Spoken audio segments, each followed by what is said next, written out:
shells are an ingredient for chemists, which can be quite handy. And turtles, we drop turtle shells.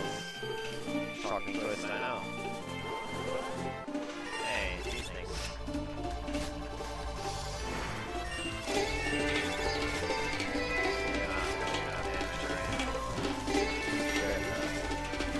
Ah, barely enough.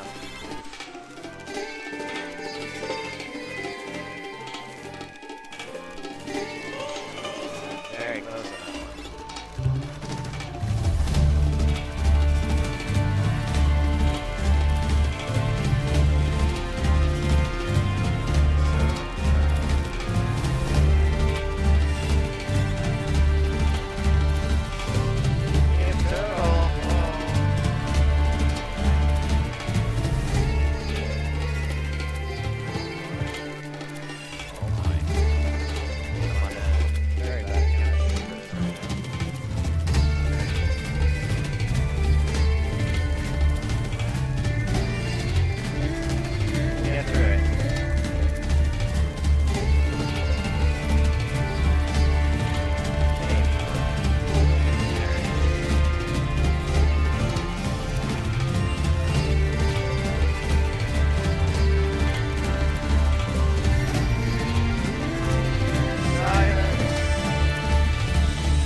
I suppose that it will enable us to say goodbye to World 1.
Island is there's an enemy here that always drops an enemy that's heavy.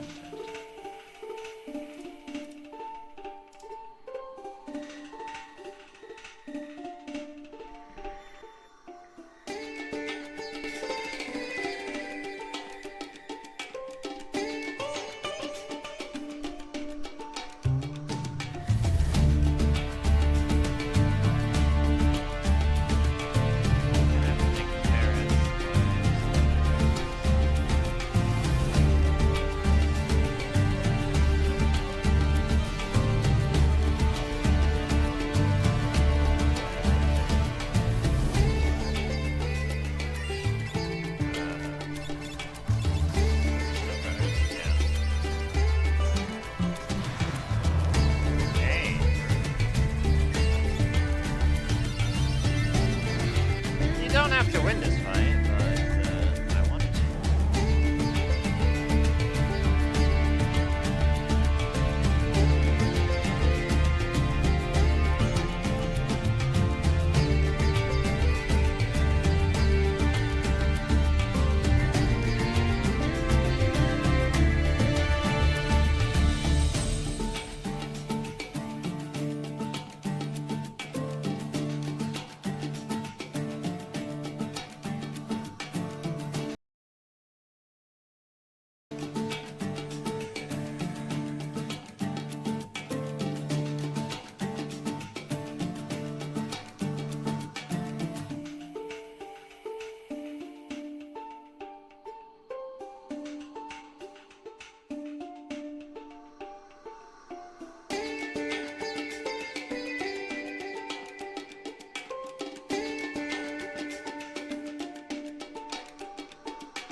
Hello and welcome, duelists. I am here today, joined by a couple of wonderful co-hosts, and we are going to have a very special 3 versus 3 Challenger Cup today for you guys. What are we celebrating today? We are celebrating 100 million downloads of Yu-Gi-Oh! Master Duel, and also celebrating having you and, as you mentioned, some very special guests here in the studio with us. Yep, it is going to be a great time. We're going to have some new cards in action, hopefully, from the most recent pack as well. Yeah, very excited to see, obviously, the hero cards that we have behind us, in front of us, making an appearance with, I think, 3 monsters really reinforcing that strategy in particular here, with both of the favorite heroes, plus, of course, that Wing Karibo. Yeah. But of course, those are not the only cards being spoken about from the new pack, with some very important staple spell and trap highlights. Yes, exactly. There's a couple of interesting new archetypes, but also some very strong generic cards that we are most likely going to see in action today. Speaking of cards like Dominus Spark or the Solemn Accusation, as well as Forbidden Crown, yeah, which is technically kind of part of the Dark Lord archetype, which are also included in this pack, but also just kind of a really strong generic card. So we're going to see that in a multitude of different decks, I would assume. Yeah, definitely a very viable card across a broad range of strategies, but who would be better to talk to us about these cards than the very special guests we keep alluding to? Let's take a look at those guests. Hello. 100 millions has been a long way already, huh? That's a And we're huge still all number. here. Yeah. So, what cards are we talking about? Well, we kind of mentioned it there. Of course, with that new pack releasing Desire for Change, the selection pack they did release alongside a few new secret packs and the alternate artworks. Of course, the extended artwork, Super Polymerization, the alternate artwork, Regular Polymerization. More on that in a little bit too. Yeah, just talk to me about what this newest pack has done for your decks and the kind of competitive environment around it. Sure, I can start. So I think for the free environment that we have here for today's Challenger Cup, and also, of course, for the World Championship, this pack is pretty massive with the non-engine cards that it has delivered, because I feel like Forbidden Crown is a very shareable card that might end up being one of the shared cards for a plenitude of teams tonight or also at the World Championship.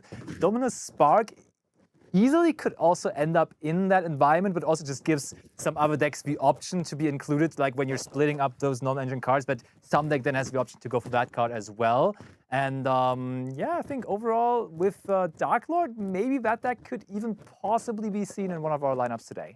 Yeah, I feel like a pack like this, especially right before the WCS, is really important. In my opinion, even more important than a pack where, like, let's say one archetype comes out, because the biggest struggle if you build your decks for the WCS are the shared cards and the stables that you want to play. And a pack having like 3 to 4 new cards that you can share across 6 decks is really huge. So I really like all the new cards that you're getting. 100%, very, very viable across a broad range of strategies, and especially with these new powerful trap cards, we are seeing a resurgence of the Apophis deck that you love to play against so much. I love to go Schmidt. second against it, especially. Yeah. But now that we've already mentioned the shared cards, talk me through the format for today's tournament, because of course it is a 3 versus 3 tournament, so we're going to have a shared card rule in effect, which actually is something that also happens at the World Championships, but has actually been changed for this year's World Championship. So now that there's 5 shared cards, as to in previous years there were 3. For today's tournament, are we working with 3 or with 5? So we're actually still working with 3 here. Okay. Kind of a callback to when you guys won the World Championship. The classic. Yeah. The 3 shared cards, 2 decks each per competitor as well. So 6 decks per team with the 3 shared cards in effect. Right, so which is the classic World Championship rule set from the previous years. And at this year's World Championship, players are going to get an additional 2 slots for those shared cards. But 3 today is going to make the choice a little bit more difficult, I feel like. I'm just trying to think about where those new cards would slot in, because a card like Dominus Spark or Dominus Impulse as well, because they can kind of go well together.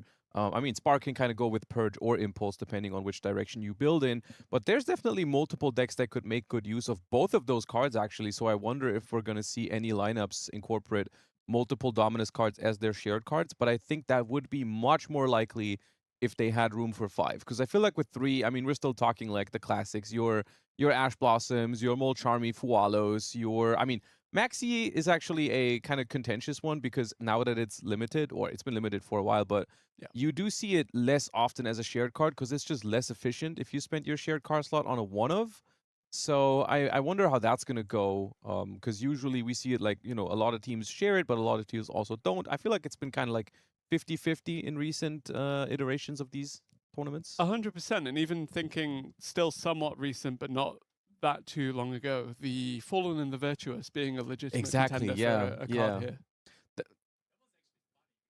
That card, of course, is a branded card at core, but when you're sharing it, having a branded deck in your lineup actually is a bit of a problem because branded as a deck really wants to run 2 Albion, the branded dragon. And then when you have 2 of them in one of your decks, it of course is becoming a little bit of a problem when you are actually sharing those, because that means one of the other decks that you're bringing cannot run that because you have to keep it to a total of 3, of course. So I'm not sure whether you can share it when you're having branded in your lineup, but it's such a valuable card to share overall.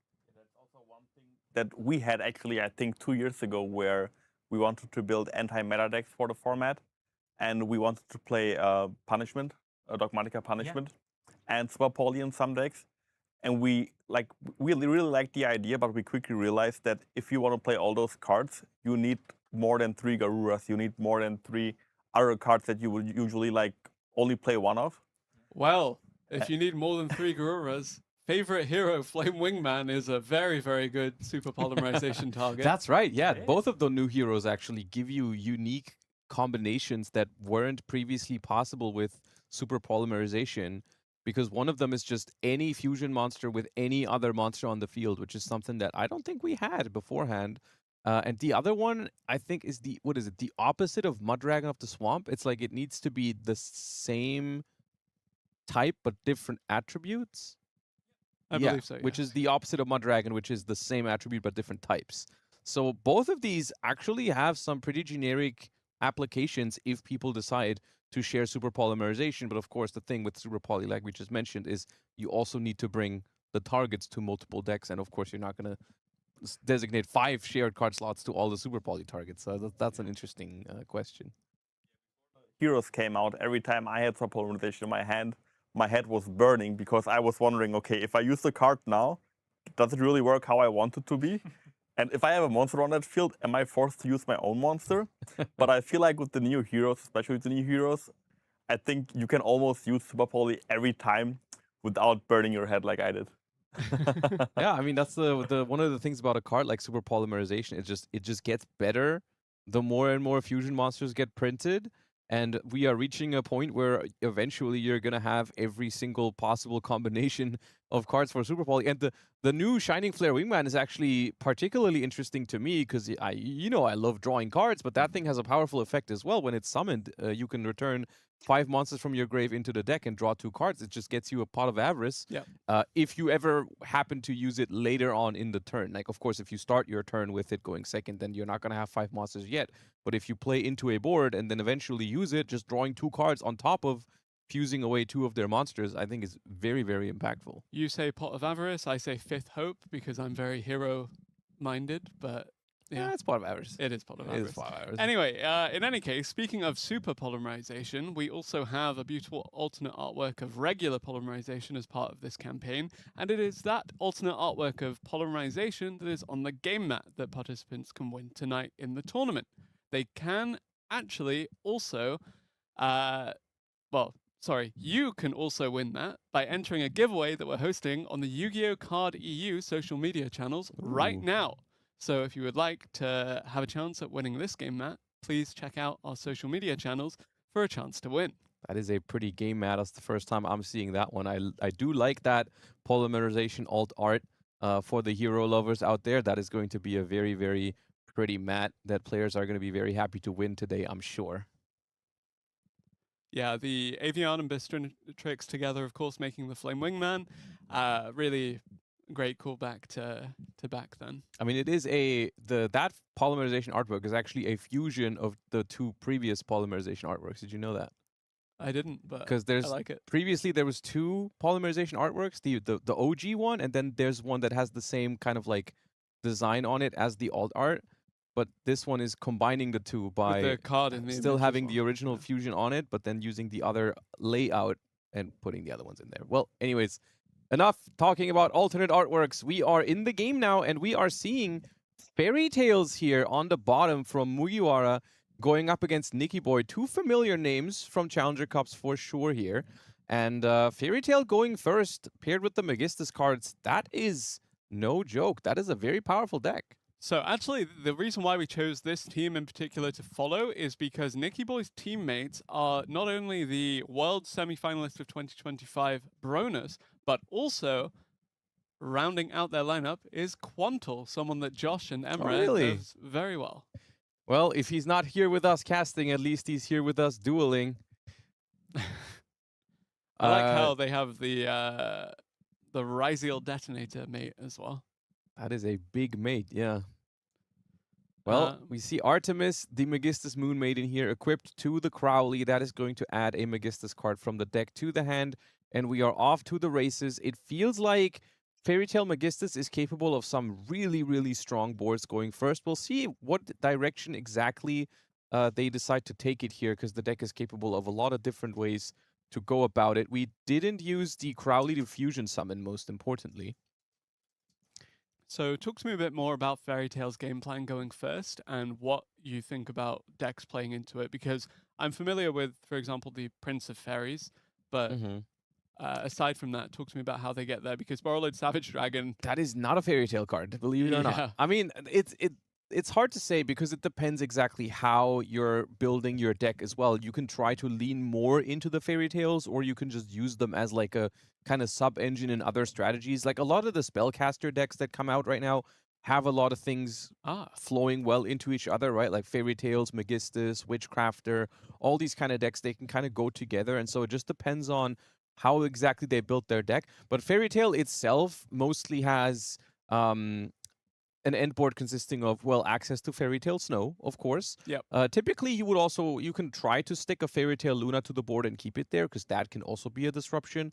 But also the teller of the Fairy Tales is also a way to negate any card your opponent activates. So Instant Fusion there, of course, very recently coming off of the Forbidden Limited list. Yeah. Honestly, just the throwback to when Tailorments was the deck to beat, of course. Very dear to our hearts, for Quantal at least, who we'll check out later. But here we go. Fairy Tale Ball now in that field spell zone, adding more Fairy Tales to the hand. Fairy Tale Luna in hand. You know, we've seen the Instant Fusion as kind of a callback to Quantal. We'll maybe see the Fairy Tale Snow as a callback to Jesse. So many former world champions, well, reigning in our hearts, getting a shout out in this deck and in this game so far. Yeah, lots of iconic cards here being used. Of course, Instant Fusion, a card that is maybe was released off of the Forbidden Limited list to help the Predaplant deck a little bit, which was also released a while ago, but also happens to be great in Fairy Tales.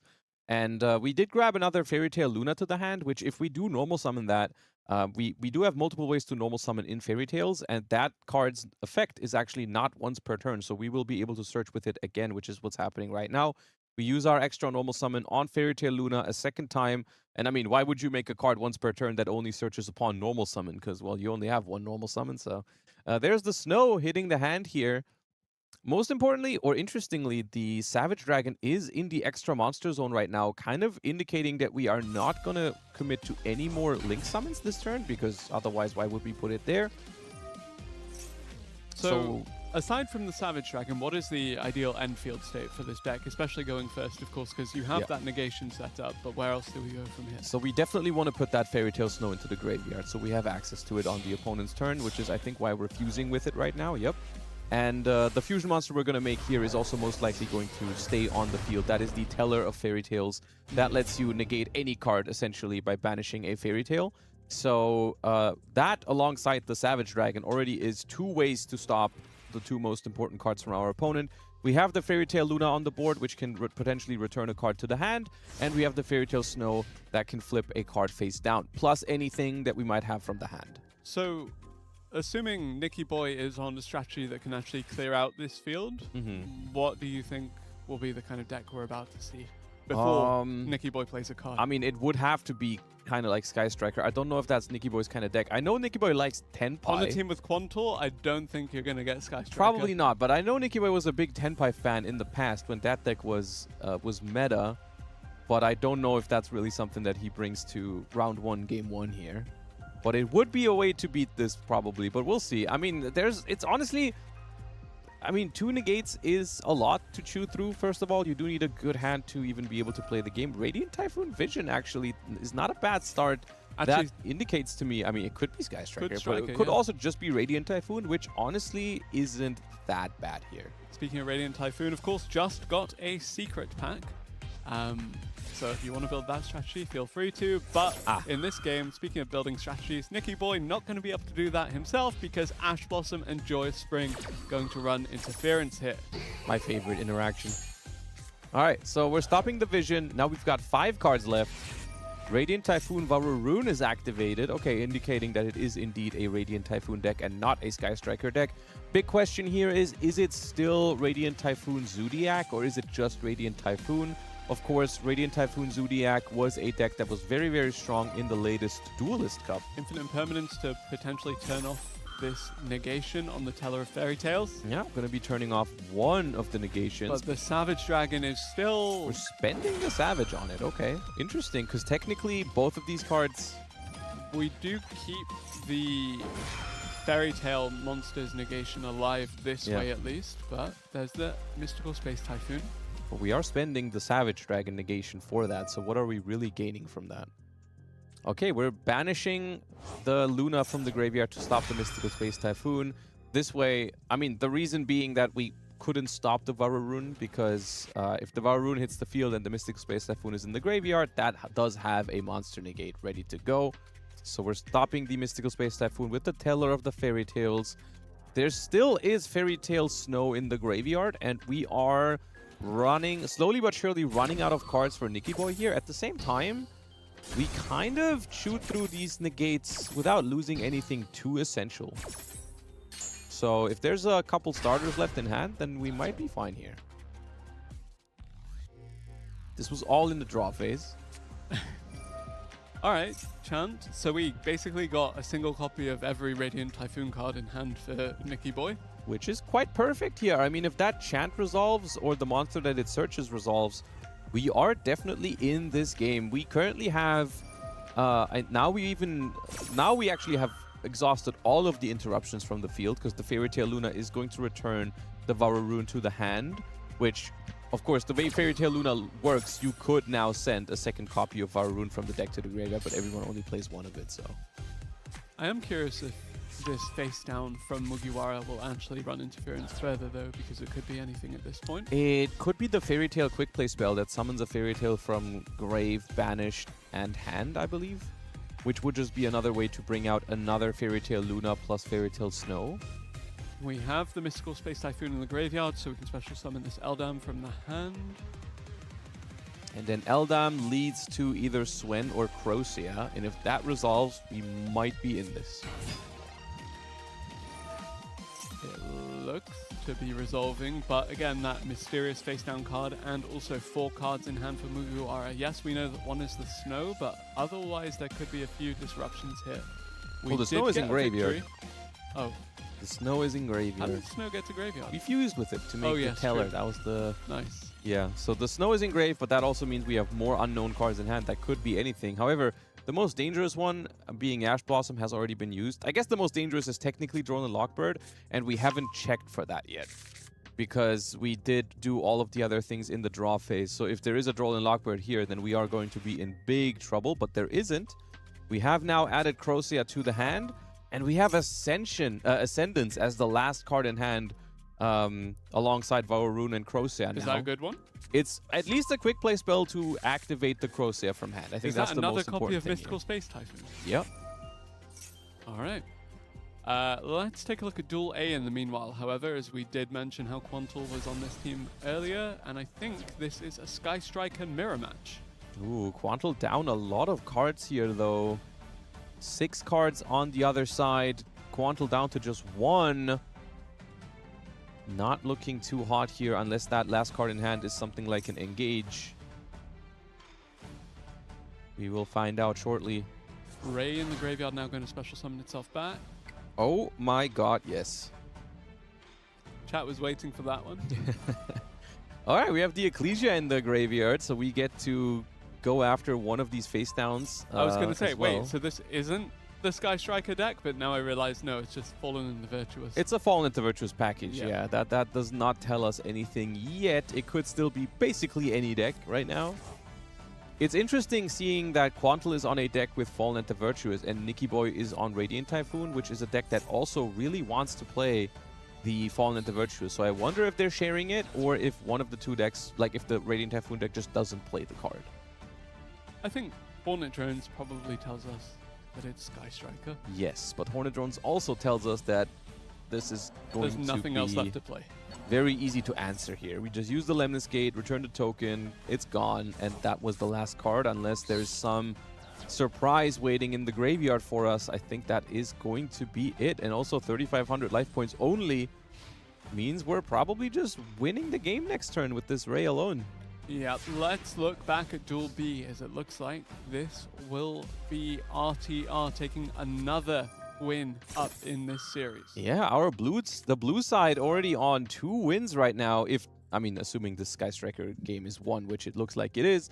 So that is going to be all in the hands of Nicky Boy now to prevent going down 0-3 in this first match of the day here.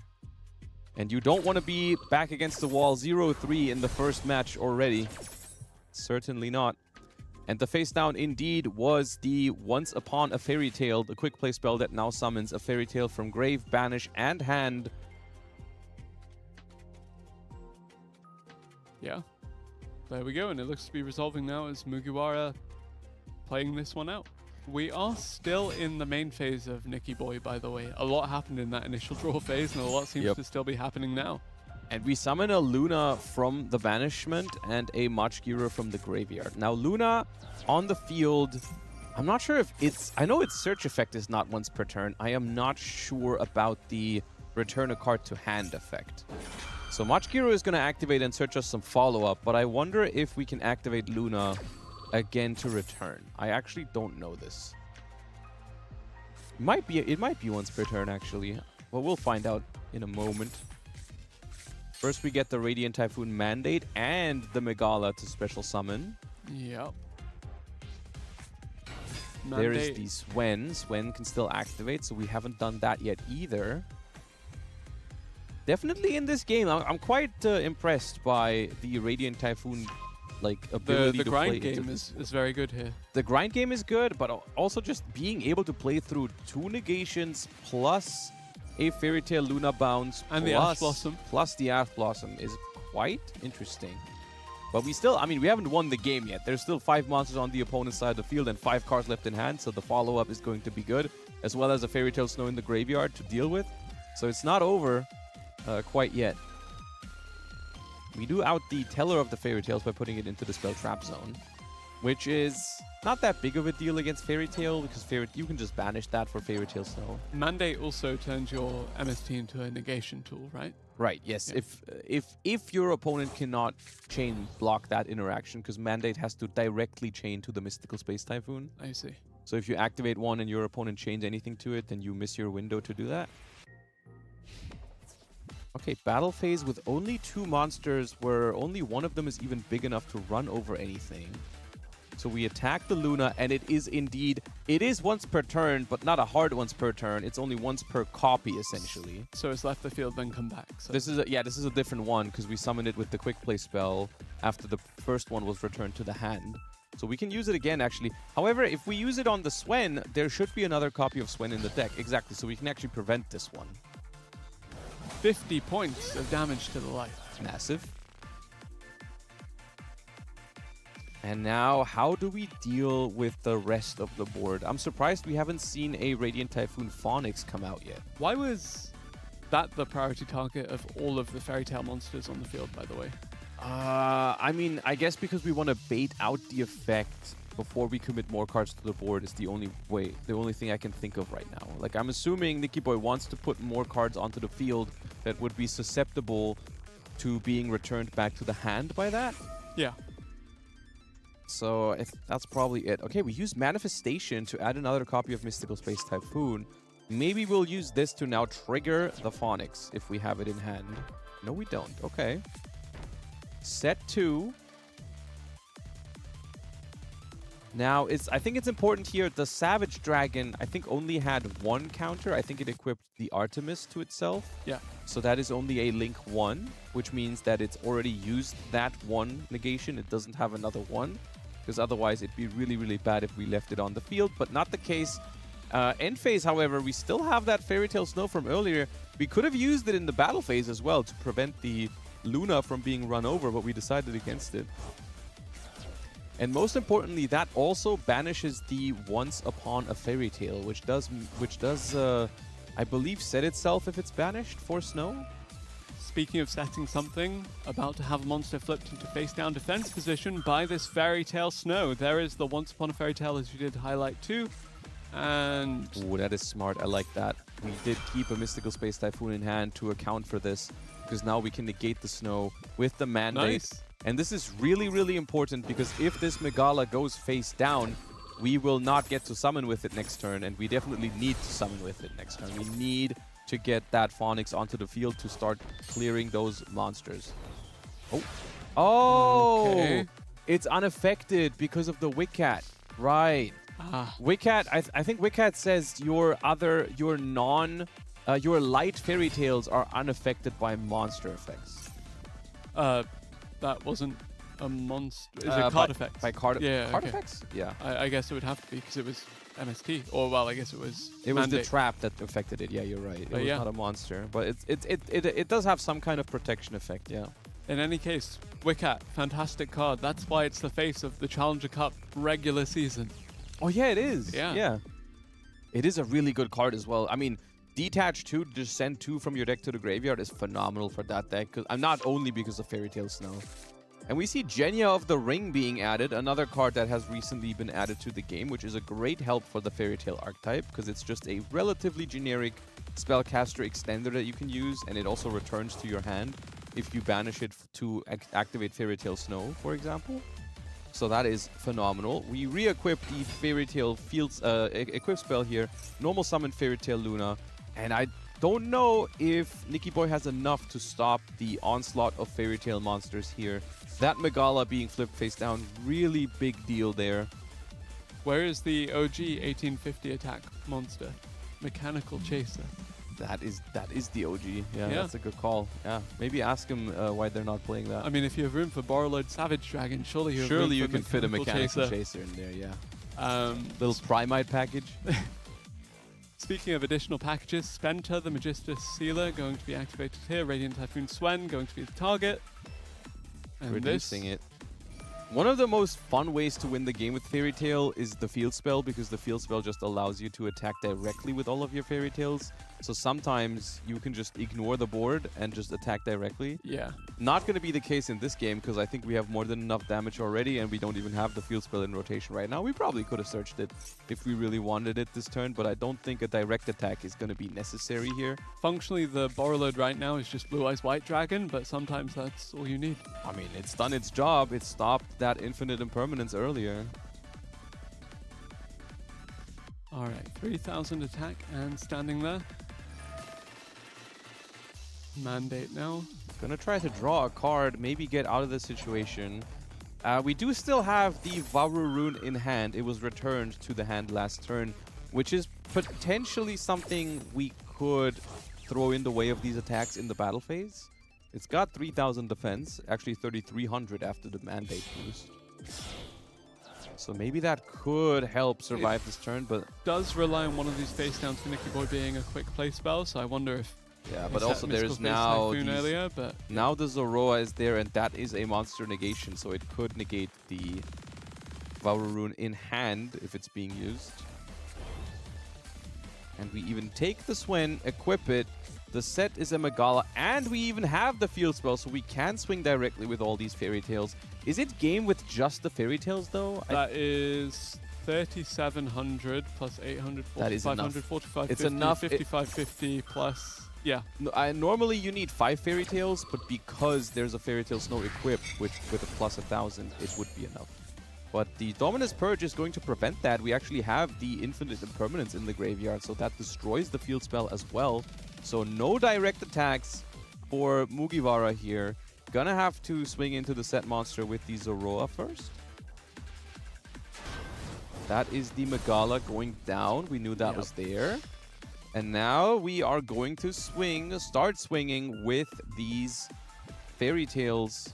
Varun going to come down, you have to imagine, following this Mystical Space Typhoon, but there is the Vera Magic Lacrima of Light. And this is exactly what I meant earlier. We are doing this mainly to stop the Radiant Typhoon mandate to chain to the Mystical Space Typhoon here.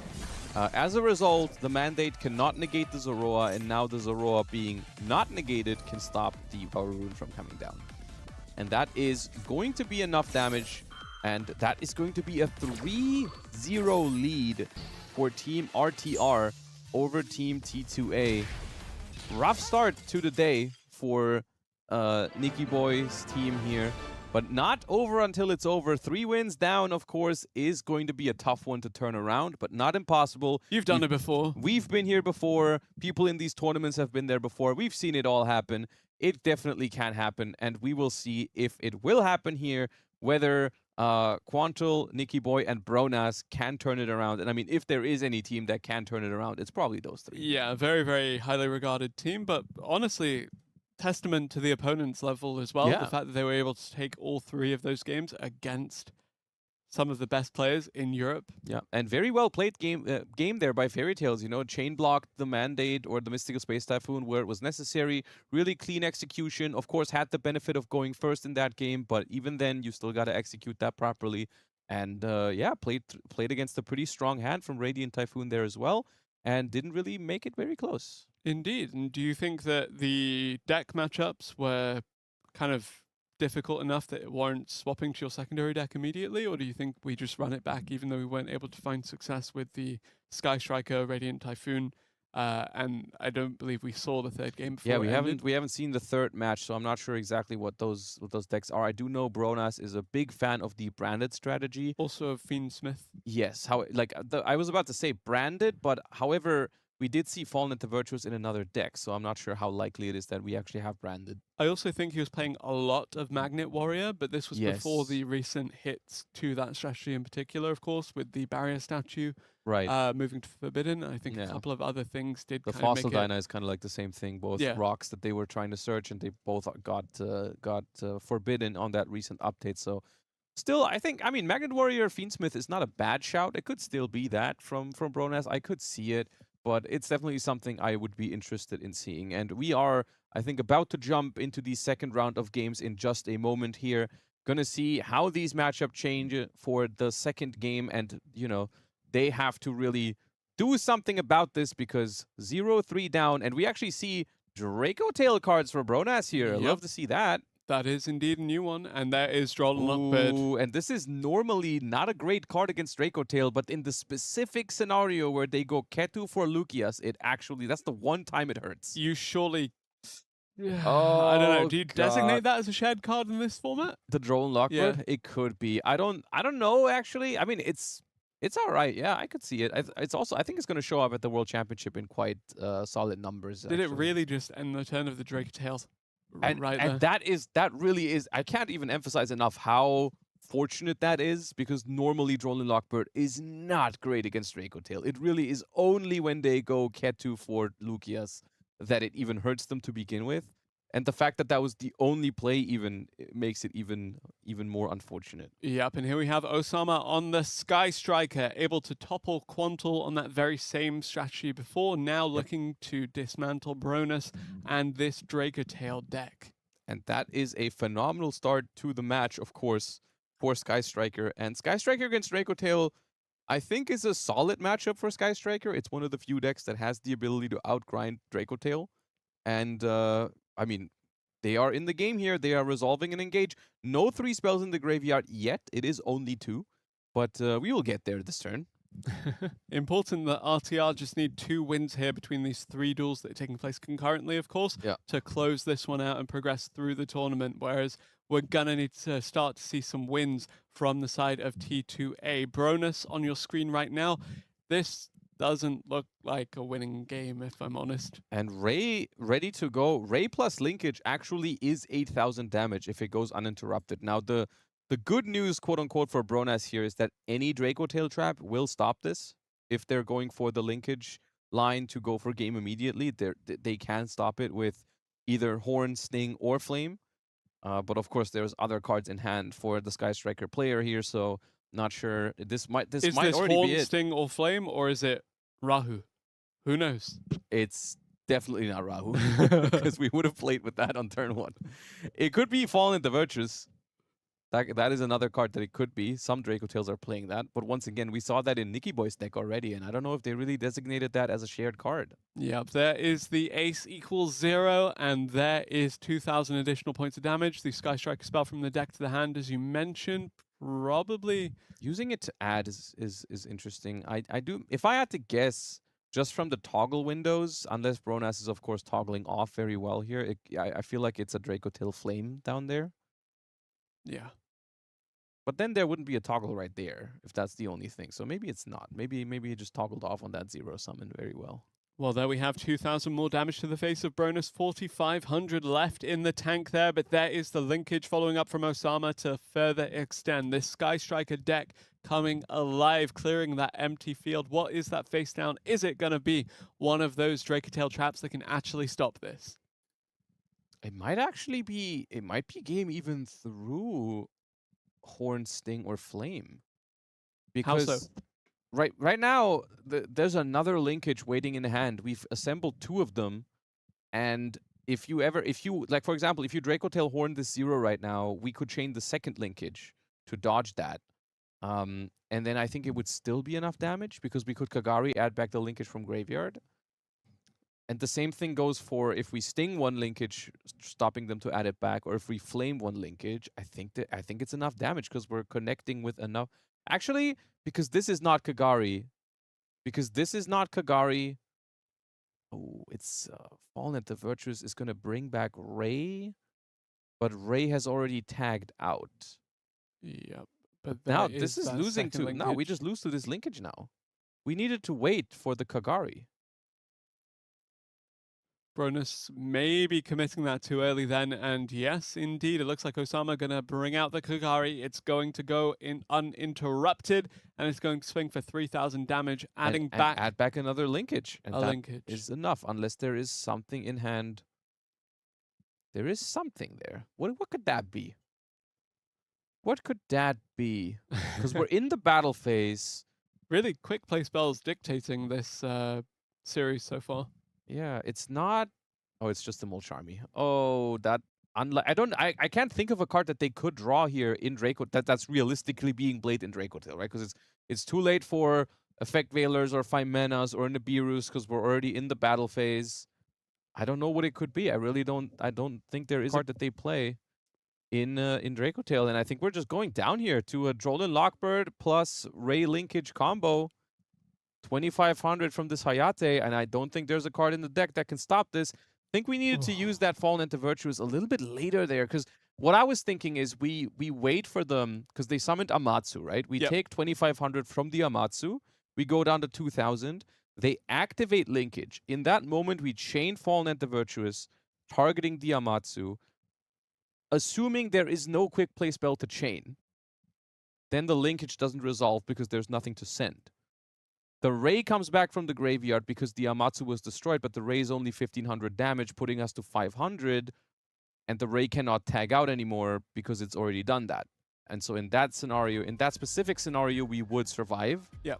Whereas what we did was guaranteed to lose. So even though you still lose in the other scenario if there's any chainable quick play spell, because if you just chain a quick play spell, you can send that for linkage. Yeah, I'm honestly a bit surprised. Well, A, how cleanly that was played out by Osama on the Sky Striker, but also, where is Cool Tune?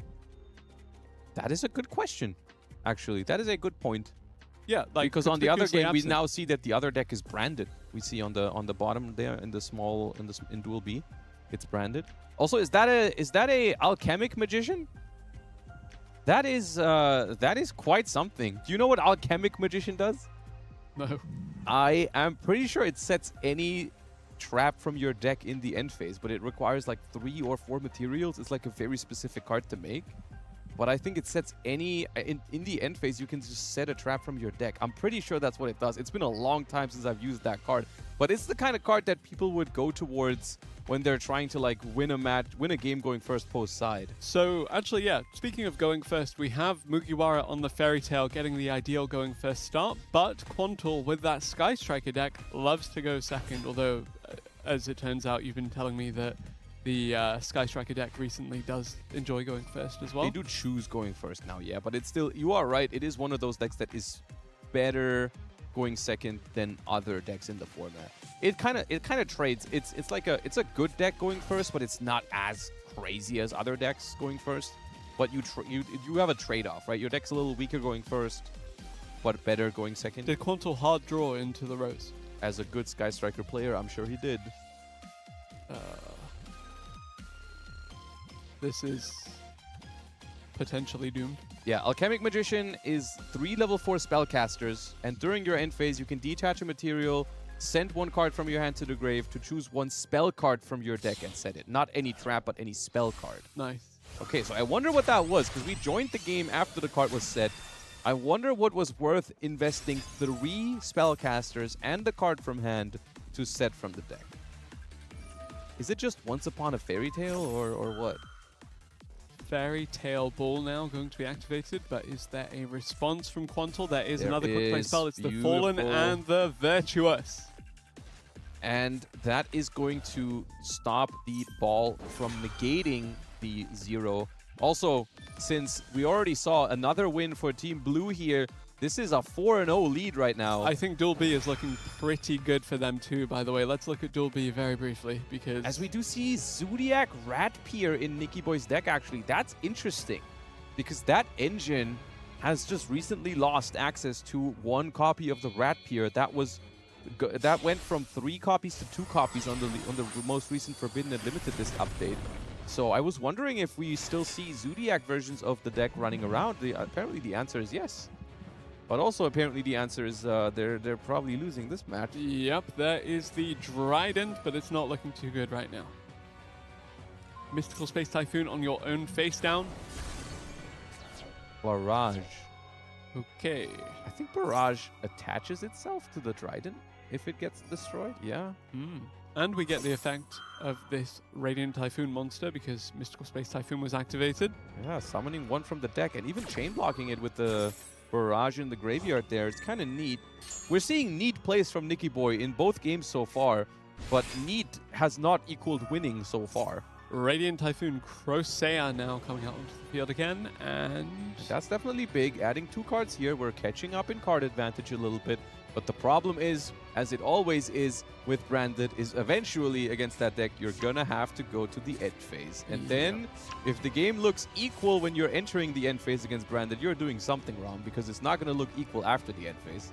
2 decks with phenomenal grind game now facing off against each other. It's really... Yeah, you basically have to be up like 4 cards before you go into the end phase. Otherwise, you're in a losing position pretty much. If you're evening card advantage, it's not good. Let's look at Duel A, because I think now with Triple Tactics talent, Quantul might actually have a way back into this one. Whenever there's a way, there's an Ash Blossom. Is that how the saying goes? That's what they say, right? Where there's a way, there's an Ash Blossom to stop that way. Quantul using Triple Tactics to come back into this game would have been poetic, because that was the card that won you the World Championship. That was our shared card, yeah. Yeah. That was our shared card. Good times. What did you choose it over that everyone else took? Called by the Grave? We didn't share Called by the Grave. You took Maxi and you took Ash Blossom. I think it was everyone had Maxi and Ash Blossom, obviously, because this is Yu-Gi-Oh! Master Duel. And the third one was between, I think, Called by the Grave, Infinite Impermanence, and Triple Tactics Talent. I remember Tasku's Punk deck that like had every shared card. He also took all the Ishizu cards away from the tier limit decks. I need those. I need those in my 60-card Punk strategy. But to be fair, I still remember vividly, I think he won round 1, game 1 by decking his opponent out, which is pretty awesome. Some really, really good highlights there. And I remember when Magura made a 1-card comeback on the Fire King versus Quantul's tier limits with Dugaris in 2024. Oh yeah, Yeah, yeah. in Oh yeah, semi-finals. yeah.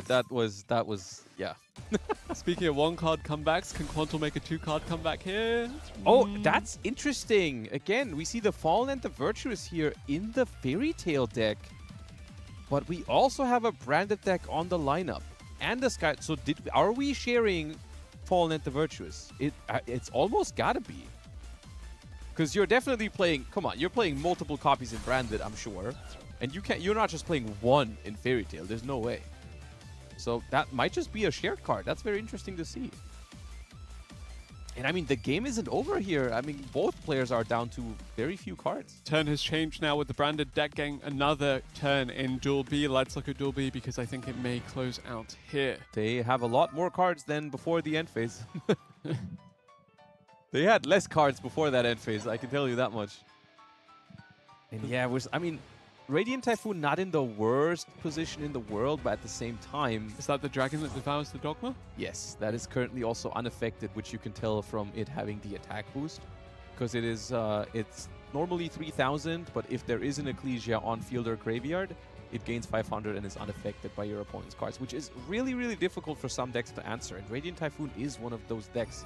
I think there are 2 Ecclesia on the field. Just yeah, one is I mean, the alt yeah, art it doesn't with the Chronicles artwork. But it's that is different branded fusion. Ecclesias. One of them is the Dogmatica one on the right, and the one on the left is the Sword Soul Incredible Ecclesia. Ah, yes. They're both alt arts actually. They got multiple alt arts for each Ecclesia.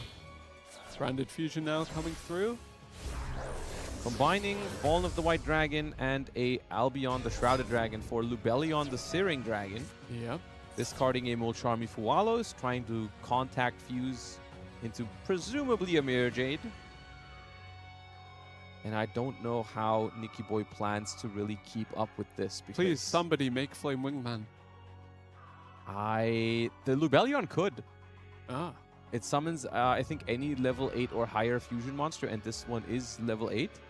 So if there's a... Which is actually... It's actually interesting, because in a deck like Branded that already has such good grind game, if you play it as a super poly target, I think sometimes you just make it to shuffle back 5 and draw 2.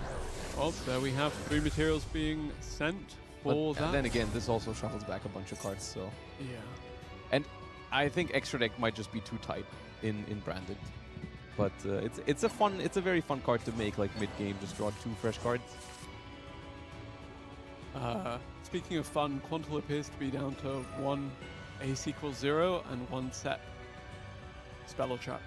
That is probably a Fallen at the Virtuous, right? Because we used one in our turn, probably sent an Albion, got another one in the end phase. Let's look at Duel A because Fairy Tail Wicket is gonna win another game by the looks of things.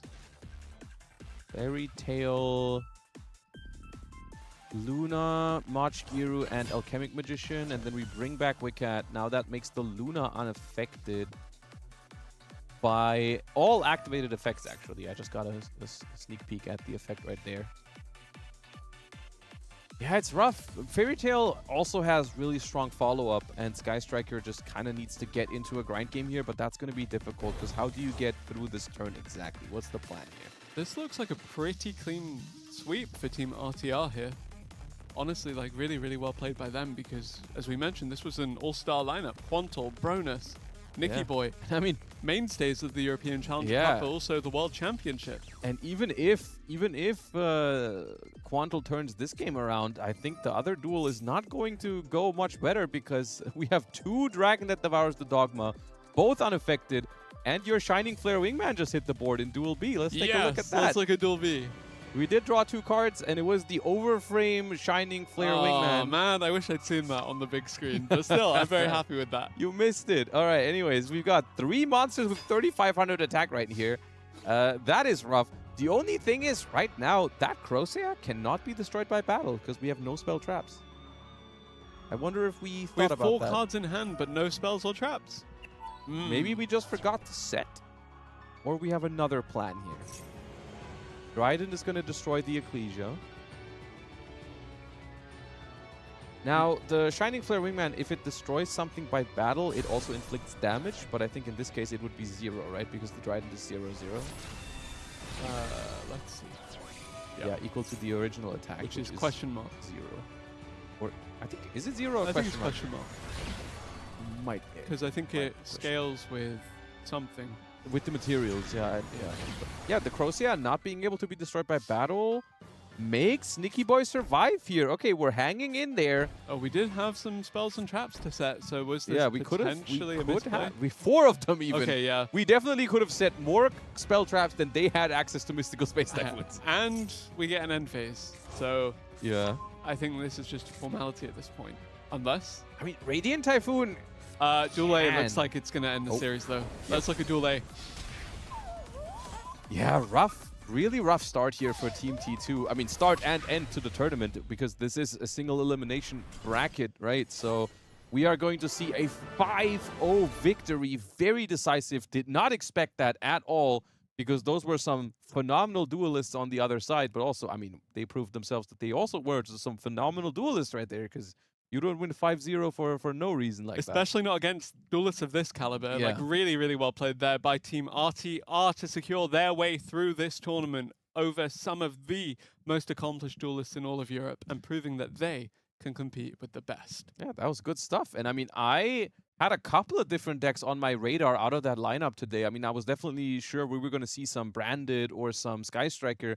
Fairy Tail is an interesting one that I didn't expect not to see it, but I also didn't know we were going to see it like first round immediately. I think at the World Championship as well, it will be very impactful simply because with the 5 shared cards as well, it doesn't actually have that much overlap with the other decks in the format. That is fair. Yeah, it's like you do have to combine a couple of different engines from different decks, but at the same time, they're not really necessary in anything else.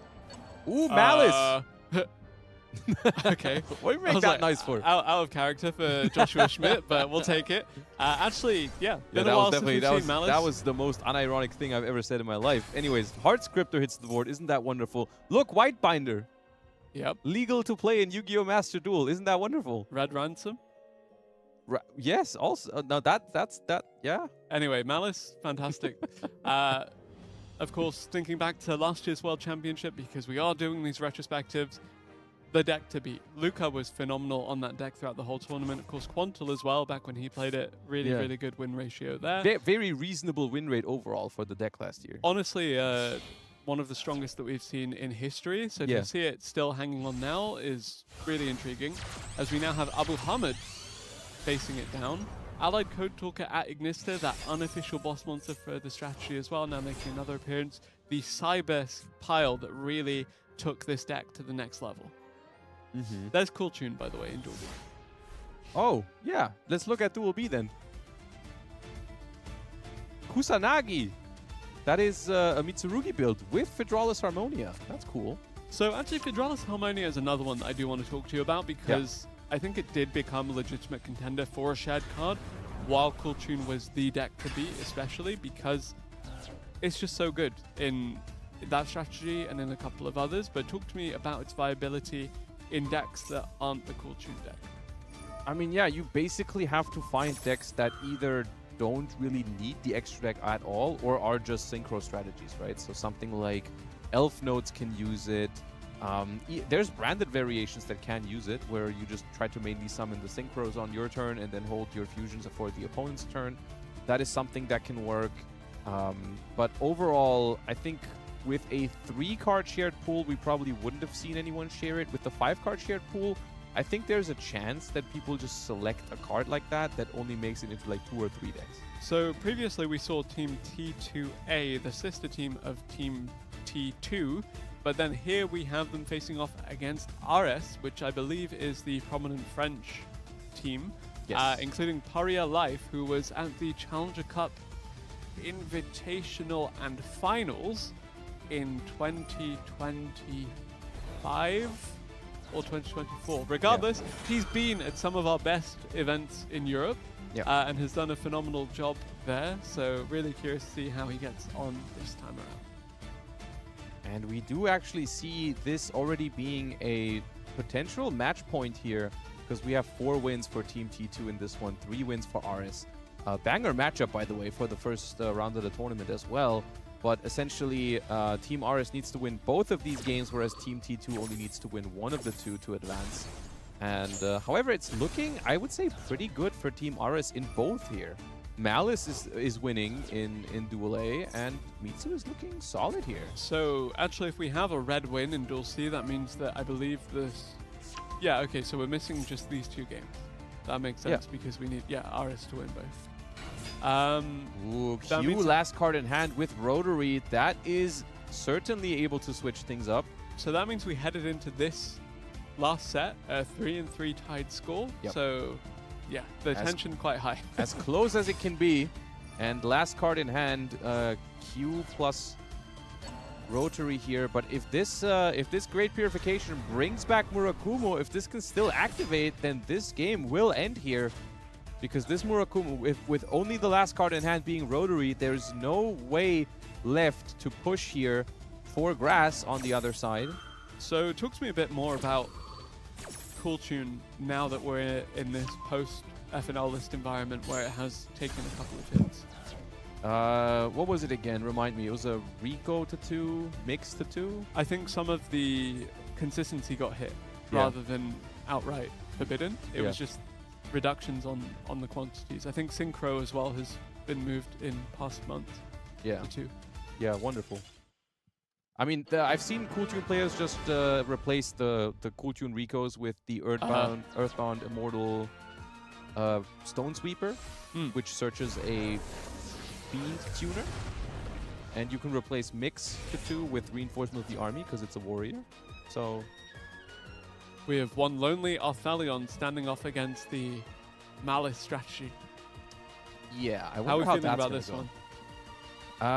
I mean, it looks pretty bad for Abu Hamud, but it also depends on what the face down and the cards in hand is.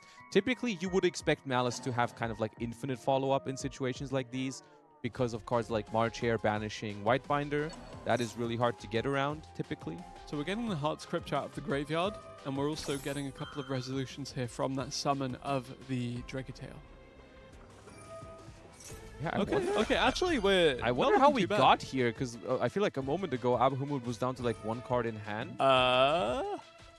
What would Crossout Designator have between... Oh, I mean, the okay. Urgula is going to destroy it anyway, so I guess you might as well thin the deck a little bit. But this is looking better than I thought after I saw that last turn from Malice. I wonder how we got here. But here's Rahu. Urgula is going to set another one. That is Okay. going to be a Horn. Destroying the Crossout Designator. Arthalion returns the Heart Scripter and the Fallen of the White Dragon. Is there a Whitebinder? A March Hare. There is a March Hare. Okay, now stuff is going to happen. Banish Whitebinder. Special March Hare. So I am a bit curious about Dragatail Branded in particular, because I think when we saw Branded Fusion move to 1 on the most recent FNL list, a lot of people were saying that this is a direct hit to Branded Dragatail rather than strict Branded. Yes, this is true. Talk to me a bit more about why that is the case, because it's a Branded engine card. Yes, that is the case because the new version of Branded, ever since Fallen of the White Dragon has been introduced, actually prefers to not be locked out of synchros on the first turn. So in that deck, Branded Fusion is actually, it's kind of crazy to even say this, but Branded Fusion has been kind of demoted to Plan B. Did we remove Verti Anaconda, or do we still have that as an option? Some play it, some don't. It's not 100% necessary, but it's just mainly Branded Fusion in the deck is something you usually search for follow-up. So one copy is fine. You can search it on turn 2 and be happy with that. Whereas in Branded Dracotale, it still is one of the premium starters to play with. So they still really want to draw it, and that therefore limiting it actually hurts Dracotale more than Branded. And we do see phenomenal follow-up here. Yeah, there's just a lot of follow-up here. We're not attacking. Maybe low. I think low on time here. It's the only thing I can imagine, really. But that is not good. The fact that we're so low on time here is not great. Speaking of low on time, of course, and Malice, we had last year in the semi-finals with Chris climbing out. Oh, don't remind me of that. Yeah, see, so many callbacks to previous World Championships already, and we're still in round 1. Don't remind me of that. That was painful. Yeah. All right. Well, I mean, we know that face down card is Rahu Dracotale, so there is basically nothing that Abo can do to stop this follow-up turn here from Malice. And that means it's only a matter of a couple of steps here if done right, and if we have enough time to pull it all off, of course, there's a couple of caveats, but that is going to be game from Malice 100% here. We can definitely make an access code talker, banish some Malice links, destroy the entire field, and go for game. It's just a matter of, do we find the line? It's not that hard to find, but also do we have time to execute it? But I would assume since they just got 60 seconds. I remember the good old days when we had Celine, Queen of the Master Magicians, bringing back the Effect Veiler to then climb into access code. Yeah. That was the boss monster of my Fortune Lady deck. Okay. Yeah. All right. Yeah. 2022. And there's that access code talker, 5300 attack, banish a Malice link to destroy a card. And that is going to be way more than enough damage. There goes the Fallen of the White Dragon. White Binder comes back. I mean, we could do so much more here than just go for game. But, I mean, there's no need to. Draw a card as well. Why not? Why not? We're also Banish up to gonna- 3 cards from the graveyard. Why Yeah. not? Bring back all the Malice cards. At this point, just a formality is Team RS looking fantastic here. T2, both the main team and the sister team dropping in round 1, despite being one of the most renowned organizations and teams in all of the competitive Yu-Gi-Oh scene. Yeah, I mean, not their kind of day, but at the same time, also, I feel like they've just been paired against 2 other very strong teams as well, judging from the play that we've seen. It's just no shame to lose to these players. I mean, it's a very good time for players to peak in terms of their ability, because it means the players heading to that World Championship practicing against some of the best in the region. And there goes the Arthalion, and that is just over 10,000. Ah, yeah. Okay. Wait, Allure of Darkness as well. Why not? Draw some cards. Send your entire never mind. hand. Yep, they happen. Unfortunate. That actually triggers the Arthalion. That is so funny. I don't think that changes anything. I think we have so much damage that it doesn't matter, but that is very funny. I don't think I've ever seen that. I don't think I've ever seen an Arthalion trigger off of someone discarding their entire hand for Allure of Darkness. That is a first, but it doesn't change the outcome of this game. Sadly not, as we do have Abu Hamid's life points about to reduce to 0. Uro and Team RS now securing their way through the tournament. Round 1. Yeah. There we have it. And I mean, that's what happens with consistency. It's essentially, to circle back to your previous questions, Malice still as powerful as ever. If it just draws those starters, it still gets to do the exact same things that it did previously. Even if we can afford to discard 4 cards for Allure of Darkness and still win the game. But yeah, here we are. I mean, if it draws the starters is kind of a big... If. Yeah. Yeah, they don't have that many anymore. But if they draw them, you're in for a ride. Well... Regardless, seeing a good amount of variance in the decks already this evening. Yeah, which is definitely cool to see. Also, especially that I think in the first match we watched, I think both teams didn't bring Cool Tune. Maybe it was on the lineups, but we just didn't see it. But it's just something that, you know, is kind of guaranteed by the nature of the format with the shared cards. You have to find different decks that work together. But even across different teams here, we saw very different lineups. You know, we see one lineup have something like Branded and the other one didn't. In the other lineup, we saw stuff like Cool Tune. Radiant Typhoon was also something that we saw on only one of the teams that we've just seen. So seems to be a lot of disagreement on what kind of decks can combine well in this environment, which is very interesting to see. Also seeing quite a lot of Sky Striker, just generally across the board. And I know you're a big fan of that strategy in particular, but seems like everybody else is a fan too. Yeah, and I mean, I agree. I like it. I do think it does have a couple of issues in this shared card format because it does take up some cards in an ideal world where that other decks also really want. Something like Vision, you take away from Sky Striker. Fallen into Virtues, you take away from Branded. Like, those are cards Sky Striker can be played without them, but it really likes to have them. So the question is, like, do you just not play the other deck that needs the card, or do you play a suboptimal striker list, or do you go far enough to actually make it your shared card? Theoretically, you want 6 viable decks, but I think we've seen teams do well with just 3. You just kind of sacrifice. That's the been other our two. main approach whenever we went in past years, is like, you really want to make sure that everyone has one good deck, like the primary deck that you can bring every round. And then the backup deck can be kind of whatever you think your first deck isn't good against. Like, you just want to cover the... Yeah, it can be Floanderies even. I mean, I don't know who would do that, but yeah. It can be Floanderies. If you have a good reason to play it, then yeah, you Maybe we can hear more from a Floanderies expert after this break.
Welcome back to the live action here from this very special Yu-Gi-Oh! Master Duel Challenger Cup, celebrating 100 million downloads of that beautiful game. A 3v3 Challenger Cup it is. My name is Lampi. I'm joined by #1 Yu-Gi-Oh! Lover, Emre, for this round. Hello. Emre, how are you feeling today? I'm feeling good. I'm feeling really good. I felt better like 2 minutes ago when someone mentioned Flanders, and I was like, I was not in this room, but I felt like the sense of like someone saying Flanders, so I had to come in. When was the last time you played Flanders? It's been a while, sadly. It's been a while. You got to go back to the roots, I think. Hopefully one day. Hopefully one day. Just do it. I mean, of course, with support, it would be even more nice, but you can just rock up those old cards. True. I know there's one player in Japan that's always also playing Flanders, and I He's think Vietnamese, actually. Okay. And he's always still doing it. Yeah. So maybe you should also do so. So from the first round we had on, we saw some favorites falling right away there in top 32, as we have seen the team consisting of Nicky Boy and Quantal and Bronas actually getting completely swept there with a 5-0, as we also see our bracket here with the upcoming matches that we will see then. And then also the other team consisting of Abu Amud, Toast, and also, I think this one was losing Press, too. So that was quite sick to see, but still plenty of great teams left in the competition, as we see here. Yeah, I can't believe what they did to my boy Quantal there. But that's Yu-Gi-Oh! For you. Sometimes you win, sometimes you lose. We are playing, like, the best duels in Europe are playing this tournament. They are. And there is a great playmat on the line, the alternative it's beautiful, artwork of isn't it? polarization. Yeah, it's really beautiful. Goes right in hand with the Heroes team. We also have the Flame Wingman right in front of me. That's consisting of Bird, Trinity, and Avian, which is like on the artwork of the playmat, which is really cool. Yeah. So you're not playing Flanders at the moment. What is the preferred deck that you're running right now in Master Duel when you get the chance to play? So recently I've been playing a lot of tier limits. Okay. Just for fun. Okay, just for the vibes.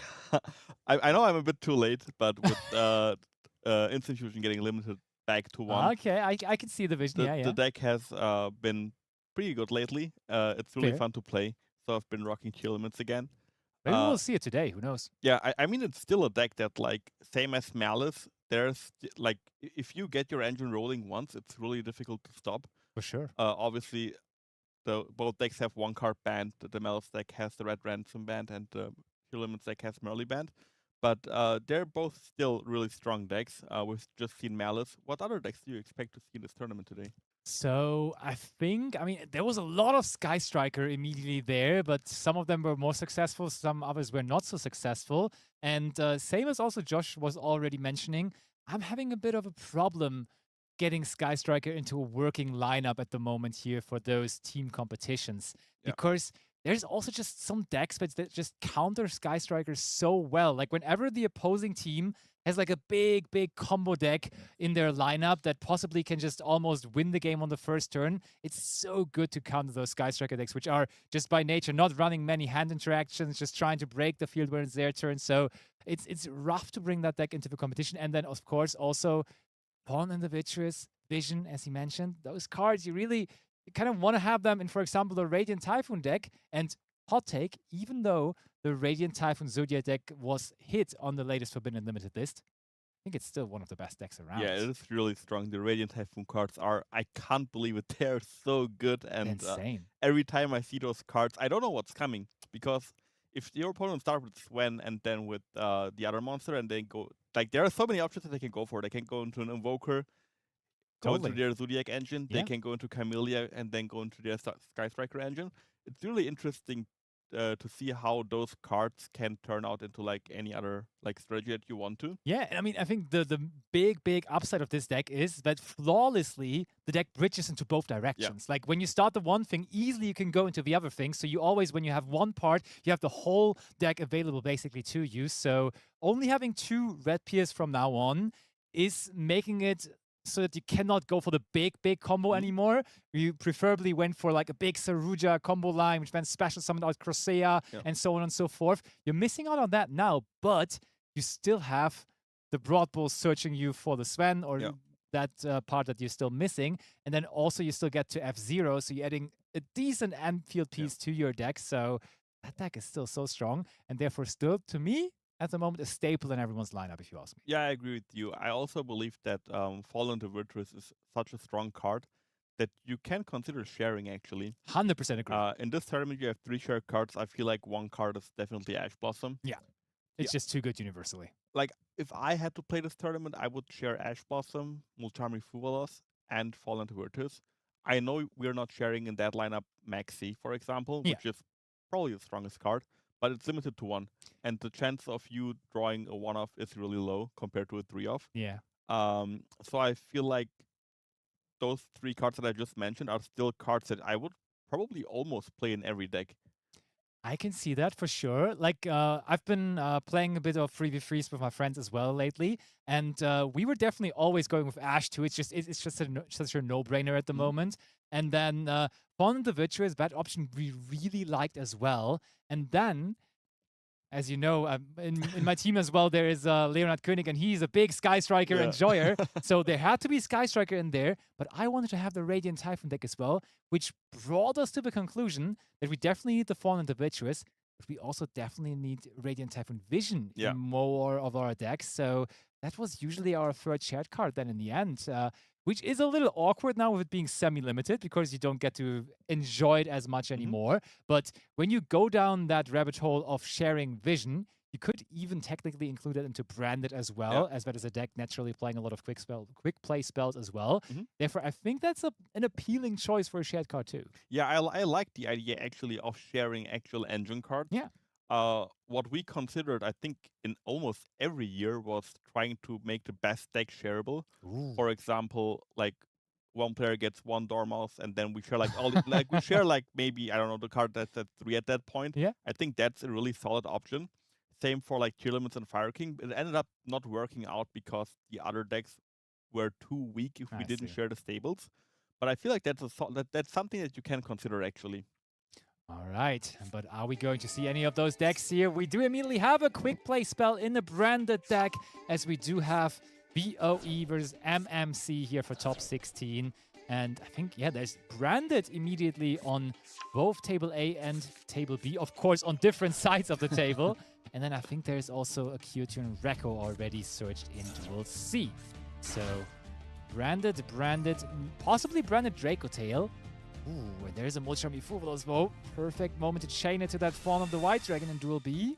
It's really interesting to see. I believe the Alba resolved because Bell is still at 5 cards in hand. Yeah. And we probably didn't search Brandon Fusion. We went for Brandon High Spirits, which, as someone who has been dealing with Brandon since the deck came out, it is so weird to see the deck not always go for Brandon Fusion, because I feel like at the moment Brandon High Spirits is just a stronger card in this deck. I agree.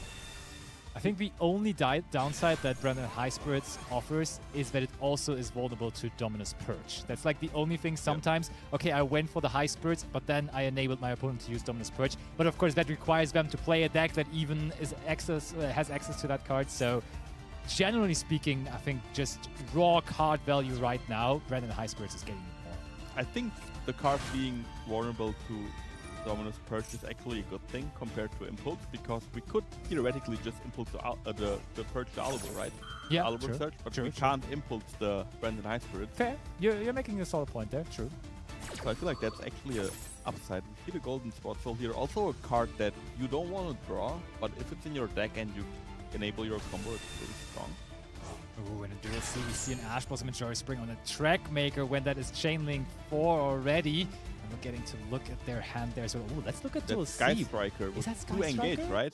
Vision 2 engage? Oh, no. Almost 2 engages. But this is the deck that I was saying that I expect everywhere. It is the Radiant Typhoon Zodiac variant with Ram and 2 Mystical Space Typhoons in there. Ooh, there's a Crusea, but there it is gone as well. And that's a really weird matchup for the Cool Tune deck. I've been playing Cool Tune myself for a while, and every time I queued into Radiant Typhoon cards, it was always difficult because you don't really know what they're about to draw with the Vision.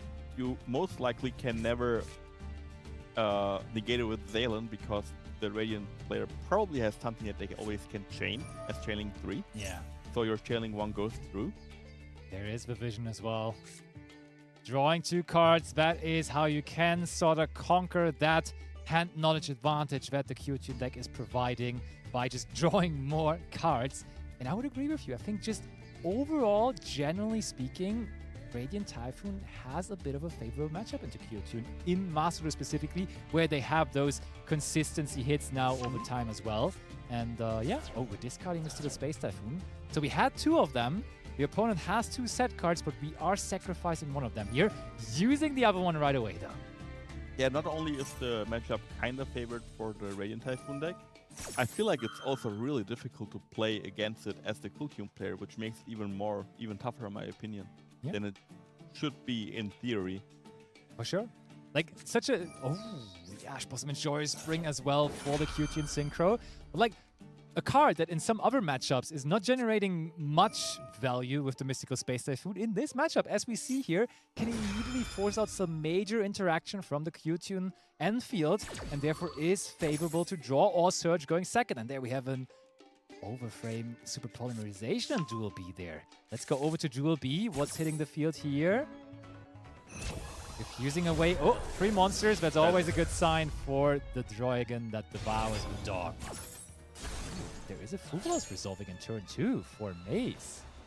I haven't seen X Ryzel in a while. It's nice to see the Ryzel cards back, also in a bundle now in the shop actually. So a lot more accessible to returning players. That's true, but that Dragon that devours the Dogma could take those Ryziel cards out of the graveyard now, and then you can't special summon the Ryziels as freely anymore. And there we go, taking the Valon, taking the X Ryziel, cleaning that graveyard, so that is a normal summon of Sword Ryziel now, which we have to commit into. That's certainly not optimal. Okay, so I think we only have 1 deck unrevealed now, as we see Ryziel versus Branded here. We had the Kyotune versus Radiant Typhoon Zodiac deck in Duel C, and in Duel A we have the Branded deck going for a big combo with multiple set cards there. And we're gonna reveal the last remaining deck there as well in a second. Ooh, that's an early Fallen Individuals here. What do you think is the reason for that? Are we just so scared of maybe Exciton Knight, or why do we want to prevent this? It could be Exciton Knight. I feel like we don't really care about, which is crazy to say, but we don't care about Detonator that much here. I would have thought so as well, yeah. Dual Drive can still deal. So I think we were scared of actually Exciton Knight, which, fair point.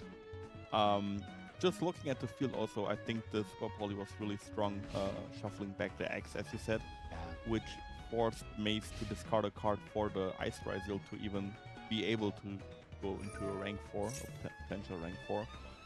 But yeah, this is just gonna pass the turn, and Slayer will get all the effects in the end phase. Okay. Fusion Monster has hit the graveyard, so I feel like the duel will be over soon. Ooh, but let's check out Duel A, as the last remaining deck has now been revealed, and it's another Magistus, I would assume Fairy Tail deck here, as we start off with Spenta here. That deck proved to be really strong in our opening match already for Mugiwara, but now it's also seen here being played by Bell. The Branded Emperor is arguably the strongest Branded so Emperor I've good. ever seen. 6 monsters, not even 5, 6 monsters. 3 back row, one of them being the Fallen Virtuous, which is a really strong card against Aurora, because Aurora uses its effect on ignition, and it doesn't like instantly equip itself with, for example, an Artemis. So Zora will get destroyed, nothing will happen on Bell's side here. We're down 1 card, we use our normal summon. Ay, that's not looking easy, but there is instant fusion. That card has found its way into the opening hand of the other Fairy Tail player earlier on as well, and now again Bell finds it too and goes for Weaver of the Fairy Tales, sort of answering the question now too whether this is Magistus Fairy Tail, which we thought it would be right from the beginning. And I think Duel B is being closed out there, and Branded, to no surprise, is winning it, as we were just so far ahead. Ooh, Forbidden Drop here okay. is really nice. The Fairy Tail cards, or the Spellcaster cards in general, mostly being ignition effects, makes them really vulnerable into cards like Mirror Jade or Ecclesia summoning the Fallen of Albas, which can deal with the card before you were able to activate the effect. I feel like 1 droplet will not do the job here though. I don't know if we have Fallen of Albas in the deck, or in the graveyard, but I feel like it doesn't really matter because Ibriz can special summon Albas from anywhere. Yeah. So I think we will go into Fallen of the Albas here. Can't summon Mirror Jade because we already control one, so I wonder what we go into. I mean, it's looking better and better for Team BOE here, as they have also locked up that second game there in Duel C. So it's a 2-0 lead, but I'm saying better and better. Situation for Bell here in this game, not necessarily favorable. And there is a super polymerization again. The branded decks, naturally the ones that are able to be using this card, even in a shared card environment. It's a no-brainer, right? When you have branded on your lineup, you gotta put that super polymerization into that deck. Such a strong card, and now summoning another dragon that there was the Dogma. Oh, and even using our own Mirror Jade so we can bring it back later with the Quem. That's Or all, even like now. immediately, yeah. Just bring it back. Easy. Yeah, Easy and that's peasy. game, yeah. Well, very well sequenced by MMC here, Yeah. winning the one game out of the set. So BOE is up 2-1. Yeah. In a best of 5, best of 9, sorry, which is looks promising. We've seen other teams be in a worse spot today, For sure. especially in the very first set where the team lost all 3 games. So we know all the decks now, or not all the decks, but the favorite first decks. Yeah, decks. the first decks. What do you think are the second decks that the players brought to the tournament? So we saw there is Q-Tune. I think Q-Tune still is in such a strong position that you can afford to just kind of give a weaker deck to the Q-Tune player, because they are going to be very likely to just play that Q-Tune deck as much as somehow possible. So I think that deck honestly is the hardest to predict, because it could kind of be anything, as they're just not really forced to have a really strong second deck. Then we did see was there a Sky Striker deck in this? No, right? No, there was Radiant It was Typhoon. Radiant, It was two pure Radiant branded. Typhoon. Yeah, Two true. branded Fairy Tail. Fairy Tail. I think the Fairy Tail deck is interesting, because there I believe you do want to have a pretty strong second deck. I think with that deck, possibly there could be either Radiant Typhoon waiting as the, or is that, yeah, it was on the, yeah, that would work out. I Yeah. think there could be a Radiant Typhoon on that, or Sky Striker. Those, I think those two options would be a second deck option maybe for the Fairy Tail deck.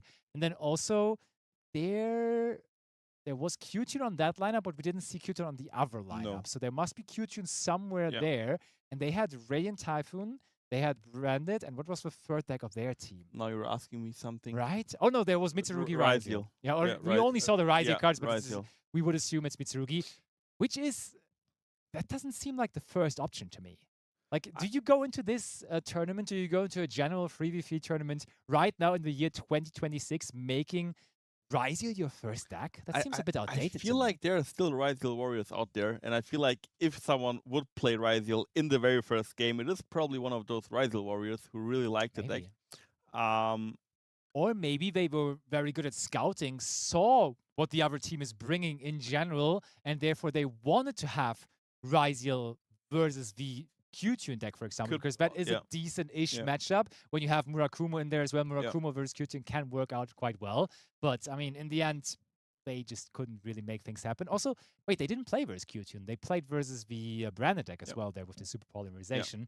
So, I mean, super polymerization, on paper, it's not a crazy card against Ryzeal. It was decently strong there, but I think when you're thinking of matchups where super polymerization shines, the Ryzeal deck usually is not the first on the list, I would say. No. I feel like I'm pretty sure there are still pretty niche scenarios where you can super polymerization and like get rid of almost the entire board, especially when it's Ryzeal Mitsurugi.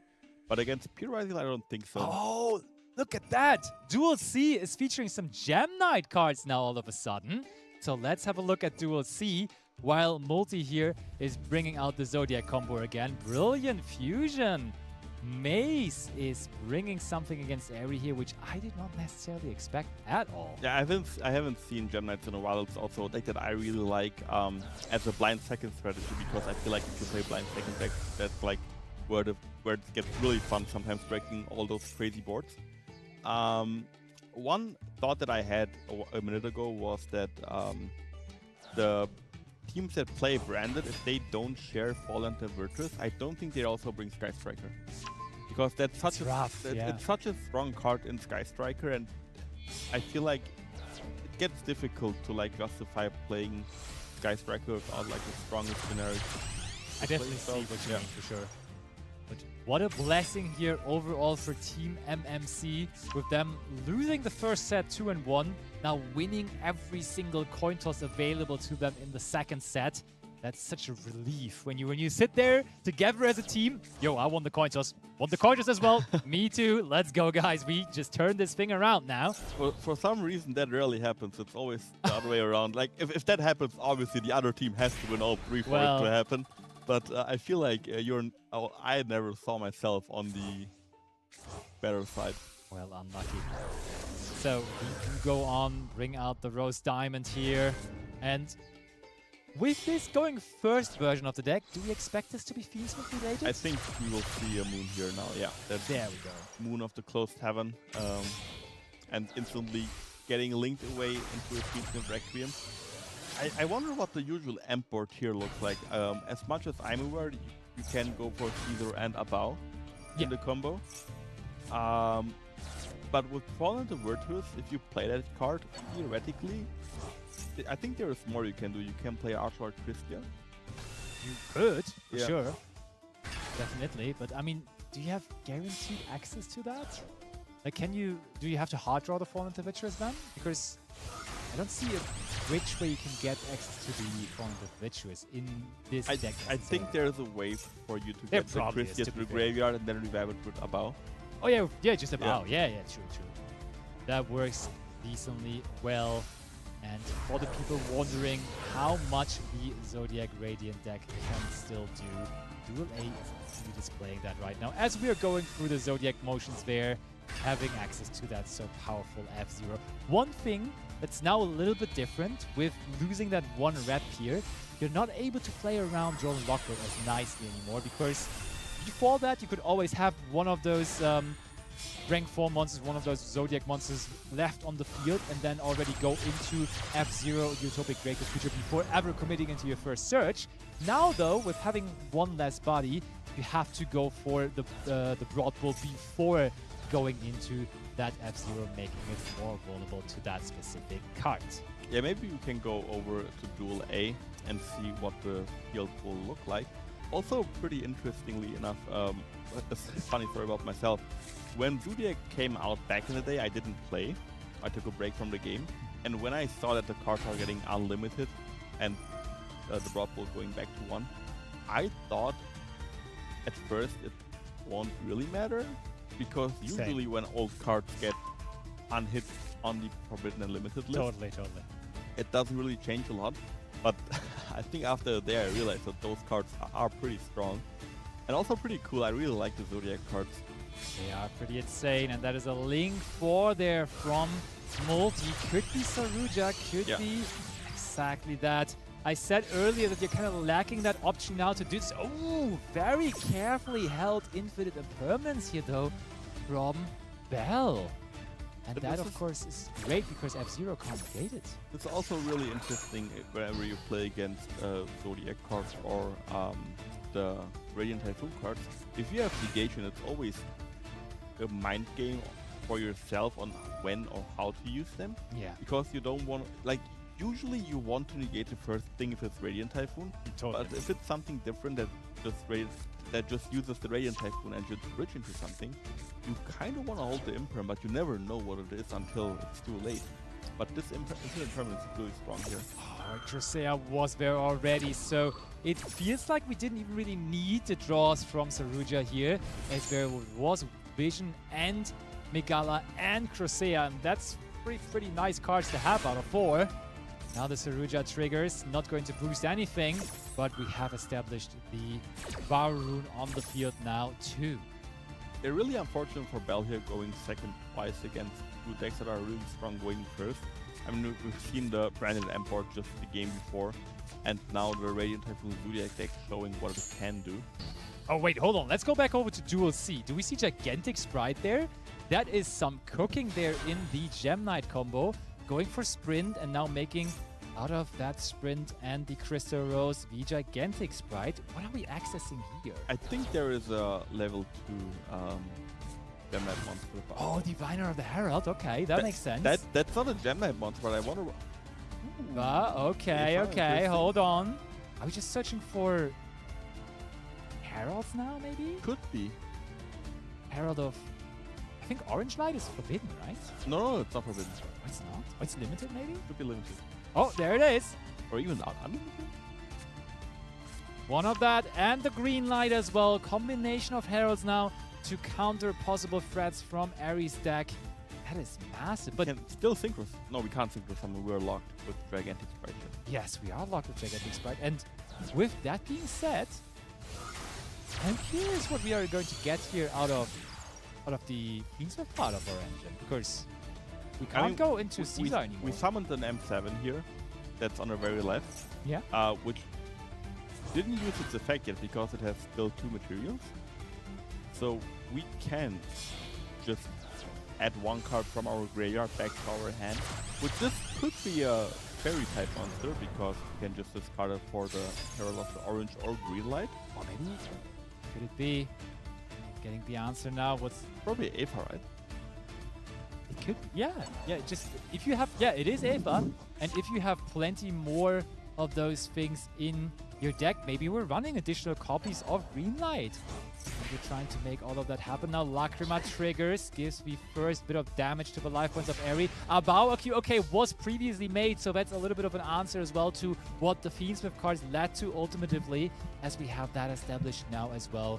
Big combo backed up by 2 searched in-engine hand interactions. I'm not gonna lie, when I saw the Gigantic Sprite, I felt like maybe this Emperor won't be that strong, but now looking at it with the hand size and knowing what's in the hand, Right? I think this Emperor is really strong. I think you just want to negate the normal summon of Kultune Rico here, or the effect with the Herald of Orange Light. Seems reasonable, I gotta say. Ideally, you want a 4th berry in your hand to use the green light if your opponent has a Kultune Synchro. Oh yeah. That card now though, semi-limited, so Qtune players don't have it as regularly anymore, and that is going to resolve, resulting in the Reco being negated and destroyed. It is really tough if you play Kultune, if your normal summon gets negated and leaves the field. For example, when it gets Primite Drill Beam, that's just like one card that I have in my mind. Yeah. It's really annoying or really difficult to come back after that. What could possibly be the reason that you have Primite Drill Beam on your mind, right? True Blue Eyes Enjoyer at heart. Here comes Diviner of the Herald. So that's the card we can now bring back on this turn. Oh, whoa. What? That was Invincible, I think. I think we just sent Invincible to the graveyard, which might be the option we're trying to bring back with Abawa Q. But there's a triple Tactic Talons now from Eri, which surely is going to... Oh, wow. It's not getting negated by the green light. What's going on here? Maybe we don't have another fairy in our hand That would be crazy. because the Eva also didn't search. True. You're right. But when they are not searching, that for me would seem like we would have more fairies in hand, Could right? be. Yeah. Oh, Synchro Overtake. Also a really strong hand. We have Rico, we have Triple Tactic Talent, we have Overtake. Leaving Remix, no response. You gotta be kidding me. There's no way we're playing through this. Ooh, and in the meantime, I think Belle actually is trying her very best to play into this field there. As we see, they are still on that Fairy Tail Aegisthus deck. Okay, here comes Rotary. Eri really pushing into this, but I feel like we should have went to the battle phase first. but There is an IP Masquerade that's not being used. I think that would have been a really good spot to use the IP into Possibly. an SP and banish the Rotary. And we didn't do that, so now we're gonna get every effect out of the chain. We get Rotary to search, we see the hand so we know what's inside. We get Dragmaker's effect to also search in our Kultune spell or trap or monster. I mean, luckily enough, we were wondering about what the other cards in May's hand are. We will find out here. No additional monsters. It's just the lonely green light paired up with 2 spell cards. That's not great. Yeah, and all of a sudden the sport seems very breakable now. I wonder why we didn't use the IP Masquerena there. Maybe we don't have SP Little Knight in our extra deck. That could be the case. I In mean, a shared card environment? I was just going to say, usually a card that you would definitely play, but in a shared card environment, it's not given. Only 3 decks can play it. But I would have assumed that the player that gets IP also gets SP. Yeah, I would think so as well. But I guess not. Or maybe we just actively decided to not go into SP Little Knight, which could also have its reasons. The track Maybe maker will... Underworld Goddess? We're just waiting for a real impactful Underworld Goddess? Could be. That could also be an option. Not sure whether I like that option too much though. But we're thinking about what to grab with the track maker now, as we have already gotten the JJQ tune off of the Rotary and now Q as well. And as we all know, the JJQ tune will allow us to have an additional normal summon. We already had an additional normal summon from the Rotary, but the 3rd one in total now. Ooh, normal summon the Earthbound Prisoner Stone Sweeper, which is a level 5 non-tuner, but we are able to normal summon it without tributing here, and that's a Synchro 7 which we are allowed to go into. Also, Ooh, hard summoning the Wind Pegasus. Interesting. Destroying the Sprite Elf, okay. We couldn't target the IP Masquerena here, of course. Normal Q, we're just running over this Gem Knight field. Doesn't seem like they can do anything about it. And it also doesn't seem like there's any way for Bell back into the game there in Duel A, as it's back to the Radiant Typhoon Zodiac player, and there is barely any cards remaining in hand for Bell. yeah, and it looks like the Radiant Typhoon player is also just going for game here. So this is the last game of the set. It was tied 2-2, but now it is 3-2 for MMC. Yeah, they have already turned it around, going into the set with the disadvantage of 1-2, but Emre here might be the one keeping it competitive, getting us into a 3rd set with that desired 3-3 score, at least from a caster perspective, right? Yeah. We like to see it being very close. We like to see it coming down to just the very last game, so having it even before the last set always is a bonus. Yeah, but this is more than game because of the effect of Cool Tune back-to-back, which lets every tuner attack twice per turn or up to twice per turn. The loudness war getting pushed to 3,300 attack because of the field spell. It's just game, right? Yeah. Easily. And there was maybe just the one extra fairy missing in our hand. With that one extra fairy, we could have guaranteed to stop the triple tactic talents, and then keeping that above our queue probably would have enabled us to go into the Invincible, and that may have locked up the game. But no, instead Emre just takes full control there, going second with the Q-Tune strategy, which is as strong as ever when it does draw the right cards. Yeah, it was just really unfortunate that the Gemini player only had one other fairy type monster. I felt like if we had a second one to discard for the green light, it would have been over. Yeah. Because if we negated the triple tactic talents, I think the Abao using its effect Exactly. to revive the monster back from the graveyard would have... Or maybe even just destroy something, right? That also would have been, like, against Q-Tune, spot removal on one card, on one monster specifically, it can be really, really powerful. Especially if you negate the effect as well. Yeah, exactly. So that would have been real nice, but no, Q-Tune is going out victorious here. But let's dive in onto the theory here a little bit, that apparently the Gem Knight deck must be a Q-Tune counter, right? Because they have brought it into this game here where they knew they would be up against Q-Tune. So I think it's just when you're building those decks in the 3v3, when you have multiple decks available, you kind of want to have your first go-to deck. I think Josh was also earlier on mentioning that you just want to have one strong deck that is kind of your deck you bring into every first game, just a deck that you're very good with, a deck that is generally, naturally very strong. And then the second deck can be specific counters, and you can like even go for some wild tech cards that are just really, really good. I mean, what could be a wild tech card against the Q-Tune deck? There's that one spell, Soundproofed or something, that's just going after all those synchro monsters. You can go as wide as that, really. Yeah. I mean, it really depends on what your first deck is and how flexible your second deck can be. Yeah. For example, just diving back to Worlds 2024 when Josh played Snake Eye Fire King, Yeah. his second deck was Labyrinth with like 35 traps just to beat the Yubel matchup. He would never queued into anything that's not Yubel. Yeah. And if your first deck is as strong as Snake Eye Fire King was in that format, I think you can afford to do that. But you can also just maybe play something very generic as your first deck, as you said, something very strong, and then just maybe try to counter like the light and dark decks with playing a heavy Bestial Engine, so that deck True. doesn't like only counter one deck, but rather a lot of different decks.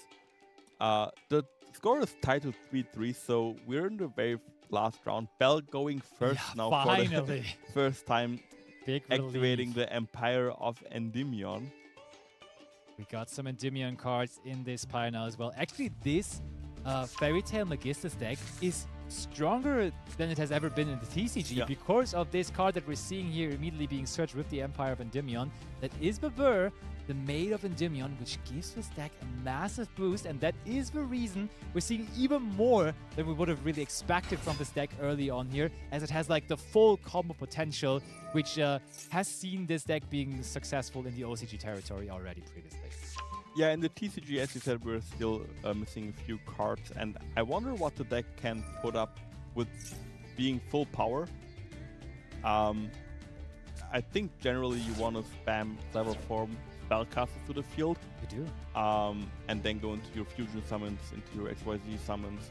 We've seen the spellcaster rank 4 that requires 3 or more materials in the first match.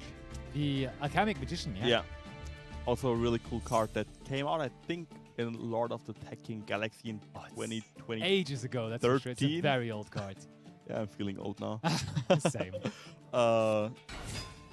Yeah, we now see Spenta, also one of my favorite cards. Like, the combo potential with this card is just insane. It kind of reminds me of Habakiri, where like one Habakiri can go into anything, and I feel like one Spenta theoretically can also be whatever you want. You're right. It probably can go into Habakiri. It definitely can go into Habakiri, let's be real. But there is actually the cover card of the current Challenger Cup season, the Fairy Tail Wicked, which is on the season mat.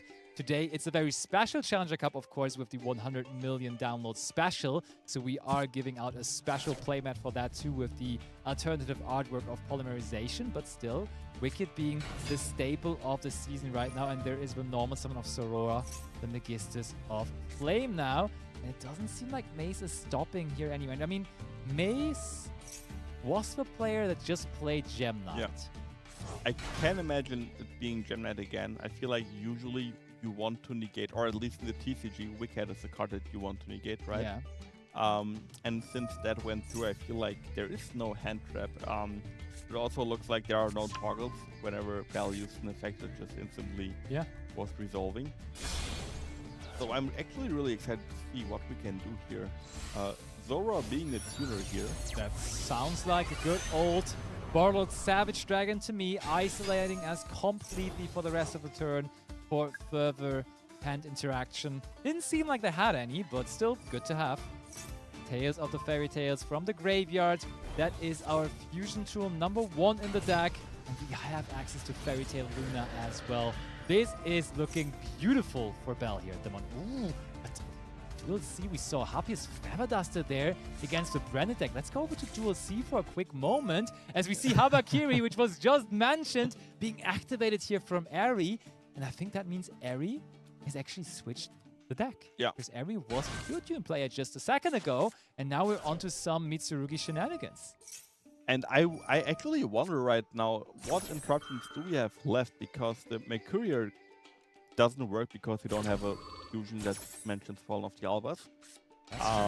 The back row is gone. I feel like the Quem is the only interrupt that we have to play around, but a Quem alone, I think, doesn't do it against Mitsurugi because it can just summon the Murakumo. Yeah, for sure. Wipe the field. Can we, though? Maybe they're already... I mean, unlikely there already is a fusion in there to make the Mercury alive immediately. So maybe a Fawn of Albas, which could lead to a fusion ultimately. but that would invest another card. Really not looking like the greatest of situations for Con here, as Eri also is on 6 cards still in total here, so maybe there was Maxi or Fuvalos involved on the previous turn? Could be, Gotta yes, be, could right? be, yeah. Gotta be. Because I also don't know in which scenario you would end on a Granguignol and a Mercurier on board. Seems like an awkward Maxi or Fuvalos Yeah. angle, I agree. It does look like that, and as Eri is trying to figure out how to go, immediately activating the Mitsurugi ritual, previously searched off of the Saji, so Murakumo's next. Yeah, I mean, we know that there is no Ash Blossom because otherwise we would have probably used it on the Saji, so we can pretty much safely use the ritual here to summon the Murakumo from deck. Oh no, we're But going from hand we first. go though. for Bakiri. Maybe we have Murakumo in our hand. Or we just don't care about the field just yet. There is a Murakumo in hand. So that may be the end of the entire field from Con here. Maybe overall the hopes of Team MMC as well, as we saw, or we still see, Bell in Duel A comboing off like crazy. I mean, we wanted to find out what the possible end field of that Fairy Tail deck is looking like, so let's go back over to Duel A to see how far we've come so far. Okay, I think there there's a Fairy Tail Snow. is a Snow right there coming back. There also is the Magistus Negate already on the field. And look at this, there is another Alchemic Magician, and this time we get to see what it's going to set as well. You said it can only set a spell cards, right? But we're not using it. Wait, no, in the end phase. Okay, yeah, Yeah. that's in the end phase. For a second I was like, what? So we detach one, probably the Fairy Tail Snow, right? Yeah, because Yep. it's an additional interrupt. Discard approval laws, we surely don't need that anymore. And what is the card we invested 3 of our monsters into to get access to that very specific card? I feel like it doesn't need to be a crazy card because we're probably spell locked at that point, and I don't think there's a better generic or like a spell exploit that you can go for. Caught by the Grave is a really good card. It is a really even good going like if you go first and don't, I guess kind of going second because you don't have access to it in your turn, but having it as an interrupt is really strong. It is. You can kind of tailor it towards the matchup that you're facing, and when you expect, Valon for X Ryziel, so Maze is back to the Ryziel deck.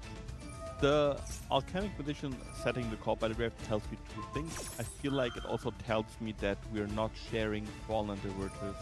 Yeah. Because I think that's a card that you also really want to set. Also a card that we can just use here on the Valen if they target the Call by the Grave with the Valen. They did. But, I mean, we chain block the X Ryziel here kind of nicely, chaining 1 X Ryziel, chaining 2 Valen, but the Fairy Tail Wall doesn't care about that.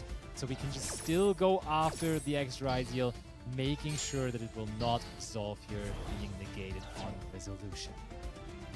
That's rough. But at least, on the plus side, if we have another Ryziel here, we have 1 Ryziel monster established on the field.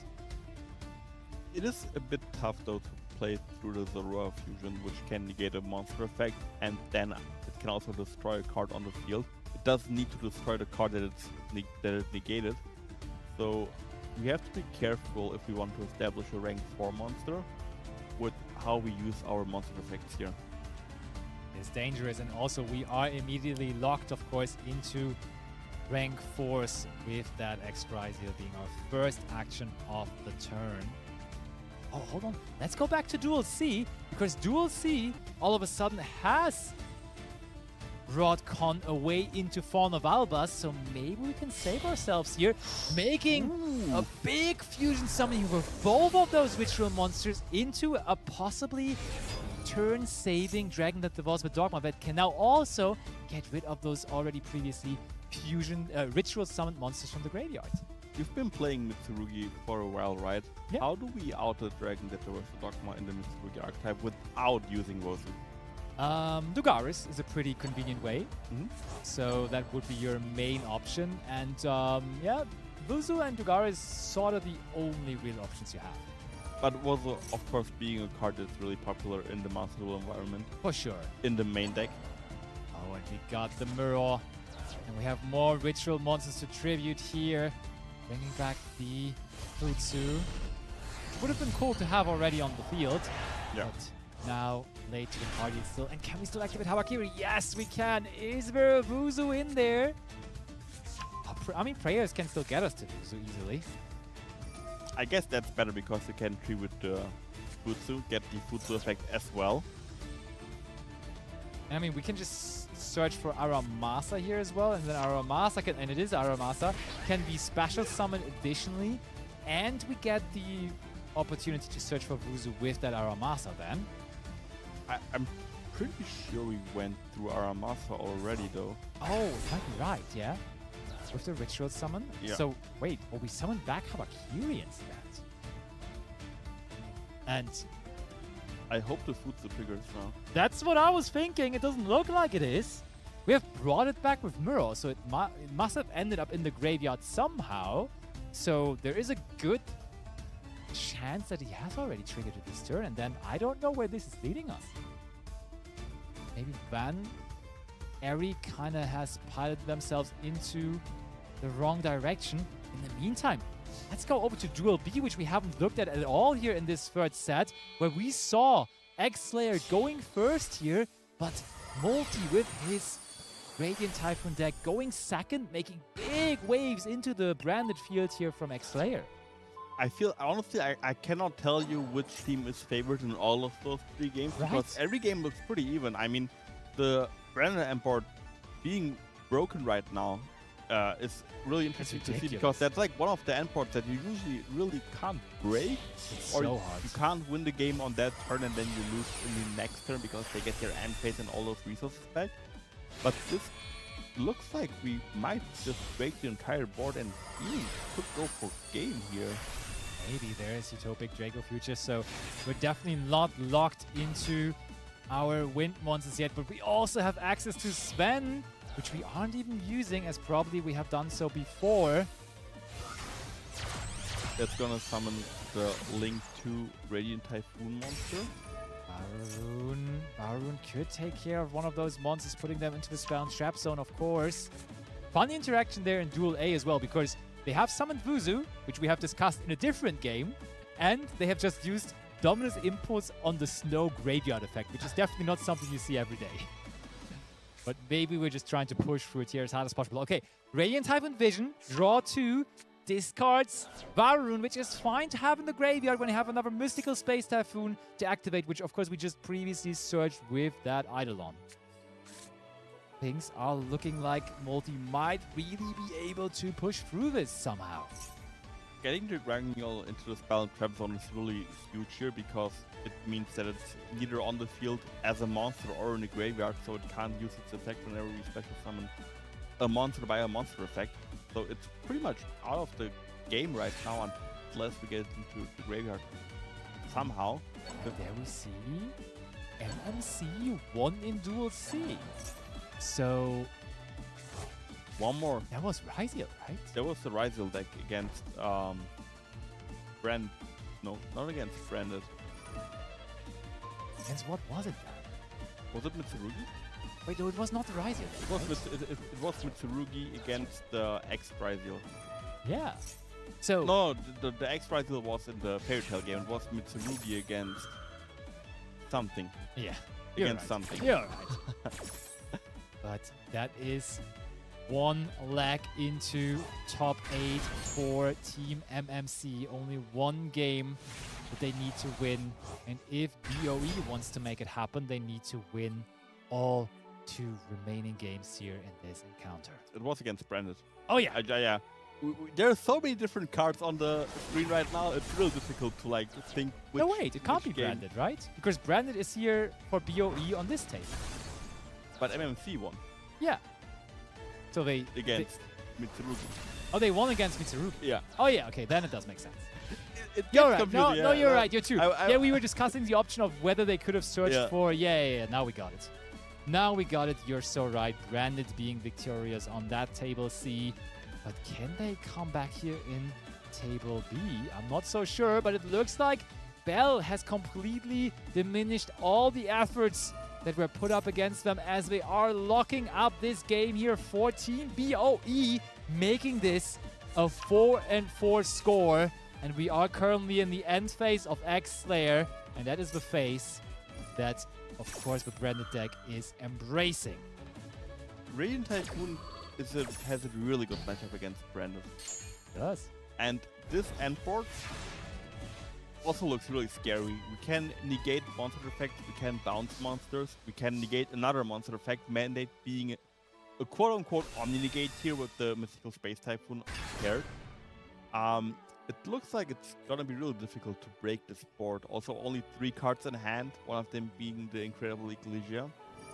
Honestly, that's why I'm so sold on the Radiant Typhoon Zodiac deck. It feels like there's barely any bad matchups. Like you have a solid Q-Tune matchup, you have a decent branded matchup, you have a very favorable Sky Striker matchup as well, with all those Mystical Space Typhoons in your deck. Like, it really is lining up so well into so many of the other meta decks around. Now we are just going to negate the Fallen of the White Dragon, which was surged. Funnily enough, can we use the Utopic Draco feature right now? Because there's no Monster Zones free for us. Okay, there's the answer. We can. So we can negate, but we cannot take control, which is something we can live with, I would say. That seems to be all right here. Oh, I would agree. I think the Zodiac Radiant Typhoon deck is probably the strongest deck of the format, in my opinion. But yeah, MMC here taking the set in a really close 5-4. As close as it gets. Well played by both teams. In the end, it sadly wasn't enough for BOE. Well, there always needs to be one winner and one loser. And I mean, still, they won their first round. And I think those team competitions are always just also a fun thing to do with your friends, right? You have not wasted your evening. You had a fun time with your friends, probably being in voice chat the entire time, talking through every play that you can make, because that, I think, is the biggest factor of those team competitions. That I think, when I'm playing together with my friends in a team, I learn so much more while dueling compared to when I just play on my own, because you're just talking about every single micro decision and you have multiple minds working on similar on different tasks, and therefore it really feels like a learning curve that is so much more higher, so much more drastic than the usual one. No, I agree. I mean, I have the most fun as well when I play with my friends in a 3-3 tournament.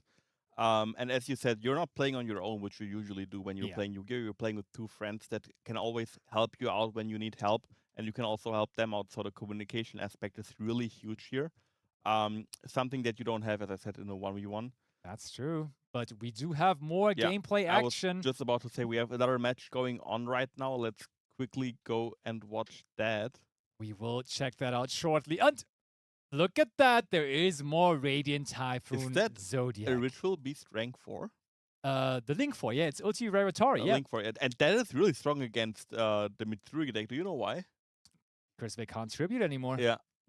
But Paria Life, look at their hand size.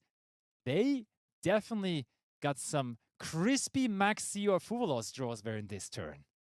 So they are having all kind of opportunities and possibilities here. As we see, they're only in the second set here in this. 2-2 the overall score. And we do see Team Aris again, which we of course have seen in top 32 already, where they obviously ended up on top. Otherwise, they would be here with us in top 16. The Ritual Beast Link 4 is really interesting here. Is it negated, or why can we use Mirror? It probably says on the field. So, yeah, it probably says you can't tribute monsters on the field, and therefore just tributing from the hand here is perfectly legal and fine. Yeah, I remember losing to that card a lot when I played Tempai. Because Tempai, a deck that usually synchro summons, also sometimes tribute summons the Genroku, which they can't when there is a Retroari on the field. But yeah, now the Murakumo hitting the field, using its effect. You tribute summon Genroku, that's a thing. On the field. Don't use its effect. You tribute it. Yeah, I see. Okay, so that is Chainlink free Ulti Raratori now, kind of indicating that we are about to lose it, because we feel inclined to use the banish effect here now. And I mean, Murakumo will be wiping here, as we have successfully chain blocked it from the Varu negation. Okay, discard another card. I mean, with so many cards, I feel like Mitsurugi is one of those decks that can make very, very, very big use out of a big hand size. And they're also really playing enough quick play spell cards that can work around the Mandate negate as well. Searches for Mitsurugi Ritual here. Paria live. Oh, we're getting rid of also the Varun and the Megala before it could ever activate its effect. That's such a big advantage here. Manju of the 10,000 hands shall be normal summoned now. That's another ritual spell from the deck. There's barely any ritual. Oh, are we even using the effect? Because we searched for one ritual here. But we can also search for ritual spell card, right? But we don't. Interestingly enough. How many cards do we have? We can't Excite-Knight here, or when we can summon it, but we can't use the effect. Tornado Dragon, okay. That's really strong against Radiant Typhoon. Do we just go after the Mandate here? Or do we go after one of the other ones? I was about to say, I feel like just holding it for the Mandate is also it's probably the best decision. Wait, you're right. Tornado Dragon being a quick effect is just so nice to work around the Mystical Space Typhoons and all that. Yeah. Like you can chain it to the Mystical Space Typhoon activation, but you can also just chain it to the Mandate, then trying to negate something to make sure that doesn't happen. So using it here preemptively is certainly something interesting to see. And the overall score right now is 3-2 in favor of Team Aris. And I would like to inform all of you that it's now 10 minutes remaining on the round timer. So we need to see some quick games after this, and I don't know how quick this game will even end. Yeah, not only that, I feel like if Paria wins this game, they're up 4-2. And with only less than 10 minutes left on the clock, I feel like winning 2 games that fast is real difficult. You can win one, but for you to win both games, it takes some luck because you also probably need to go first, establish a strong board, or like go second, interrupt your opponent really quickly. Well, luckily enough, their team name is Lux, so they shouldn't have any issues with that. But here comes Mitsurugi Ritual. It feels... Ooh, tributing Vuzu there as well. Could have seen that Vuzu coming onto the field, to be honest. Just getting rid of that brought back Varun that we have. You can still let it back with this effect. And we're doing that. There you go. This card's another ritual. Yeah, look, we just had all the rituals, so we couldn't even use the Manju. So we sort of had to waste our normal summon. All those Maxi or Fuvalos draws apparently were duplicates. Ooh, early battle phase entrance now, though. Meaning we are most likely going to give another turn to Musa here. And giving that deck another turn is never a good idea. We could have used the Wozu, right? Or does it block? Can you not use it before you special summon something different? Because Wozu is the only Mitsurugi card that locks you out of any other special summon. So I'm just wondering if it's like until the end of the turn or for the entire turn. Because if not, you could have tributed the Murakumo into Varun to special summon the Wozu, bring the Murakumo back, also get a search. Not happening here, and now the Mandate activating as we have brought another quick play into the graveyard with the Ascendance. And we will draw another card. It looked super favorable for Paria, and now all of a sudden it feels like it's snowballing back into Musa's direction. Perhaps Mystical Space Typhoon, perhaps another Radiant Typhoon Chant. Which of course, we mentioned earlier that the Radiant Typhoon Zodiac deck is hit by the Red Pier being semi-limited now, but of course we shall not forget that also Radiant Typhoon Chant and Vision both are semi-limited now as well. Still, the deck is consistent enough to put up those numbers as both engines bridge into each other in the deck. Yeah, and TCG always had the consistency problem in Radiant Typhoon, where often you would just pass one hand trap. But the Radiant Typhoon card just being great normal summons and extenders with the Barrage pretty much fixed the biggest problem that the deck had, in my opinion. Oh, and look at this. Old school Mystical Space Typhoon in the end phase on one of the set cards. Like it is. Oh, and he hits the Mitsurugi Prayers, which is so incredibly strong. Brings the Phonics onto the field now. One noteworthy thing here, the Mandate is permanently negating the card here, so we are not able to use the effect here that turn either. And there is the Mystical Space Typhoon that we searched over Cresea to get rid of the other set card now as well. Yeah, Mystical Space Typhoon, just by itself, even if it doesn't negate with the Mandate, is a really strong card still in the big 2026. Yeah.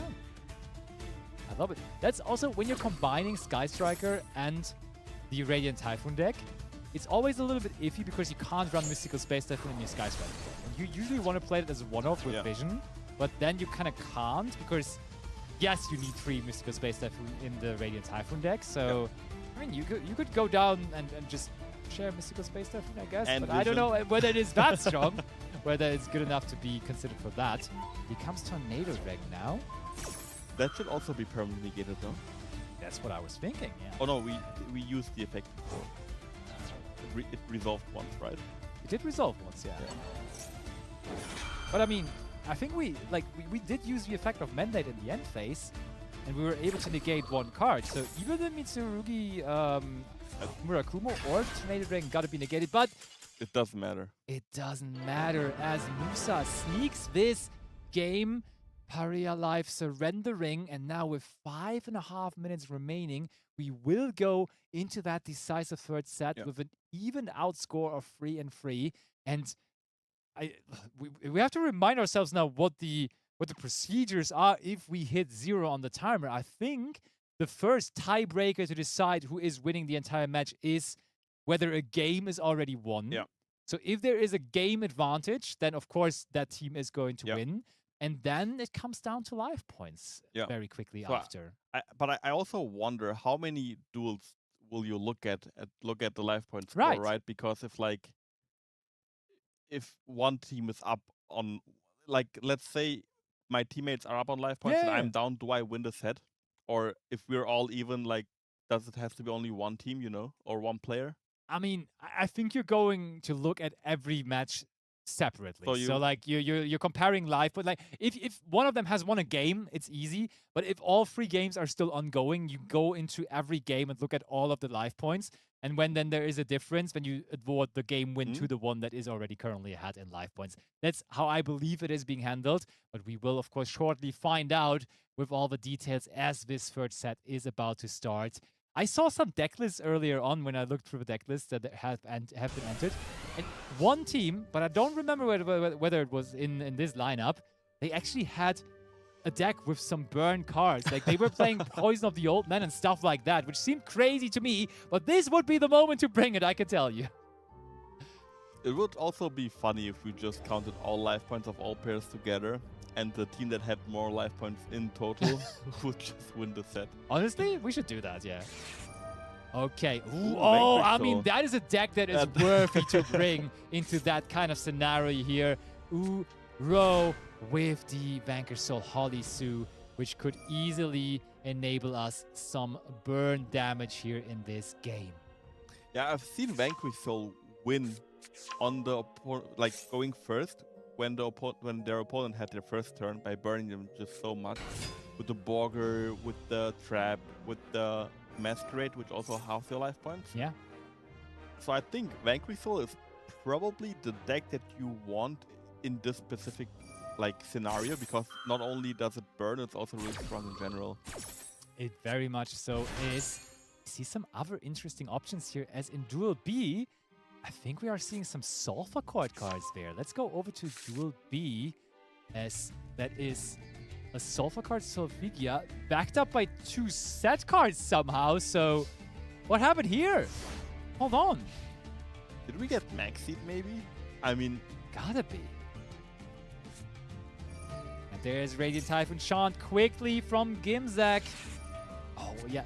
I mean, against Radiant Typhoon, sometimes it is that easy. You just have to throw your Ash Blossom onto the first starter that they show and pray that is enough. But let me tell you, 90% of the time it's not enough. Okay, that honestly is a decent card to see here, because that's not a card that plays the game just yet. This card doesn't either. Okay, all right. Maybe Gimzak actually doesn't have another starter here. Yeah, as I said earlier, you always have to make the decision, do I want to interrupt my opponent on the spot, or do I want to hold my interrupts where they could potentially be even better? But sometimes if they get to that spot, one hand trap doesn't stop it. Very true. Honestly, I think pretty interesting. We can't play, I feel like.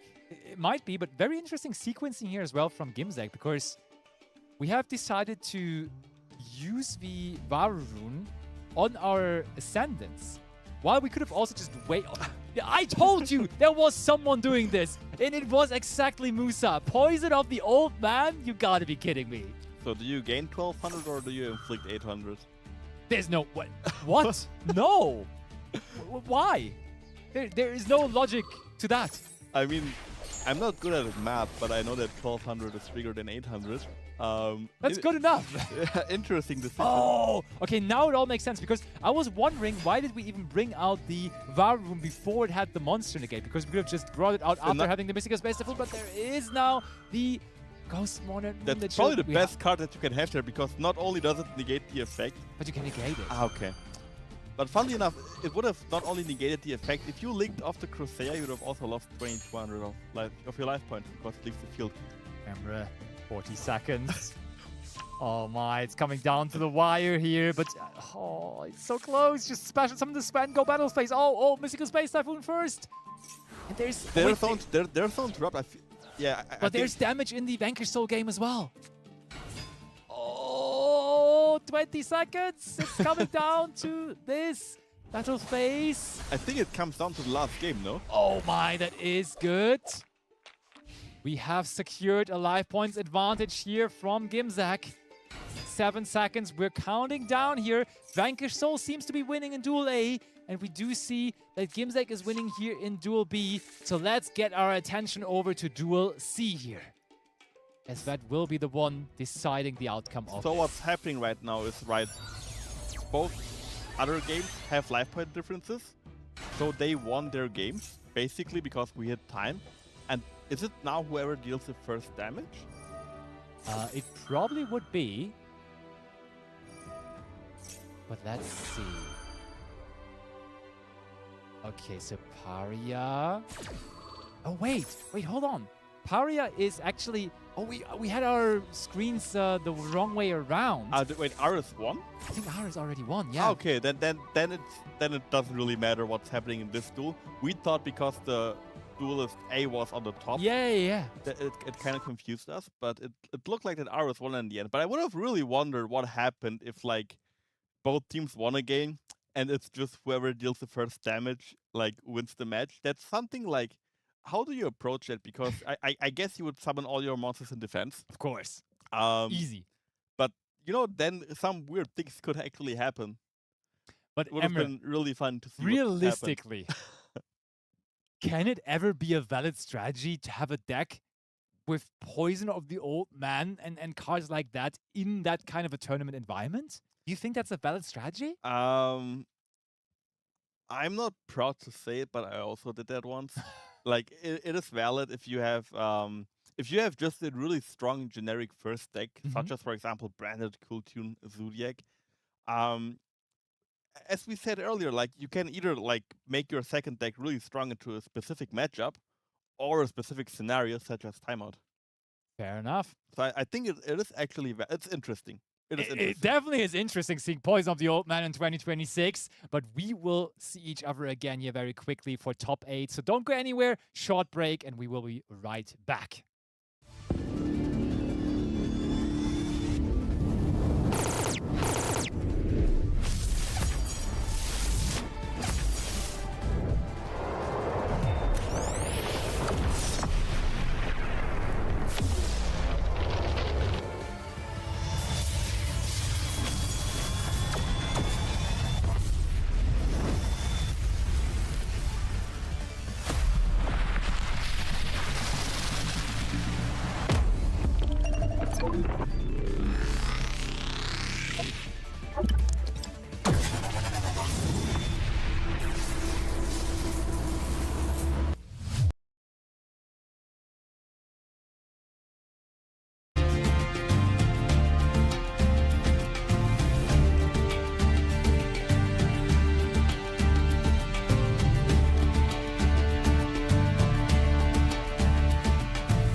Hello and welcome back, Duelists, to the 3 vs 3 Challenger Cup. I'm joined by Lampi today. Look, we've got the partner look on with last year's World Championship t-shirts. Here we are for the top 8 after you guys just finished a nail-biter top 16, Ooh. I feel like. Tell me about that.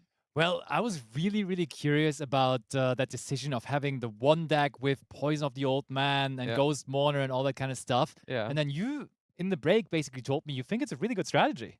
I mean, I don't know if it's something I would do. I mean, it doesn't apply to the World Championship, right? Which is where I have the most experience with the 3 vs 3s, because usually for the Challenger Cups I commentate. Yeah. But I feel like because we have the different overtime rules, it does make some sense. I mean, if you're happy with I your can see it. primary decks, just in case you go to overtime, because like you either prep for, like Emre just said, you either prep for a specific matchup, which could happen or could not happen, or you prep for a specific situation, which could theoretically happen every round, right? And at that point, it doesn't matter what deck you're playing against.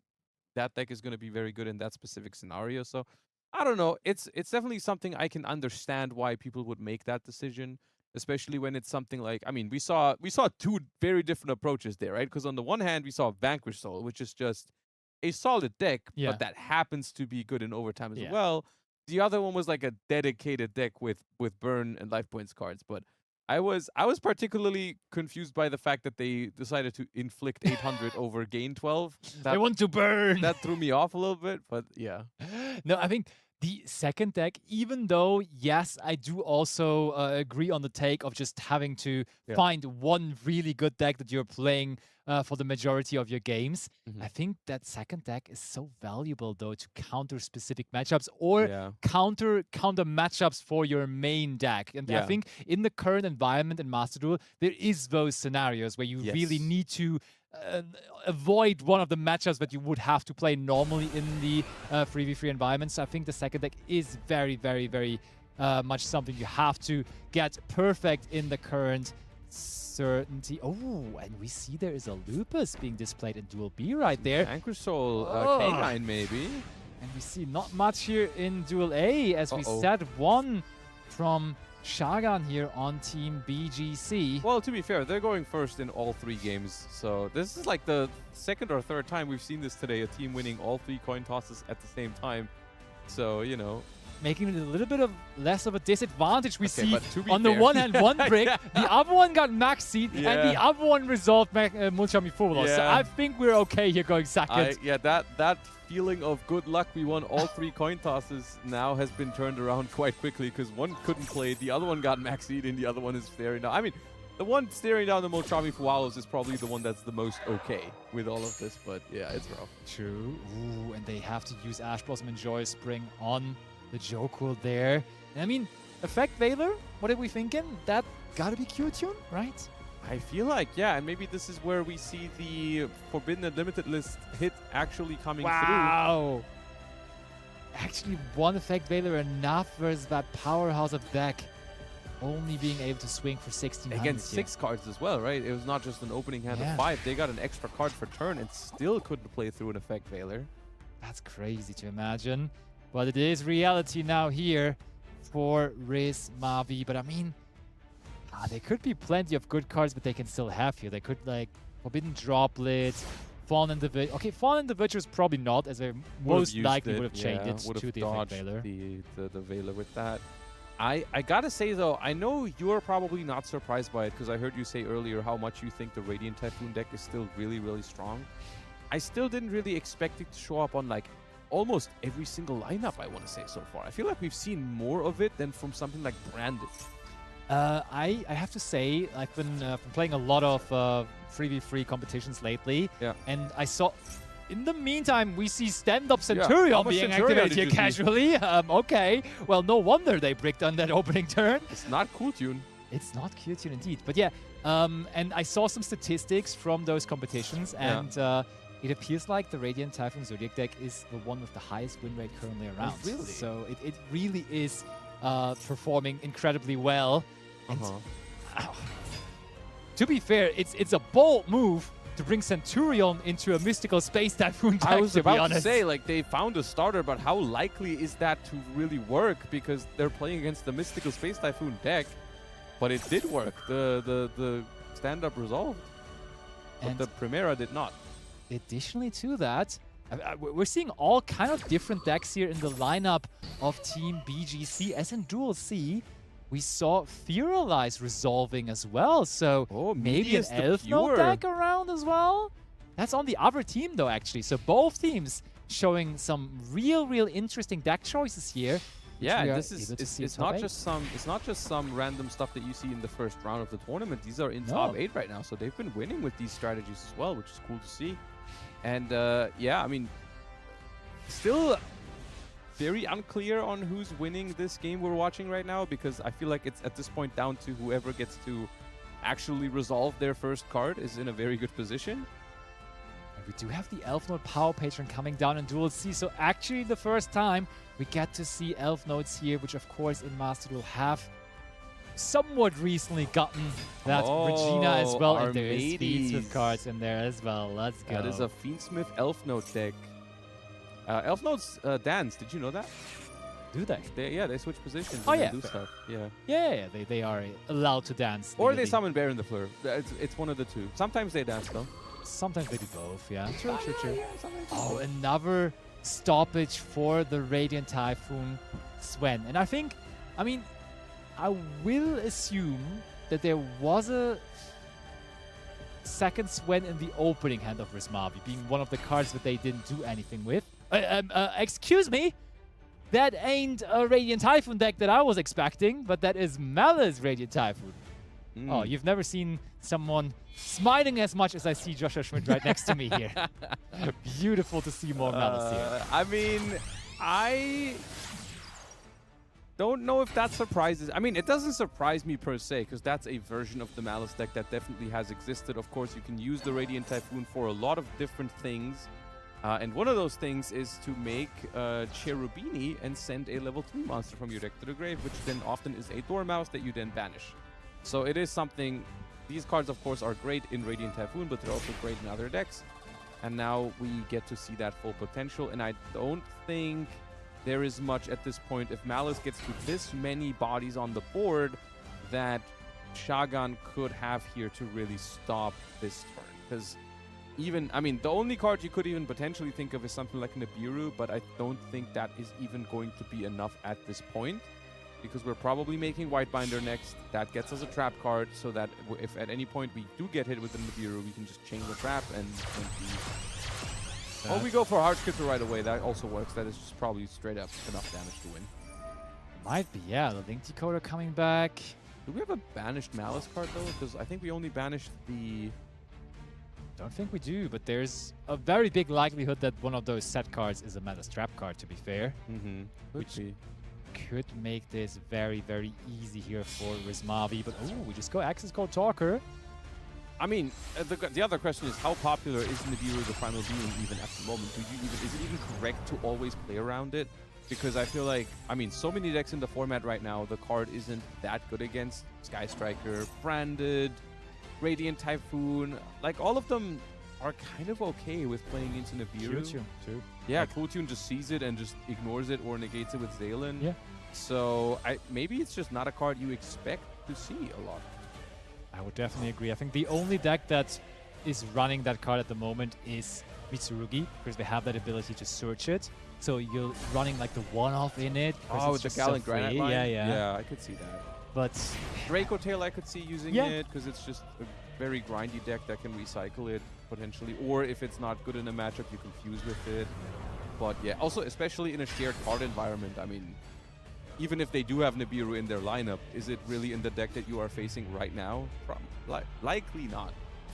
very much so. So we do now have the life points of Shagan being brought down to 0 as Rismavi takes the first game of the entire set, making it a 1-0 lead for Team Azure. And there is the Q-Tune player on Team Aspure now. Let's quickly take a look at Duel C. Because we see Elf Nodes doing Elf Nodes things. Looks like there was not a lot of dancing this game. Instead, we did go the Bear and the Fleur route. We might be dancing now, though, on the opposing turn. That is surprising. I mean, this is our turn 3, right? Elf Mode went first? No. Elfmod went second. So Oh, Elf Mode went second. Oh, yeah, right. Okay, so we might be dancing this turn. The Fuwa on their own turn actually surprisingly good here. I mean, drawing 1 card for the team. There is going to be dancing right now. I'm happy to the one announce. card might immediately be banished. There is about to be dancing. Dancing will happen. The Public Tinya, announcement. the Tinya and the Regina. Ooh. That's such a valuable Tinya moment, though, right? Yeah, if we hit the thing that they're trying to reveal, then this is very rough. But what if there's 2 things that they could reveal? Then it's not that rough, but then at the same time, I don't know if the Baron can still negate. Oh, wait. Okay, with the Fallen and the Virtuous, surely the Baron cannot negate anymore. Well, if the Baron is live, this is just over, right? Yeah, Just Baron negate the Fallen, and then... So it's not live. No Can't go dancing? live. Yeah. No dancing! Ay, rough one there. Mercurier. Courier also. Oh, that's not funny. a bad That's one. actually, that's very interesting because Mercurier, actually, maybe there's a world where you let the Tinia banish that because that would trigger, Yeah. right? You see what I'm saying? You still chain the Fallen and the Virtuous to make sure that it hits the Mercurier, but you chain the Fallen and the Virtuous on like something else, like the Baron the Flare. Or the Synchro, because the Yeah. Synchro can only activate its effect in the main phase. Right, and then you just let the Tinia happen, it hits the Mercurier, and then you get your search anyways. Yeah. Like what you I would have like gotten that. off of the I Branded like and High that. Spirits. That's not too bad of an idea, but it looks like Osk wants to rely solely on that Albion the Shrouded Dragon now. Because now the Baron the Fleur also gets to tag out in the standby phase, so that's what I was wondering. Like, is it worth True. maybe getting rid of that? Because what does this bring back? Lucina, which Lucina, yeah. is another, what is it? Return a level 6 or lower monster to the hand Exactly that. if it gets the dance. So, It will get to dance. There is very little preventing that from here on out now. and that can matter against Branded because that stops something like a Fallen of Albaz to fusion summon. You just return it to the hand, can't fuse with that. So we'll see if that's actually going to come back to bite them here. One of the biggest things about Elf Note in Master Duel at the moment is that they do not have Elf Note June Pride yet, which is the level 10 Elf Note Synchro, which does make the Elf Note Power Patron a much weaker interruption because it's just less flexible in Absolutely. terms of what levels you can synchro into. Yeah. That's really the one missing piece of the puzzle to make Elf Note like a really, really strong strategy. Elfmod does feel a little bit handicapped at the moment, that's true. I mean, it's still really strong. It's It just is. more reliant on those generic extra deck tools like Baron, like Crystal Wing, like Dawn Dragster. I mean, a majority of those things it'll still do after the June Pride, but the June Pride will then make Elf Notes themselves even stronger. Interesting question here, though. Do you think the Elfmod player is playing Harmonia in their deck? Likely, I would say. I don't see a reason not to. I mean, the unless- only reason is there's a Q-Tune player on the Yes, roster as well, that right? is that's the thing. Yeah, if there's another deck in the lineup that really wants it, or maybe this is a lineup where they actually decided to share it. Right? We talked about it earlier. Maybe. Could be. Ooh, talents off the top of that Albion. That is a crazy draw. Oh my. That works wonders. Can they find what they need? I'm in general, a little bit surprised by the decision. Okay, that answers my question. It leaves me potentially even more confused, but it also answers my question at the same time, because I was wondering, like, why did they search Albion the Shrouded Dragon with the Branded and High Spirits? Why not go for the guaranteed play of Fallen of the White Dragon? But they just answered my question. Well, instead of adding Fallen of the White Dragon, you can also just add Albion, that draws talents, and that draws Fallen of the White Dragon, and another card. That is straight up better, so I take it back. So Never mind. much better, and now Retribution in the graveyard able to bring that Branded Fusion back to the hand that as is- well. And out that of is one just- card, he's That's just just better. he's making it happen. That's just better. He's doing it. Because there is not much resistance left for 104 here. They have already... Wait, what happened to the Lucina as well? Didn't we bring back Lucina at some point? We did have a Lucina, and I am also just now wondering. I was probably yapping about something and missed where it went. Yeah, same. Completely same, but now Branded Fusion resolving, also using the Cartesia. Oh, we used the Ecclesia Synchro in the graveyard to get rid of it. Fair enough, fair enough. Before we used the Shrouded Dragon to draw. So there was nothing to return yet. Here comes Albion effect and Vanishing Troll and Lockbird. What does that make? Wind? No, not Wind Drum. Secretarion. Dragon. That's cool.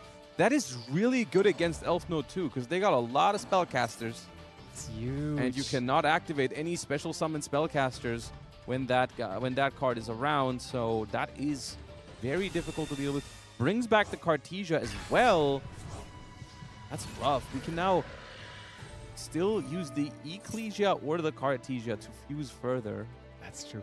Josh, I was wondering though, we kind of went in and out of this game in the beginning as we were also following the other games. Yeah. We saw they started off with Ardrius. So that kind of signalized a Fiendsmith line, but there is no real Fiendsmith NPs on our field.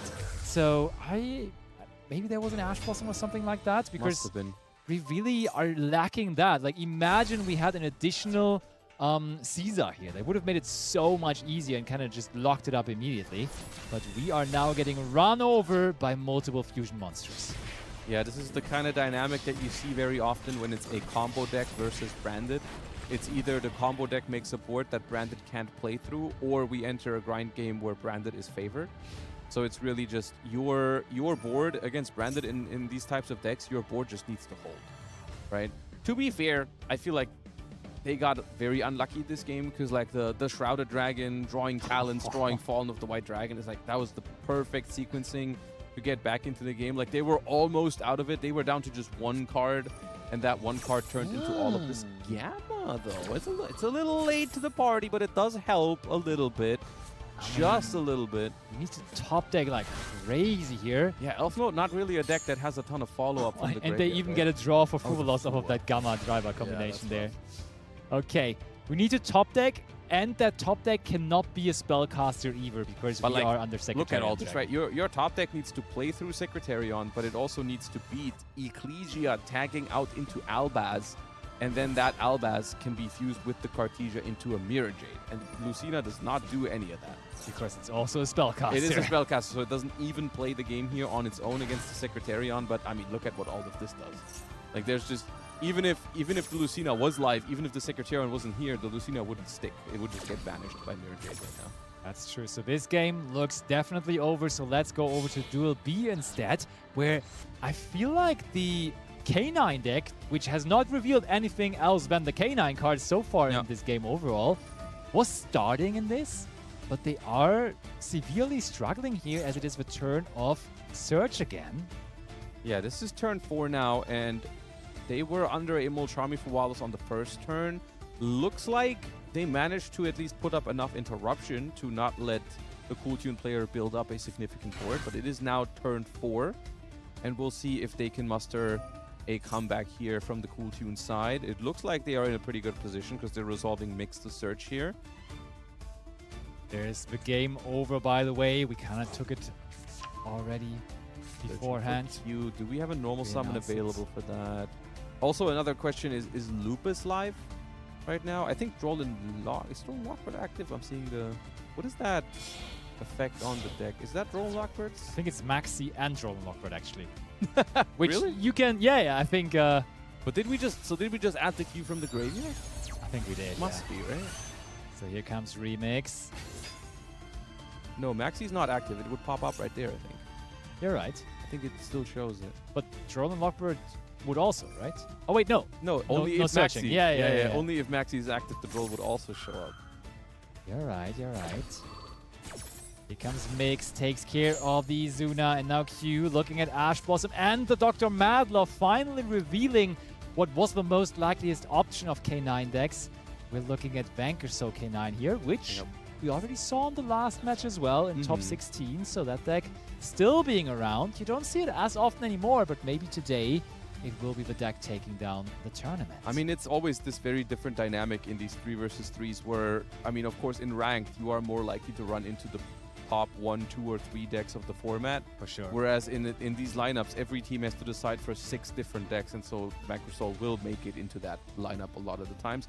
That being said here, not a great position because we are not drawing that Madlove. We have gotten it banished, and we are drawing an Ash Blossom off the top, which is not super helpful here. So we only have one other card in hand that we are relying on That Jax on the field has no more material, so it's not of that much value right now. Probably just getting outed by that remix eventually. Okay, we led them into the battle phase. So this will mark the activation of the remix now in a second. Maybe a Bell would be huge here if that was the last card in hand. Bell That could would be phenomenal. fantastic. Here's, can Jax attack multiple times here? No. Cannot, right? No. Oh, But it is resolving the It is remix. resolving, There is no response window there. I guess the other question is, do you want to trigger a graveyard effect right now against the K9 deck? Because the last card in hand could be something like Izuna, which together with a Lupus could threaten a rank 5 in main phase 2, potentially. yes, but I mean, it depends which graveyard effect. I think something like Rekko you can ignore because the one spell card that is right now able to be destroyed doesn't really matter to be destroyed. Yeah. Something like a Rotary, though, that also enables you to keep on further playing, I think is much more likely to be used. And we do get the Ghostbound Haunted Mansion back here, so we could even take care of Stop the Lupus. Yeah, that is a good call. So I think on that end, we're kind of safe. At the same time, adding back the Bell means we would have to synchro with something else. Not with the Bell, right? We would have to have another tuner, which we don't know exactly how the hand is lined up right now. And they do have that Ash Blossom to stop that mix from searching. So we are just giving up this mix here to this Jax. I don't want to say for free, because we did get out the Ash Blossom still, but what is that last card in hand? Forced Release being set is actually not irrelevant here if we still have another K9 to rank into Oh, but we're going for Zeus here, as it seems. with one material, though. So that must mean there is no other K9 extra. Yeah, I mean, monsters. the Force Release being in the graveyard probably indicates that we already went through Werewolf, Yeah. so there's probably nothing to go into. Very hard-fought first set here, already passing the 20-minute mark. Nobody really wants to get into the second set behind. A card that is now somewhat of a staple in the Q-Tune strategy is that Earthbound Prisoner Stone Sweeper. Yeah. Kind of making sure the deck still is consistent enough to work on a high level, and we can just search for Q-Tune Rico like that. That was a hand effect though. Loop is coming back. We have an answer to it if we want. Do we Bell that? Realistically, do we care? I guess if there's an Inazuna in hand, we would care about it. So we stop it, just in case. Next up, we can just normal summon. We have more Q-Tunes, as it seems, or maybe just any kind of tuner would do the trick here. Oh yeah, wait, it is the Rico with that we just searched, of course. Surprise Rico! Yeah, the Stone Sweeper, of course, being one of the tools that Cool Tune players are now using to replace the consistency hits that have happened on the recent Forbidden Limited list, which is kind of just the same as playing more Ricos, with the only difference that it is making the deck weaker into Droll and Lockbird, pretty much. Other than that, it's the same. It's pretty much the same, that's true. But yeah, like the modern current iteration of Q-Tune, it does struggle against Droll and Lockbird. I think, like, the previous versions of the deck, or the TCG version of the deck, they usually are able to just ignore Drone Lockbird, but a lot of the time. that version nowadays is a lot tougher on it. Right, because like, if you open a Cool Tune Synchro or a Q or a Rotary plus level 3 tuner, then you can just kind of Easily. play around Droll and Lockbird, respect it, just make your track maker first and resolve all your searches in one chain, and then you're fine. But if that's not available to you, because all of those cards have been hit in some shape or form, so the likelihood of opening a way to play around Droll is just a lot smaller now. So that card is a lot more effective against Cool Tune, which could be one of the reasons for players to also bring Droll and Lockbird as one of their shared cards to the World Championships. I was just thinking about exactly that. I- Especially with now 5 shared cards, it Yeah. does seem very appealing. It's just a matter of, do you want to take that risk of it being not great in some other matchups? Like Branded, for example, doesn't really care about it. That's the one big thing. Do you expect Branded to be one of the bigger decks at the World Championship? At the same time, a lot of the other decks in the World Championship format, Droll is pretty good against. Sky Striker, Radiant Typhoon, Cool Tune, some Elf Note variations. Like, there's a lot of decks that struggle into Droll, so I think it's something that we're going to see a lot of at the World Look at Championship. that. We see there is Abdullah still in the tournament, the one that won the European African region qualifier to the World Championship and has paired up here with Laurent Abdullah and is currently 2-2 in their match. But it's time to go back into the action here. Is that Brandon in high spirits? Oh, it's a connection fail. Oh, a connection fail. That's unfortunate. Connection fail on the first card activated. Sees a quick victory here for Team BGC. So that is the score equalizer, overall, yeah. A very, very fortunate equalizer right off the bat. Oh, and we see Duels C. Eniacraft! Let's see some setting. Let's set the stage here. Eniacraft is on the table. And we're resolving Cool Tune Q in Duel B, so let's take a look at Duel C. And there's no. Stolen Lockbird against Oh, the no. Eniacraft deck. Ay, ay, ay. Eniacraft does not like to get drolled, I am afraid to tell you. Lupus being summoned here, though. Okay. That's not very scary. Oh, okay. I mean, if we have a couple of cool shapes in hand already, we kind of are okay here. You know what? Okay. Seems all right. It's not what you're aiming for. You would like to do more with Eniacraft, but I mean, it could be worse as well. So, Khan still sticking to that Vanquish Soul deck, even though it brought no success in the last game. But maybe this time we find more immediate access to the Vanquish Soul part of our deck. Okay. Deftero immediately activating. and this is pretty good Alizonia here because it responds to when your opponent tries to add a card to the hand. And so you get to search here. And then the flip effect is to banish a random card from your opponent's hand, which can hurt Vanquish Soul quite a lot because it really needs hand size to reveal for the effect. So if we the best case scenario is we hit the field spell here that they are probably adding, and then just that tool is gone. But, I mean, other than that, if we just hit some attributes out of their hand, it also might make it really awkward. And the Chaining Dr. Madlove revealing a heavy Borger. Okay, so... Okay, and they're chaining that too. That does make a lot of sense. That's very dangerous because they might have the Arcatail that negates the entire chain. They went to Chainlink 3 there, I feel like, way too deliberately. That was not that important to reduce by 500, I feel like. Oh, but they did hit the Dr. Madlove now. That was massive. The field spell is still there, is the good news. Yeah, I think it was massive that we just tagged out in a way that the Dr. Madlove was an easy target. Oh, again. And that's going to be massive because we're just going to hit the hand down to only 2 cards after this. Alizonia, I think, is kind of low-key the best Eniacraft. You think? I think so. Not sure. I think a search and a random hand rip is such a good control tool. The thing is with searching, oftentimes it's just not doing enough, I feel like. When you're... Well, the searching is just guaranteeing follow-up. Yeah, but oftentimes when you're winning against Eniacraft, you're kind of winning in one turn, aren't you? I feel like that's how it's oftentimes going. We just hit the fire monster out of their hand is my counterpoint. The big problem for Eniacraft here is that Vanquish Soul does play Zeus. Oh, yeah. And Zeus is very good against Eniacraft. There's Ripper now, first of all. Third Alizonia, maybe? One time? No. Nope. Okay. Searches for K966B Lantern, and now we're also going to set from the deck, as it seems. We are not. I think it's because we're going for Zeus. Gotta be. I think we're drawing a card with this, and then we're probably moving into the battle phase, running over an Alizonia, and then Zeus is the kind of nail in the coffin. Actually, we're doing more than that. Okay, interesting. Or not. I mean, at this point, you've kind of figured out that Eniacraft doesn't have the greatest interruptions here per se. Like, we didn't have the Arcatail, we didn't have the one that responds to them special summoning. So it's kind of the thing with Eniacraft is you just got to be familiar with what all of them do, and then you can kind of figure out what your opponent has face down.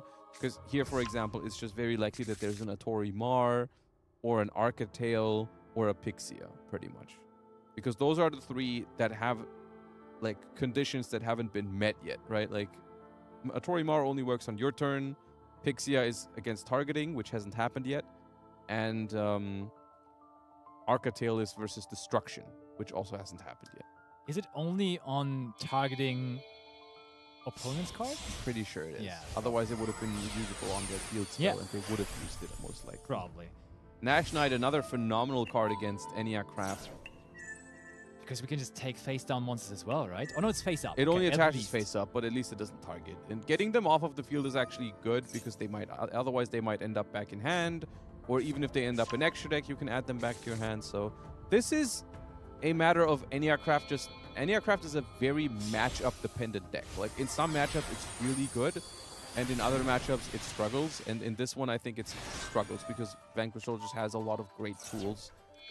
By the way, Duel B sees Archmage non-finito being summoned. So after seeing Elf Node, is this still the Elf Node deck that we saw earlier? Probably not. No, I think we see actual Archmage here in Duel B. Okay. We're getting the full Meteor's lore here. I mean, that is the best thing I could have imagined. All right, Joko revealing Izuna here. I think we just scrapped the idea of going for Zeus. We're just going in right now. We're winning this game, this turn. That's the dream, at It least. feels a little risky because I don't think Masquerade negates activation, so I don't think it works in the damage step. I'm not 100% sure on that though. No, I think you're right. Like if we attack into an Atori Mar right now, oh, that's okay. a big Link summon there That's for Saryuja? what you would expect to be Saryuja, yeah. Okay, well, what are we trying to draw into? I feel like we had everything. Raigeki. Okay. Let's see if that's what they're trying to find. Gotta be, right? I can't- Deals with all of the monsters Yeah, I at once. can't. No, you know what? I can't think of any other answer. You're right. Yeah. It's got to be that. Battle phase. Oh, I mean, with less attack points than they previously had on the field. And there's Torimar. Immediately there is a Torimar. And it does negate activation, Oh, it actually. does. Okay, it does work on that. Okay. So maybe we sort of did play around the Tara. I mean, Zeus would have just played around this the best way. I still Kind think. of. This is also kind of cool, though, because it leaves your opponent with no chance to play around it because the flip effect is mandatory.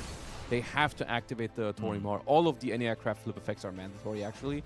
So at the point where you know your Masquerade is going to have their life points and rip a card out of their hand, I think it might actually just be nice that they did this, because having their life points is really relevant against Eniacraft, because they just need to pay life points to get their searches. So this way, you're still resolving the Zeus, but you are just cutting them off of follow-up, because they just have a limited amount of searches that they can do now. What's our follow-up now, though? Bad love. Well, you're Without right. the field spell. That's still okay. And we get a Jiaolong. I mean, we That will definitely do. have follow-up. Yeah. We're fine. We just need to get through this. And this is, it's like, you have 3 searches left, essentially, with this, because every search costs you 900 life points.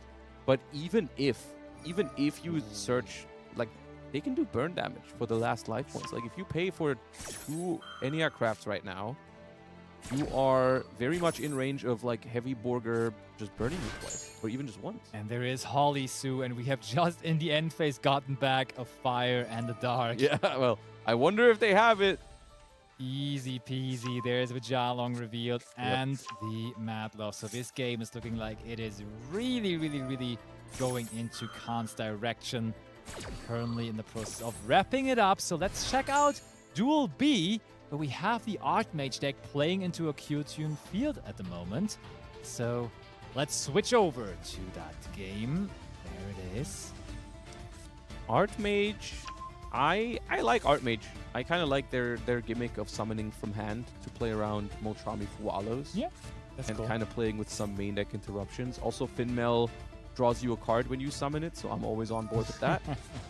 Who would have thought? By the way, one thing we only saw in small display there on the side, the Q-Tune deck of Surge actually is featuring Red Nova. Do you think that's a good idea? I think that's one of the ways to Ooh. add like further things with the hits on the latest Forbidden Unlimited list. Yeah, I thought about that card recently because I was just thinking about how that card was a complete staple in Full Tune when it was first announced in the Absolutely. TCG, but that was before we had Rotary. So Red Nova was kind of like your go-to level 1 tuner, that because level 1 is really important for Cool Tune because you really want to be able to go level 3 plus level 1 into Trackmaker.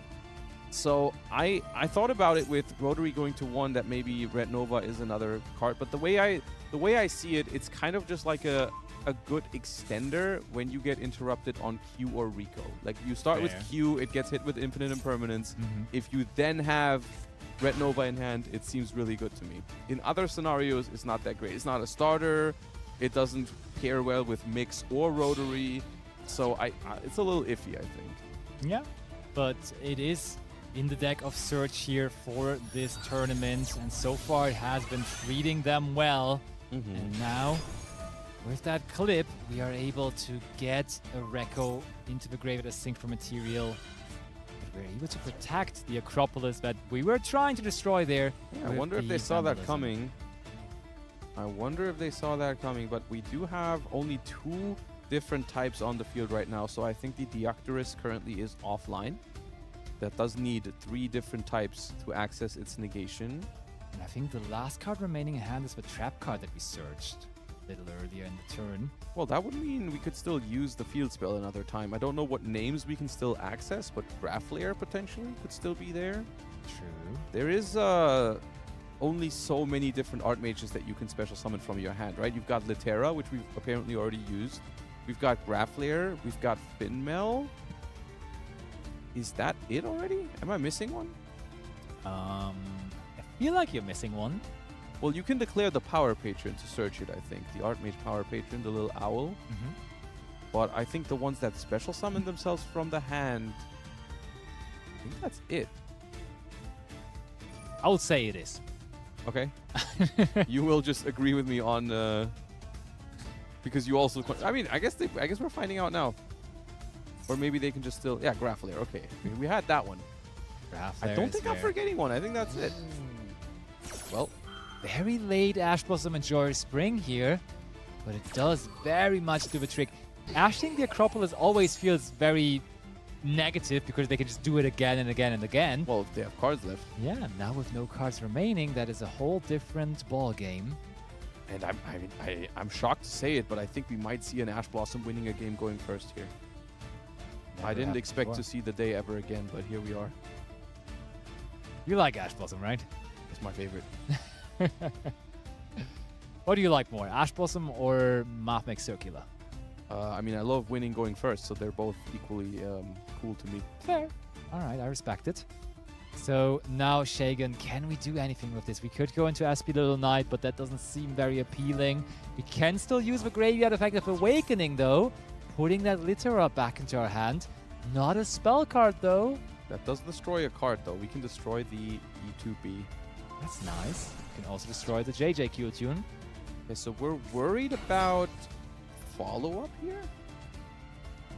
I would assume that that's the reason. Typhon! Typhon making an appearance. Okay, that's a risky maneuver. I also... Yeah, I mean, that technically outs the majority of the field. We're going to have to leave either the Harmonia or the Clip there. I would actually assume we're leaving the Harmonia there, even though it is the bigger monster, but the Cool Tune Clip has the significantly better level to get back into the game. And so if we're playing for follow-up here, there is a chance that Cool Tune just doesn't have enough to push here. We'll find out. Litera, I also think, is a quick effect. It is, and that's the reason why we used the trap on our own turn, right? Because that's what I was wondering, because that could have been really good as a reaction to the effect activation of the field spell, Yes. making them invest another card. But I think we really valued having the Litera on field as well, which we're now chaining as a quick effect to that Synchro Overtake. The problem with this is that I don't think the Litera... First of all, there's a second Harmonia. That completely shuts this down, but I don't think Litera is an interruption in this position, right? Unless... Because we don't have enough types, right? If we bring back Finmel, it cannot negate because we don't have 3 types. If we bring back Graph Layer, it can't pop because we don't have 3 types. And if we bring back the Archmage Power Patron, we could fuse with it plus the Litera into another Deoctorus, but that also wouldn't be a negate because we wouldn't have 3 types, so... Very true, but I mean, with that second Harmonia now, there is a world where this last card in hand of Surge does not enable them to play any further. But oh wait, well, we're But still there's a resolving. Duelist Yeah, Genesis yeah, on the yeah. chain Oh yeah, right the now. Duelist Genesis. I said Synchro Overtake, but it may result in Synchro Overtake. So the Litera still resolves here, but it does not matter, I don't think. I feel like this is just going to be a relatively straightforward win, because all we have to do is remake B2B, and then B2B walks over both of these, and then whatever we have left on the board will go for game, because everything can attack twice. And there goes the Diactorus. It was nice seeing you there for 5 seconds. It's gone, and now only the Typhon staring down Surge, and there is Synchro Overtake. And that feels like a moment where you just ask your teammates, guys, am I okay to scoop here? And yes, we should probably be heading into another set here, as Team BGC currently still ahead, and therefore in that third set will be going into that with an even score overall. Yeah, I mean, we can make it quick here. We can add back Mix, make RS, destroy the Typhon, move to battle phase. That also works. We don't have to go for the fancy B2B line anymore. And yeah, as you said, 3-3 here could not be any closer, as we are heading into the third set of this round with about 20 minutes left. So far, we've used up exactly 2/3 of the timer for 2/3 of the matches. So it works out quite fine so far. Perfect split.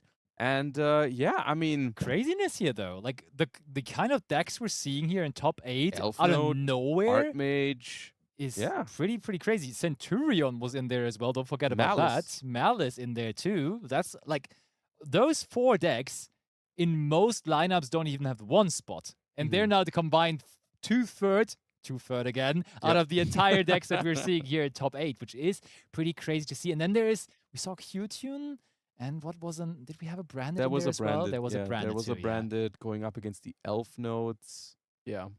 And I mean, those decks were winning, right? Q2 now won, I think, both games, and and Branded also won the one game, and I think they may have switched They had to back. get pretty lucky though. Yeah. That was You're right. pretty lucky to win against the Elf Node in that game. True. I think that was the Elf Node definitely was winning, and then they pulled off some miracle top deck with Albion into Talents into Fallen of White. So that was, yeah. They just wanted it more. Yeah, as we see, actually, we are currently watching the very, very fought over side of the bracket. On the other side of the bracket, we had two 5-0s. 2 5-0s on the left side of the bracket. On the right side of the bracket, both matches are tied 3-3. So both matches on the right side very much undecided at the moment. At the other side, they can already chill and wait for the top 4. Technically, they could already start playing because they're both ready. But I think they will wait for us to catch up on the bracket so we can watch them later. Well, yeah, now we are about to jump into our decisive set 3. We missed the resolving Fuvalos there. Rizmavi got that off against Khan. Okay. And Khan has been the Vanquish Soul player the entire way. But maybe now it's time to change that, and it is. That hurts so much, though, because I was the about to say Fuvalos, Vanquish right? Soul is pretty much fine. Oh. There's no way you use Ash Blossom on this. Is there? I agree with you. Yeah. I think if you have resolved Amol Charmy, then you are very happy if your opponent goes for Fiendsmith plays. That's what I was thinking as well. And there Unchained. Hold on, 5 out of 6 decks are crazy, actually. What's going on here? We have Unchained now. Okay. Good How good news. is that into Fuvalos? I was about to say. The good news is Unchained is a cool deck. The bad news is Unchained is not good into Molchami Fuvalos. Yeah, that's what I was thinking. The best thing we can do here with this combination of cards is probably just summon Shayama here and make Caesar, which is 2 draws for a Caesar, which is not the worst. It's not too bad, and that's exactly as if he would have heard you what Khan is deciding on. Most importantly, it's much better than what we would have done if they had not ashed our Beansmith track and instead saved the ash for like the Abomination's Prison. Very, very true. We do see a Ghost Morn. Oh, draw 4, by the way, there from the Eniacraft deck in Duel C, which is again going first. And this time, apparently not staring down a drone Lockbird from the opponent. Dude, bringing Eniacraft into the third set when the match is tied 3-3 is a different level of confidence belief in your deck. Yeah. I mean, their lineup overall is pretty crazy. So I think they just have decided to make special things work today, and so far that has worked very well. And now is Mavi with Radiant Typhoon Vision. Hold on. There is literally, if this is Sky Striker or Radiant Typhoon, it doesn't really matter. Both of those decks are going to be phenomenal into a Caesar. Like Radiant Typhoon is pretty good into Caesar. All they need is one Swen or one Eldam, and they out that Caesar no problem. Mystical Space Typhoon. Against Unchained is kind of bad, to be fair. Like, Yeah. that's probably just going to trigger whatever that is. All right, and it was, yep, Yep, the chamber. very much so. But Maybe can that- still okay to get Can it out that of the way. summon an interruption? I don't even know. I don't think there is a main deck. I mean, there's the okay. When maybe we wanted that. Okay. Maybe we wanted that as we have picked up Maxi here. I was about to say, what is the? There's the one thing that lets you link with your opponent's cards, but that's only Yeah. on your turn, isn't it? No, I think that's a quick effect actually. The big dog. Yeah, Yeah. I think so. Well, they're not summoning it. They're probably not playing it then. Yeah, that card was always sort of debated on whether you would run it or not. Yeah, because it's such a bad draw. It really is. But now, this is all the opportunities, and it is the... Wait, Grismavi... That was Radiant Typhoon Malice. Yeah, the Radiant Typhoon card belonged to the Oh. Malice deck, and against Malice, Caesar is a lot better, to be fair. Yeah, but if they do play the Radiant Typhoon Link 2, That could be a problem. then you just push the Caesar into the spell traps. Very, If you very don't true. play that card, though, because you're not planning to use the Radiant Typhoon cards in that way, it might be a bigger problem. But That- even then, I mean, the Radiant Typhoon cards put so many bodies onto the field that you can just normal summon a Malice, make a Link 3. And Works this- like a charm. The Caesar can't do anything about that, so I don't know. I feel like we are a little bit too far gone with the card advantage here. Grabs another Swen here, though. Must have drawn the Eldam then, right? There's no other explanation for this. I agree. There's some response window there from the other side of the board. What is that? Is there anything in the graveyard that's a quick effect, or is that a card in hand? Don't see what card in No, right? The the Unchained graveyard don't there have... would be. yeah. no. Oh, the Rakea, though. The Rakea Oh, is yeah. a quick effect, I think, to destroy one of your cards. Ooh, Allure of Darkness. Don't discard your hand again. Don't do it. Actually, do it. I changed my mind. Do it. For the love of the game. I dare you. I don't know. I'm not doing it. But those matchups here.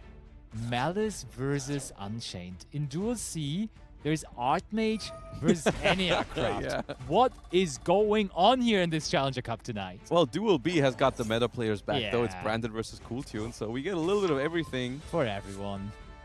You can follow whichever game you like the most, but here we are focusing on the Macher at back here. And I mean, yes, Malice has gotten less and less consistent over time.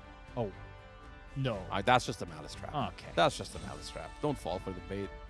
I'll trust you on this. I've been here way too many times, having hope after my opponent sets a card, and then feeling happy, and then feeling the absolute despair when I find out it's just Malice that they set a trap. So, I mean, the Macher already has used its banishment effect here, so that's just going to be a link free then, right?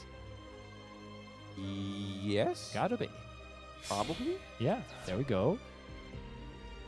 Maybe just making Crypto right away here?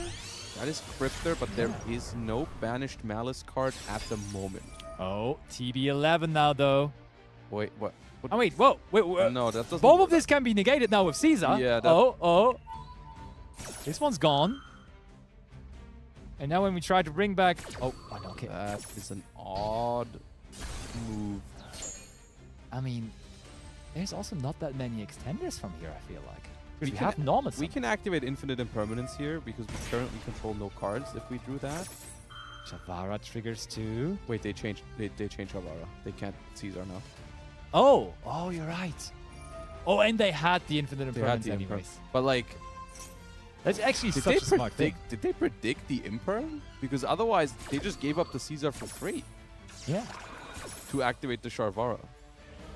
But the Sharvara, actually, you know what? The Sharvara, maybe they should have Impermed the Rakea. You think? I mean, now you can Rakea the set, and the set can then trigger to bring out the Abominable Unchained, which is a pop. Yeah, true. Okay, they're just gifted. I don't think it matters. Oh, Malice in Underground was found as well. So Team Asbjörn certainly not hiding in the underground here at the moment. Storming into the direction of top 4 by banishing this Malice Dormouse here is Rizmavi. On the other hand, Let's go over to Duel C here for a moment, because that is a big chain they're currently resolving, while Archmage is playing into this Eniacraft field and certainly already dismantling it to a decent degree. Oh, Finmail is a great card against Eniacraft. I just now noticed you can just wait until they activate a couple of them and then negate them all. True. And that is what we're planning here. And then also Branded, one in Duel B, meaning this is currently the lead for Team BGC. Oh, Malice is winning, right? So there's at least one win for Team Esper. Should be.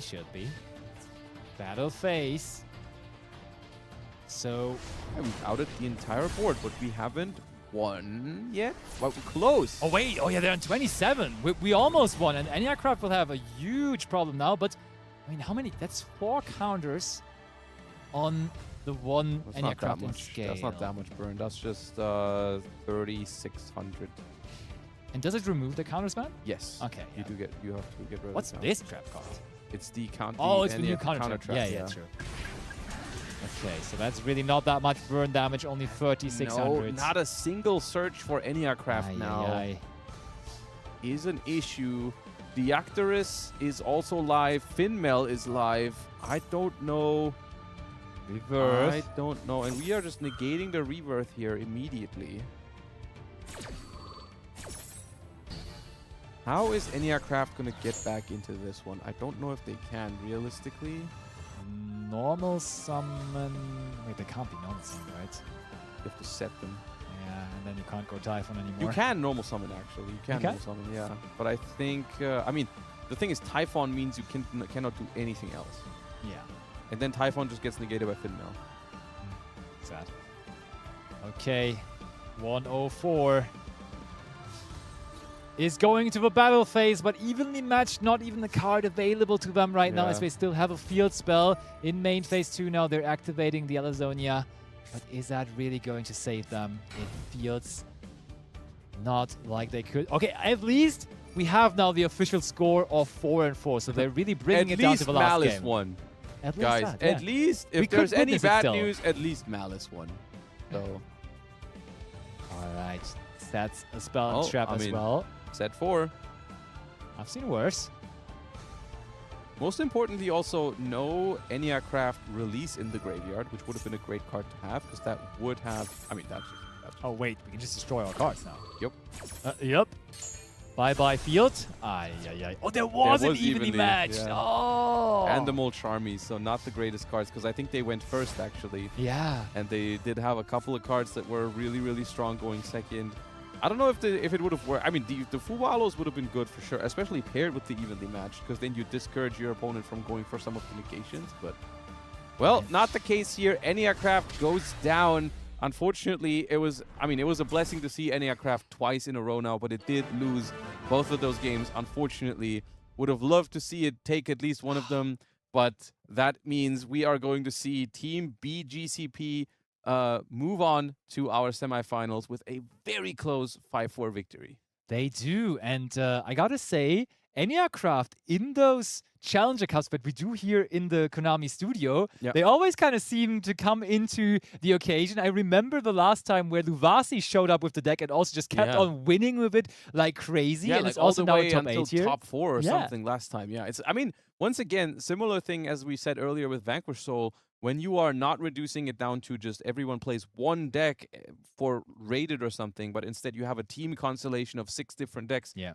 These kind of like off-meta strategies have a higher chance of making it in, because you can pick when to play it. Like, you can have a very solid first deck, and whenever you queue into something that you think is a good matchup for something like Eniacraft, you can bring it. What could that be? What is like the matchup that you're wishing for with Eniacraft? Because we saw them bringing it into different decks here, actually. Yeah, Branded is an interesting one. Some people think it's favored for Eniacraft. I personally think it's only favored for Eniacraft if the Branded player doesn't really know the cards very well. But then it's really good into Branded if they don't know exactly what to play around. A lot of the matchups are kind of like that, where if you know their deck, but they don't know yours, the deck's really good. Yeah. But if people know what's going on, it's hard to beat Eniacraft. Fair, and we do see that we have found our 4 teams that are advancing into top 4 as the other. Right. And last remaining match is also done, and we see Abdullah and his team actually still being in this, and they are going to be facing off against Team BGC here just next in top 4. And then on the other hand, the quick 5-0s, of course, Yeah. they had a little moment now to breathe and to relax, but I'm sure they're going to be motivated again to show up in top 4 then. Yeah, and I mean, Abdullah also one of our Worlds competitors Yeah. this year, so currently using this as, I'm sure, some very good preparation for the World Oh, yeah. Championships. It's going well so far. We will find out if they're going to be able to translate that success into a victory today, and then also potentially a good performance at the World Championship. Hopefully. But it's looking good so far. Definitely does, and it will keep on looking good here in this special Challenger Cup. Top 4 coming very soon, so we're doing a quick break, and then we will be back right after very quickly.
I think so. Well, the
Welcome back, everybody, to the Yu-Gi-Oh! Master Duel Challenger Cup, celebrating 100 million downloads worldwide, broadcast to you live by Joshua Schmidt, Sebastian Lamke, and of course, the one and only Emre Kizelatas, my And- number one fan of Flanders, but also of me, I guess. Yeah, and also introducing you, the wonderful Ibriz. Thank you.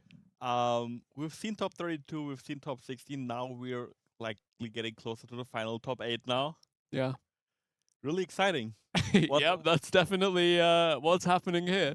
Yeah, to be honest, we've seen a wide variety of decks, even in that first initial round of the top 32, with a couple of very, very powerful teams already eliminated. And actually already seeing a lot of success for some strategies that we maybe kind of wrote off heading into this format.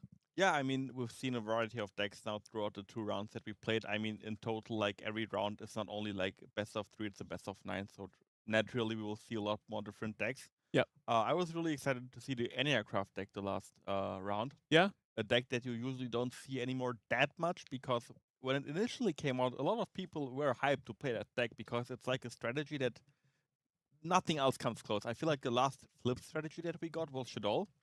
But calling Shadol a flip strategy is also doesn't do Shadol justice, in my opinion, because like all the fusion summons that you make, like it's... Speaking of Shadol, something else that got support with this newest pack, and also some accessories in the store. But speaking of in-store, we have some great games in store for you, and we have a Baron de Fleur in store as the final piece of the initial field for this Elf Note deck.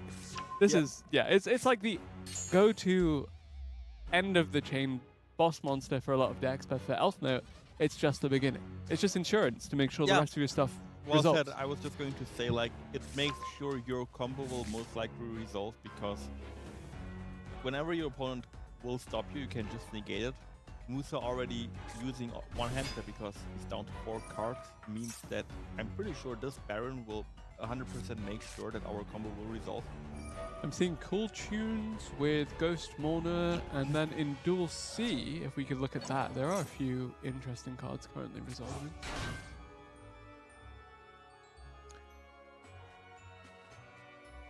I think actually we're seeing quite a lot of cool tune now that we're further into the tournament. I think it was just an anomaly that we got Yeah, I mean, cool tune list. in my opinion, 32. Cool Tune is also still one of the better decks in this format. I mean, I said earlier that I think my favorite pick right now is the Zodiac Radiant Typhoon deck. I think that's the most versatile one.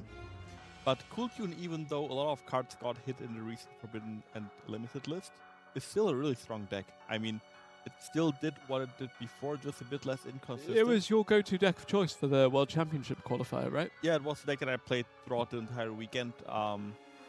I still think the deck is good. I mean, the deck lost a few cards, but it still does the same, right? Because nothing got banned. I'm curious that we're now seeing 2 teams each with the Cool Tune deck in their lineup, and if that means that both of these players will choose to go for their non-Cool Tune deck when they face off against each other, simply because the mirror is so difficult to navigate when you have the level modulation taking place, depending on who gets out the RS first. I mean, there are ways to play around the RS. Sometimes an RS can even help you, because suddenly your It mix... fixes your numbers as well, right? Yeah, because the mix cap goes up to level 3, so if you normal summon mix get road 3, it's suddenly Trackmaker all over again. So, where it gets real difficult, where it gets real difficult is when there's a back-to-back and an RS on the click. Because then there are not a lot of combination of levels that you can use. You can basically only use Mix to go into Loudness War, because Mix is level 5 and the Rotary is level 1. But Loudness War doesn't really do a lot there. Psy Framelord Omega making an appearance here. Yeah, the Elf Note deck is pretty known for It's quite different from the current state of Power Patron within the TCG, right? So talk to me about it in just the Master Duel sphere and your expectations for the deck as we head towards the World Championship, for example, because it looks like a legitimate meta contender. Yeah, I mean, Elf Note is a really popular deck because, as you've seen, it combos pretty well through hand traps, especially setting up the Baron. we're still missing some power patron cards, as you said, the ones that we have in the TCG right now. So the dynamic of the deck completely changes. You're more focused on spamming synchro monsters onto the board, as where you play the power patron version would also play cards like Medias. Drew the one of Maxi for turn and then called it a day. Sometimes it is like that, I'm afraid. But that's actually pretty interesting information to know that Musa has Maxi in his deck. So if we see Maxi anywhere else, we know that card is shared. So usually when you scoop, it doesn't really matter what you show your opponent. But in this tournament setup, it's very important. Yeah, because now they know they don't have to be afraid of Maxi from the opposing players, unless it's a shared card. Unless it's shared, yeah. Who would share a one of, Emre? I mean, it's difficult. I said earlier that I would not share it, but I don't think it's wrong to share it because it's the best card in the game. Another fairly good card is Radiant Typhoon Crusade. Yeah. The strongest Radiant... it's the strongest Radiant Typhoon card that you, like... It's interesting, right? It's the strongest card in the engine, but it's the card that you usually don't play unless you play pure Radiant Typhoon. But Zoa's also playing the Zodiac cards with it, so I guess it's just classic Radiant Typhoon. How did Zodiac. Abdo run out of cards in the hand? Because this is not an It's a weird game. amazing field to have ended on, considering he blew through everything. Yeah. Now this looks really good for Zoa here. Should we take a look at Duel C? Because that Cool Tune duel seems to still be going on. Yeah. And it's versus Branded. Also- Cartesia. A real difficult matchup for both players, I would say. Especially for the Cool Tune player, because there are so many things that you have to be aware about, especially if you have a Zalen on board. Are you aware of any of these players within the scene? Rono and Boshi? The names don't ring a bell, but they have to be good players because They're in top 4. Where they are top 8. It's top 4 8. already, yeah. Top 4? Top 4. It's top 4. It is top 4. It is top 4. Yes. In any case, it's top 4, and that's Zalen the Shackled Dragon as we have Cool Tune taking on Branded. And there we have Blazing Cartesia the Virtuous activated in response. Suddenly we're going to delve into the extra deck, and we're going to Fusion Summon one of those Branded names. Which do you go for? Albion? It depends on how, like, what you have to fuse in your hand. It is actually Draco Tail.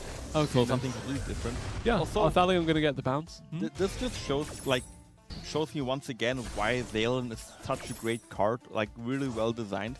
When you think about cards that just can negate any other card, such as Baron, they might seem sometimes a little bit unfair because there's no way to counter those cards. But you can easily counter Zalen by just using a card on a different chain. So the Zalen can either negate other cards, or like what you would usually do, you would use something as a bait. Yep. Then bait the Zalen out, and then actually use the card that you want to use initially. such Yeah, as the like card when I used Dynamorphia Domain to get that Ash Blossom before flipping Dynamorphia Frenzy. That's a good comparison, actually. Thank you, yeah, fantastic. Something else that's good is, of course, Duel B as Radiant Typhoon looks to close this one out. Let's take a quick look at Duel B, as it does look like this will be the final blow about to manifest for Zoa here.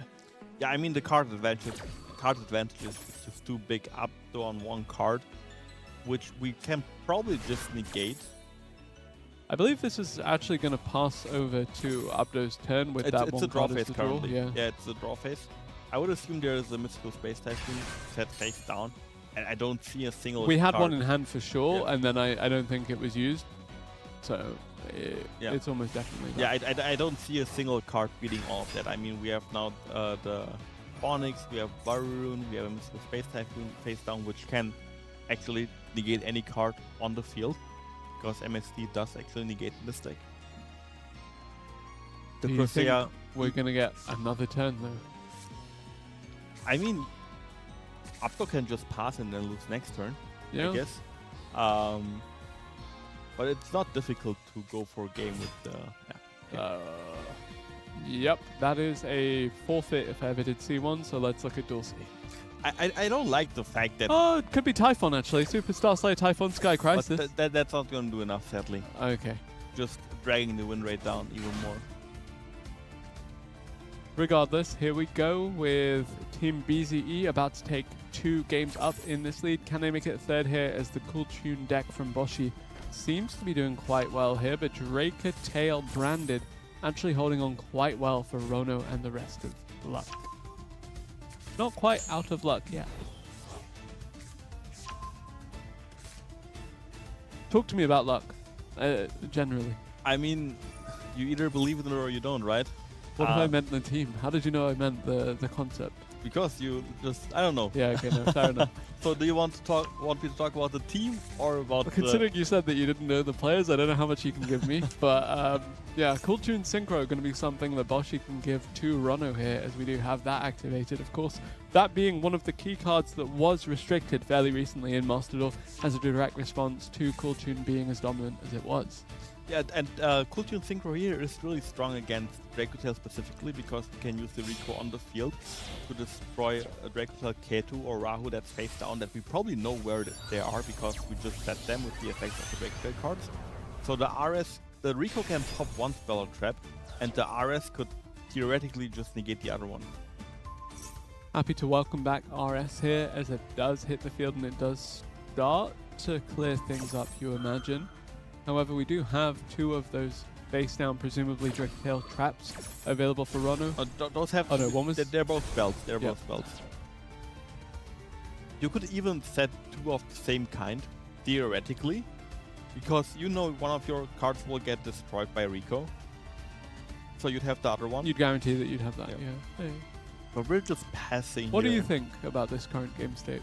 I think Boshi will win this game. But the branded gets an end phase. I don't think it really matters. Rono, Speaking of setting 2 of the same spell. yeah, Cool Tune Synchro. Yeah. Add 2. Add 2. Yeah. Rono here is probably forced to use the Fall Down to Virtus that he's about to set in the draw phase on the field spell. A lot of Radiant Typhoon monsters attacking face directly down there, by the way. I mean, yeah, I mean, we knew that that game was over when we saw the Typhon. Yeah. You were saying, sorry? I was just saying that I think now the Cool Tune player is just so favored to win. We didn't need to use that spell here, in my opinion, but like Rono has to use the Fallen to Virtus in the draw phase because if he doesn't, we get the extra normal summon, and if we enter the main phase, the RS can also just negate it. So, from a rookie perspective, or someone that isn't as familiar with the top level of gameplay here, it actually looks like a fairly even game, but was there a point where you thought that Cool Tune really took control of things for it to be so advantageous, even if the game state currently looks pretty even? Well, thank you for assuming I'm not a rookie. Thank you for Well, that. It's more like me. Come on. Yeah, I mean the card. There is no real card advantage, right? But we know that the face down spell trap card on the very right is Fallen to Virtus, and on the left is probably another spell card that we didn't use, maybe because we knew that the RS can just negate it. Yeah. So we're basically left only with the Dracotail Atalion, which is next to no defense. So any normal summon, any Cool Tune normal summon here is probably like snowballing into game. There is the JJ Cool Tune being activated, Cool Tune Q now. And yeah, it is interesting that we don't use the Fallen to Virtus in the draw phase here on the field spell. It doesn't make sense to use it on the RS because we could also just use it on the RS, but that doesn't make that much sense because the Q can just revive it. Many Cool Tune names making an appearance. I think we will now see a crackle here, the Q and the clip. Never mind. We just tribute the clip with the JJ Cool Tune. Probably summoning a Mix or a Rico. And yeah, now we also can't use the Fallen to Virtus because there are 2 ways to negate it this time. There is the RS and there is the Zalen, because if we use Fallen to Virtus, in response to the JJ Cool Tune, it means it's used as trailing 2, Yep. and then Zalen can negate that. If we click on the right effect of Zalen, which I sometimes struggle with. Cool Tune mix to the hand. Yeah, I think you can just do whatever you want here. You can go into another RS. Should be a clean sweep for BZE, Yeah. right? You can go into RS, you can go into Remix, you can even go back-to-back again. I think it's just too much attacking power here from the Cool Team player. It's a Remix. Maybe you only play one RS, could also be the case.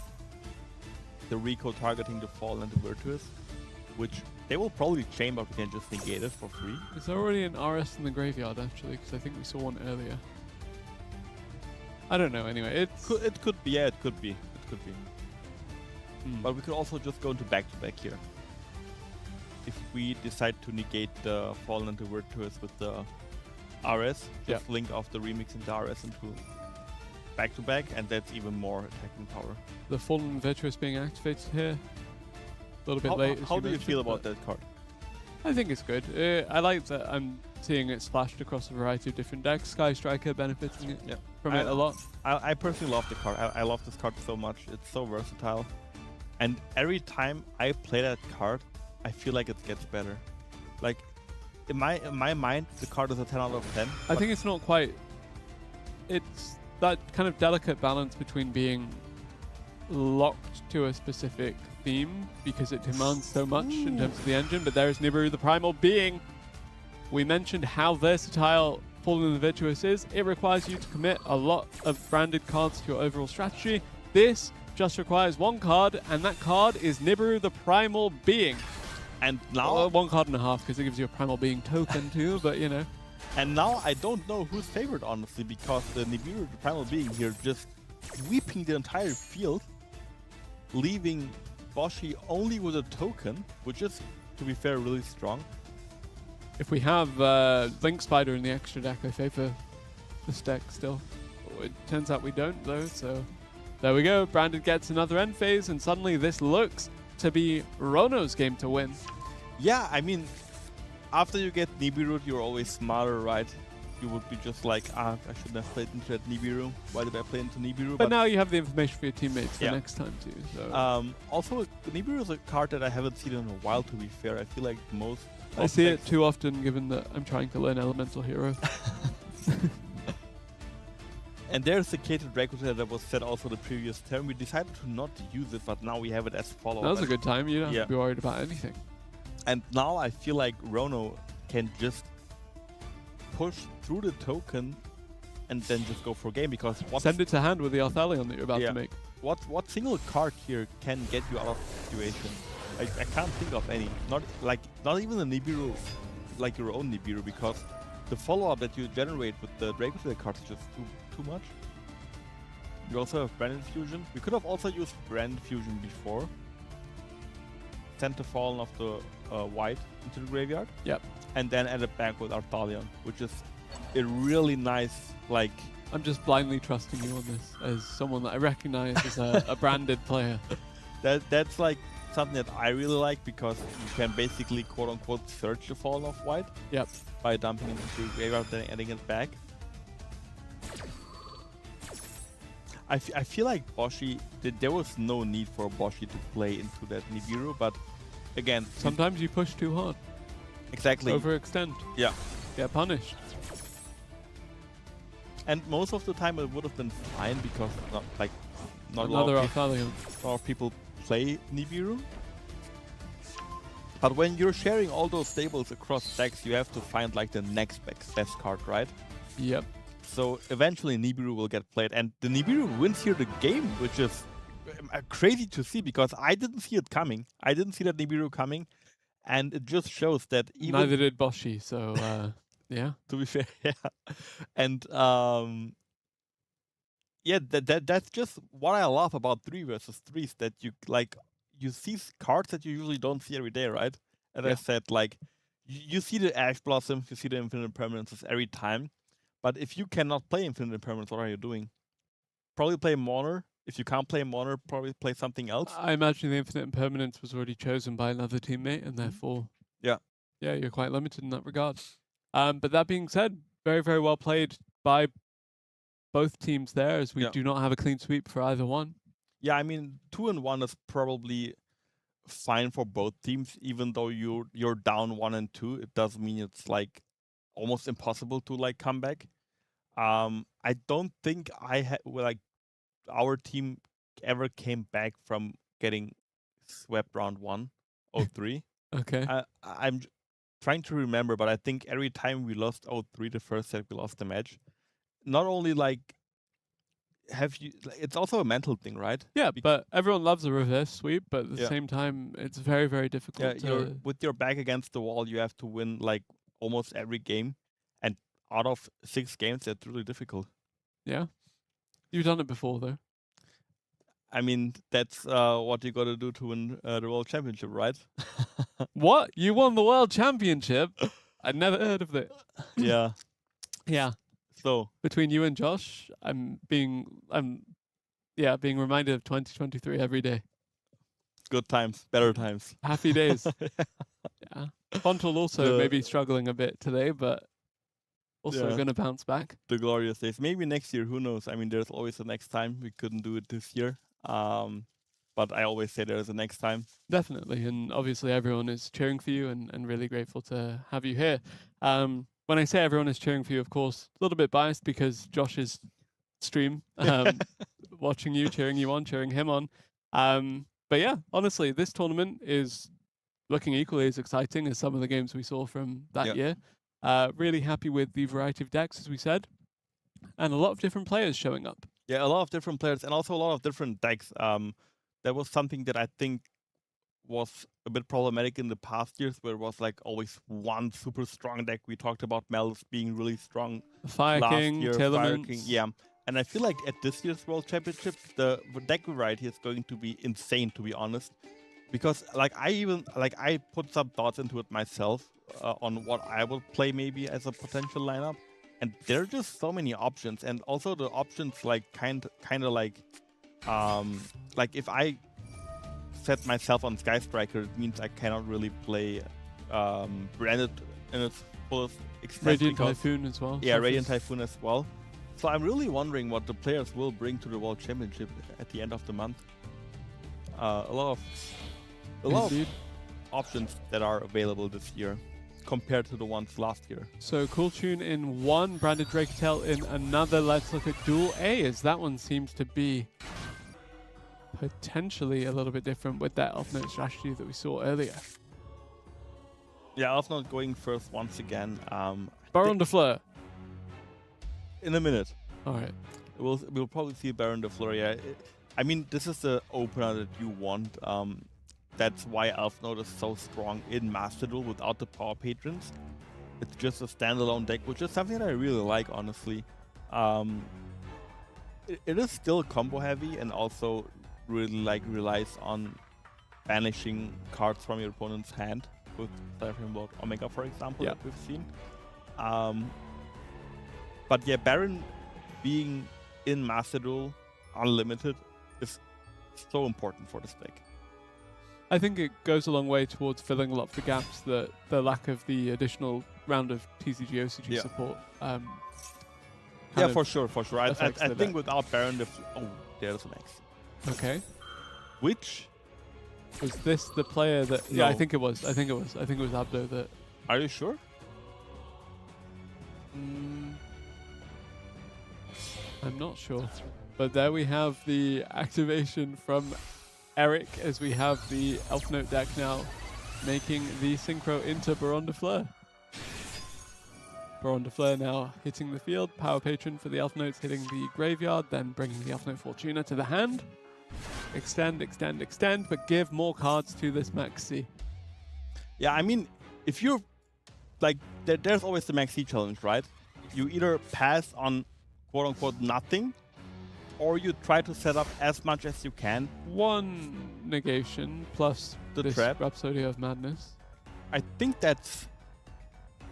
I mean, Elf Note is a combo heavy deck. I feel like if you get Max Seed, there's not a lot you can do. And having the trap plus Baron could maybe be enough depending on what you play against. Let's look at Duel C in the meanwhile, though, as we do have the Earthbound Prisoner Stone Sweeper coming through. Josh mentioned to me that was a kind of band-aid for the Cool Tune deck. Yeah, it searches Rico. And I think that was not the player that used Maxi earlier. Okay. It was Musa, I believe. Maxi shared card. Which, to be fair, Literal shared card because there's only one. yeah. Which I think is valid. I mean, it's a one-off, but it's the best card in the game. And now, Zodiac Barrage. I think Zoa might be in trouble. I mean, the barrage will resolve, special summoning the red pier. I guess there's probably a Ram, but I think yeah, there's a way to just get rid of the Ram. Use Sting, chain Gulamail if we chain nothing else to the Sting. But there is something we can chain, but we don't do it. The toggle was there. Gulamail, target the Ram. Destroy it, Sting draws a card.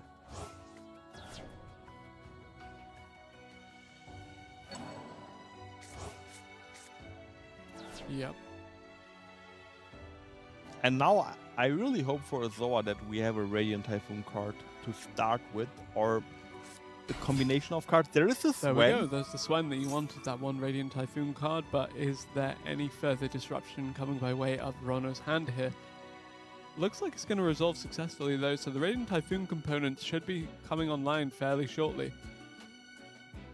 Yeah, I feel like when I play, I don't mind what I play against, but whenever I play against Radiant Typhoon, I have to be extra conscious, because if you do one mistake against that deck, all of a sudden you're losing the duel. On the topic of Radiant Typhoon and being conscious, Duel B, there is a Ghost Spell immediately dropped onto the Crocea as we have that Radiant Typhoon duelist starting to set up. Let's look at Duel B. Every duel looking like we have Team Luck with a hand advantage, at least.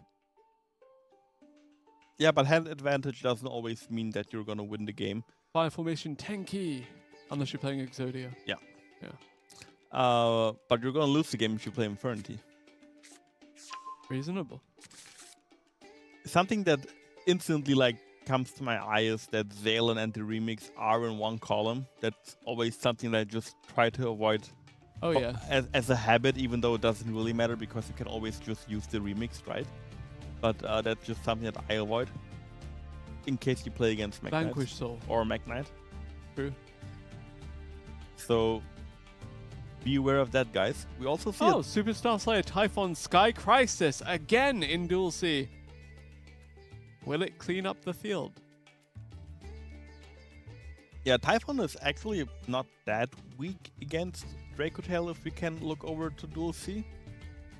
Because not I like that you remove the materials from the graveyard for future extension from the Draco Tail player too by returning it to the... And you could even theoretically just attack over the Gulamail as well, because Gulamail is 2800. Let's go Duel C. We can't attack here because we're in defense position. Yeah. Remember? Yeah, I know, but we could have just summoned an attack. World champion, by the way. Well, some monsters can attack in defense position. Super heavy samurai, for example. Yeah. There we That's go. the whole archetype. And total defense shogun? I don't remember the name of the card, but probably it's a really old card, It was right? in a tin. Yeah. I got that when I was a kid. You know that?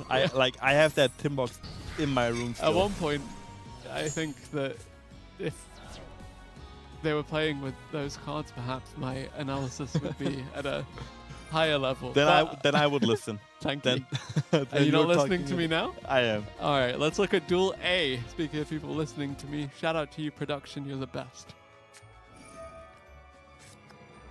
All right. Well, it's still the cool tune against the Elf Notes. Yeah. This looks really good for the cool tune player, though. I feel like this matchup is often decided in the very first turn. If the Elf Note player can establish a board, the cool tune player can probably not beat it.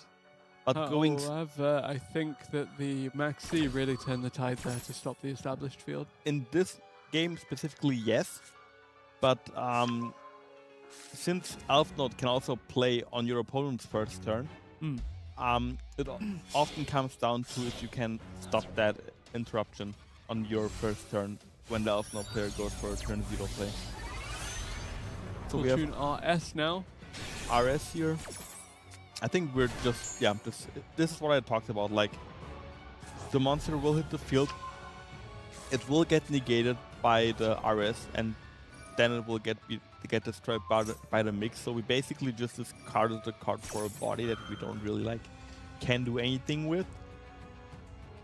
So the RS can negate it, gets negated, then it gets popped by the mix, and then the Q and the Zalen will go into back-to-back, and then that's game. Looks like Team Luck are turning their fortunes around here as we're guaranteed a third set of duels thanks to that win in Duel C. And there is Hydraulis Harmonia here in the Elf Note deck, interestingly. Just Enigmaster packed it. I like that card, by the way. It's a strong card. I think it was in Phantom Nightmare in It was, the yeah. GCG. Discard a card, target one card. Make something into a trap. But a trap, yeah. Yeah. By discarding a card. Yeah. So the Harmonia will be negated though, so it doesn't really matter, and now that's game. Because the Q and the Zalen, as I said, will go into back-to-back. Are we going to get 3-3, or will it be a convincing match point for Luck here after they dropped almost every game in that first round? Only pulling back thanks to that clutch Nibiru the Primal B.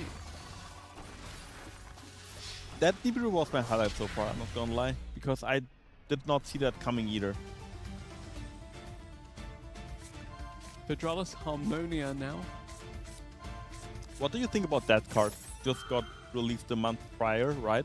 I think it's good. Honestly, I haven't seen too much of it. I expected it to be more kind of omnipresent and impactful than it has been, but it's still a very, very strong card. And it has been really, really good at reinforcing the cool tune strategy in particular. Yeah, I mean, it only is useful in synchro decks or decks that don't use their extra deck in general, because you cannot use any other effects other than synchro monsters until the end of the next turn. It is actually pretty good in the Mitsurugi archetype as well. I really like that card. It's pretty generic, and it's one of my favorite cards that got released. I would even go so far and say before the very last pack that it's my favorite card that got released this year in Master Duel. But I also like Forbidden Crown and Ominous Spark a lot. Nice. Big fan of the generic cards that can go across every deck. Exactly. Yeah, I love good, fair, generic cards. Like Snipe Hunter. Like Snipe Hunter. Let's go. Alright, there we go. Cool Tune Synchro, something that is not generic, that is very much a key part of this one strategy. Again, showing just how valuable it could be. And should I tell you something, Ibriz? Okay. This game is over. This game is over because we have the Zalen to negate the Purge. Yep. If we use the right effect of Zalen. Pressure is mounting. You know, when I played the WCQ regional qualifier, At one point you were misclicking that? But not on the first day and not on the second day either, on the very last day. I took like sometimes a minute to figure out which effect I want to use. So we will get Q, and just as the game before, we could just theoretically summon Q, special summon anything, use Zalen and Q, go into back-to-back, and then attack for game from that spot on the Hydraulis That is Harmonia. interesting because it would push to 3-3 on the scoreboard and mean that this final set of games will decide everything. Who will advance to our grand final? Yeah, we're not even using Rico's effect because we know it's just game. Not even a Necro Gardener in the graveyard can save us here, because we can change back-to-back's effect to special summon something then and just attack again. If only they'd used the ability of Crystal Seer to foresee the Nibiru, the Primal Being, in the first round of game. And there is the second attack, and the last attack with the back-to-back going for game, tying the score 3-3, as close as it gets. Well, Ibriz, tell me now, the pressure lies on the players. It's tied. You have to win 2 games. We've been in that spot a few times, actually. I think you just pick comfort. Whether you swap to your secondary deck or whether you just stick with the ones that you've poured your hearts into these previous games. I really think that this is anyone's to take. Yeah, I think it's important in this specific scenario to play something that you're, as you said, comfortable with, because there's no more room for mistakes. I also think you can't be too tilted as the Alpha Note player by the single copy maxi, Yeah. because it doesn't happen every duel. I think in general, if you tilt and go into the next game, you almost lost the game before it even started, because Same with the Nibiru, the Primal Being in that first round. Had that come Yeah. down against me, I'd be sad for a little bit. yeah, to be but fair, you'd shake it off. it is different comparing Maxi to Nibiru, especially in that scenario, because Well, there's nothing you could do against the Maxi, but there was stuff that you could do against the Nibiru. It's just the Nibiru was very unexpected. yeah, that's what I was going to say. You kind of expect the Maxi, so if you play a combo heavy deck, you have to pay the price sometimes to get Maxi, to get Fuwalos, and not being able to do anything against it. But getting hit by a Nibiru the Primal Being out of the blue, like, I feel like that's something that you should not be disappointed about. If Nibiru would have been like a card that's really popular, Yep. I would have said, okay, it's your fault, because you should expect Nibiru, you should calculate your plays to play around the Nibiru, but if you don't really expect it because no one really plays it, and then get Nibiru, I think fair play to the opponent for playing it. Yeah, honestly, and I think this is where the shared card rule comes into effect a little bit more as well, because you have to get more creative with the deck building, maybe delve a bit deeper into the pool of available cards, Yep. because you're conscious of this teammate is taking this card, this teammate's taking this card. I need to fill these spots in my deck that otherwise would not exist in isolation. We see Zoa starting against Musa here with his Radiant Typhoon deck. Crosshair hitting the board, searching, or was about to search, getting hit by an Infinite Permanence. If we have the Fallen to Virtuous here to chain, that would be so strong, but we don't. I think that's a very solid spot to use Infinite Permanence. It doesn't matter if you play against Zodiac, Radiant Typhoon or not. I think the advantage that Crosshair just gets is too big to ignore. Yeah. Are these both Radiant Typhoon duelists playing against each other, by the way? It Yes, looks apparently. like it. Reinforcement of the army in Duel B, by the way. And in Duel A, we saw Incredible Glisha getting summoned and then getting Mag Seed on its effect. Do many Cool Tune decks run Reinforcement of the army? I think now you do. Okay. Because Mix is also semi-limited. Yeah. And Cool Tune Mix is a warrior. Yeah, it just functions as a third copy of Mix, right? Yeah. Well, it's a bit odd to see Reinforcement of the army not search a level 4. Mm. Because usually, like, if I look back, most targets were level 4. Elemental Hero, Elias, Neos. Neos Level Elias, 4, yeah. Armageddon, Stratos. Stratos, Armageddon Armageddon Knight, Most Ray, of the Infernoble Knight package. Ray, Skyspark Ray, it's Ray. I would get Ogier and then send one of the others from usually Turpin to the graveyard and then summon it back. Yeah. Oh, I love Infernoble Knight. I know. Really, just such a nice combo heavy deck. But speaking of combos and how heavy they can get, let's look at Duel A as the Dracotale shenanigans seem to be unfolding. Yeah, I think there is a Maxi because we have 6 cards in hand. The Maxi actually resolved. But something that I wanted to talk about the Dracotale deck is that I feel like Dracotale can go two ways. Either the Amp board is just very Dracotale heavy, Yep. and then it becomes beatable. But if there are branded cards in the mix, I feel like that board becomes super strong.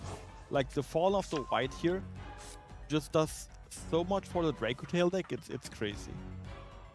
I don't know how much we can do under the influence of Maxi. Do you think Bualos replaces Maxi as the shared card of choice at a point? I mean, it could, but I can also see... For sure this was Maxi, by the way, because you went down to 4 cards when you discarded, Yeah. then drew 2 for the 2 special Yeah. summons. I think that you can actually share both cards. You can share Maxi and Fuwalos and then just share Ash on top. I don't think sharing Maxi makes you not share Fuwalos. I think Fuwalos is... Rather, I'm saying if you share Fuwalos, can you forego the Maxi? Yeah, you can do that. Actually, I would do that as well. I think I would prefer probably Fall into Virtuous format.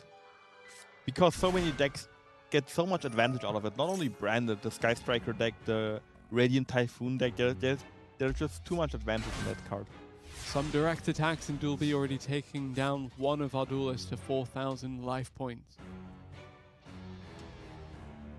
Yeah, we have the Elf Node in the end phase, special summoning a Power Patron. And we have the Fallen Virtuous, Emre's favorite card. One of Being my favorite activated. cards. One of Emre's favorite cards. The first is Penguin Soldier. That's also one of my favorite cards. Blunderies as well. and Pen.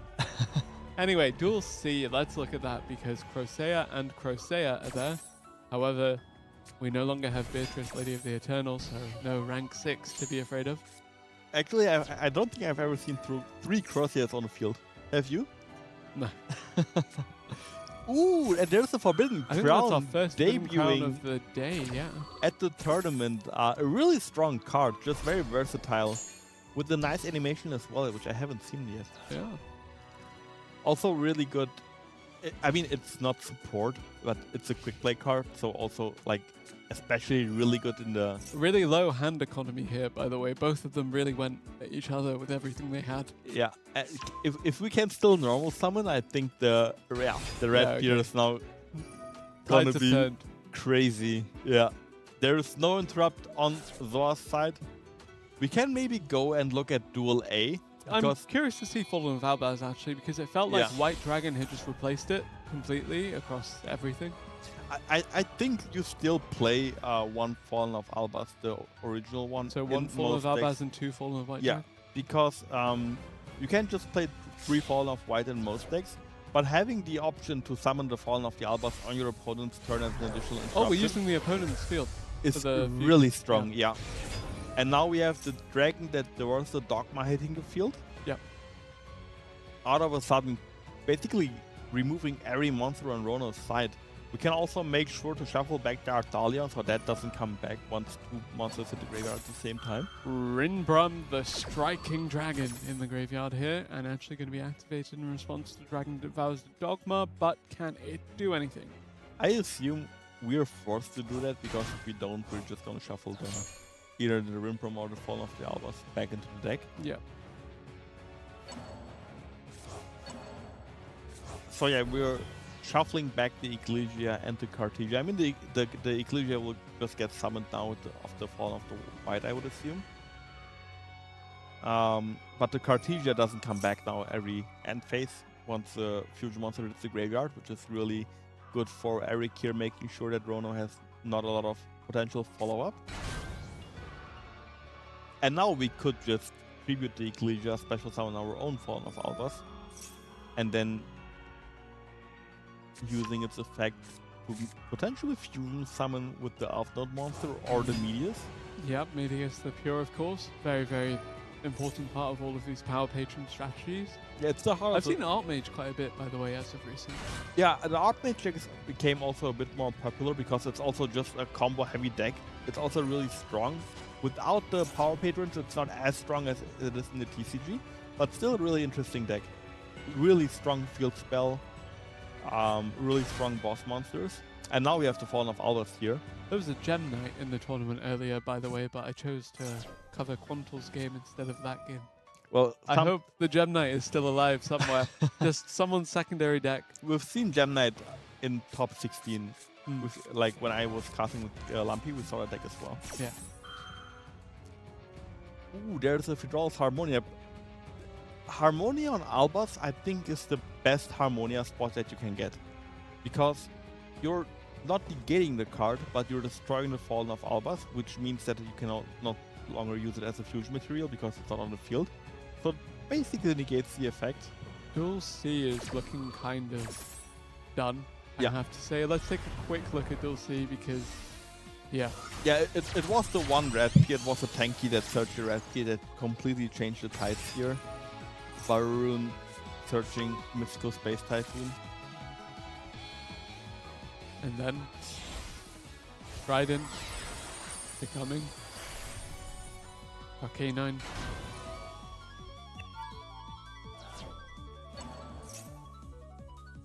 Well, Zodiac doing Zodiac things as the Radiant Typhoon deck was able to overcome.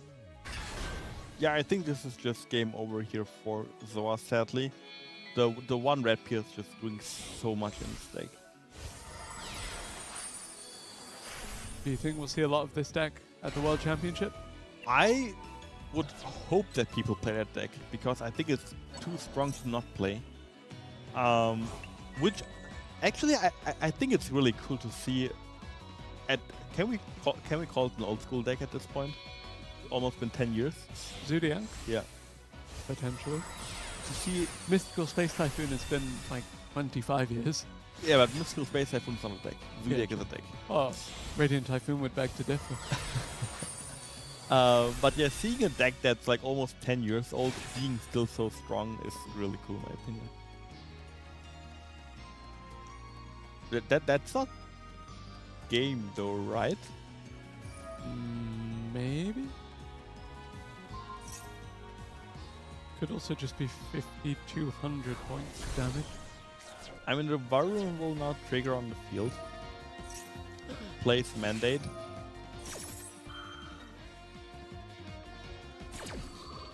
Let's take a look at Duel B in the meanwhile, as this one seems to be closing. Duel A as well, looking to be finishing right now, and that should indeed put one of these teams at that game match point. BZE looking like they can close this one out here. However, because Duel C looks to be in favor of Team Luck, it should come down to this. Yeah. So BZE won at Duel A, so they're up 4-3. But they're going to win Duel C. So Duel Yeah. B is the decider here. The And cool it tune mirror. Looks really good for Boshi here. I don't know what is in Abdo's hand. Actually, it doesn't look that great Because you have one extra card from when it passes over, and the Wind Pegasus will now get rid of the Zalen. So I would say any starter that we have here is probably game. I think a Q would be the fastest way to go for a game, because if we reinforcement of the army. get pass. Also, one thing to note is that if we have no cards, the Rotary cannot search. Do we have a starter here? The thing is, even if we draw a starter here, Abdo drew a card, Oh. right? If it's not a starter, it has to be like Extender. or an interrupt. Yeah. So it's kind of like one of those famous top deck wars where like the player that sees a card that plays first wins the game, but both players are Seems to be passing back and forth. Boshi, do you get a starter here, and will it resolve uninterrupted, or will it be Abdo that gets another turn? I think It will be Abdo getting another turn. I think the one card that you really want to see here is Cool Tune Rotary. The weird thing would be if Abdo gets a starter, and then it gets interrupted by something from Boshi's hand now. And there is Synchro Overtake, a card that can be interrupted with many, like can be stopped by many cards, but it's resolving. You can ball it, you can ash it, you can purge it, but it's resolving. And even if we negate the mix here that's being summoned, having the mix on the board is so important, because we can always go into remix, and then it puts our opponent on another turn clock. Harmonia there from the hand, gonna run some kind of disruption here, but there should be an answer in the hand of Abdo. Let's see. I think the Harmonia is too early. Unless we have a Veiler. Yeah. Why does the See? Veiler make the difference? See, I know my Cool Tune deck. Yes, you do. I never doubted you. I know my Cool Tune deck. I never doubted you, my friend. Please tell me what made the difference there. So if we use Harmonia, only Harmonia, we would destroy the Cool Tune mix, but the mix would still resolve, right? Yeah. So it can get a Q, and then we lose the game. By using Veiler as trailing 3, it means that the mix is negated And now we've destroyed. stopped that chain of combos that was started from the Synchro Overtake. But Yeah. do we have another follow-up? We had another monster in hand, so we chose not to use it that previous turn. Yeah, it's probably one of the Ghost Sisters, I would assume.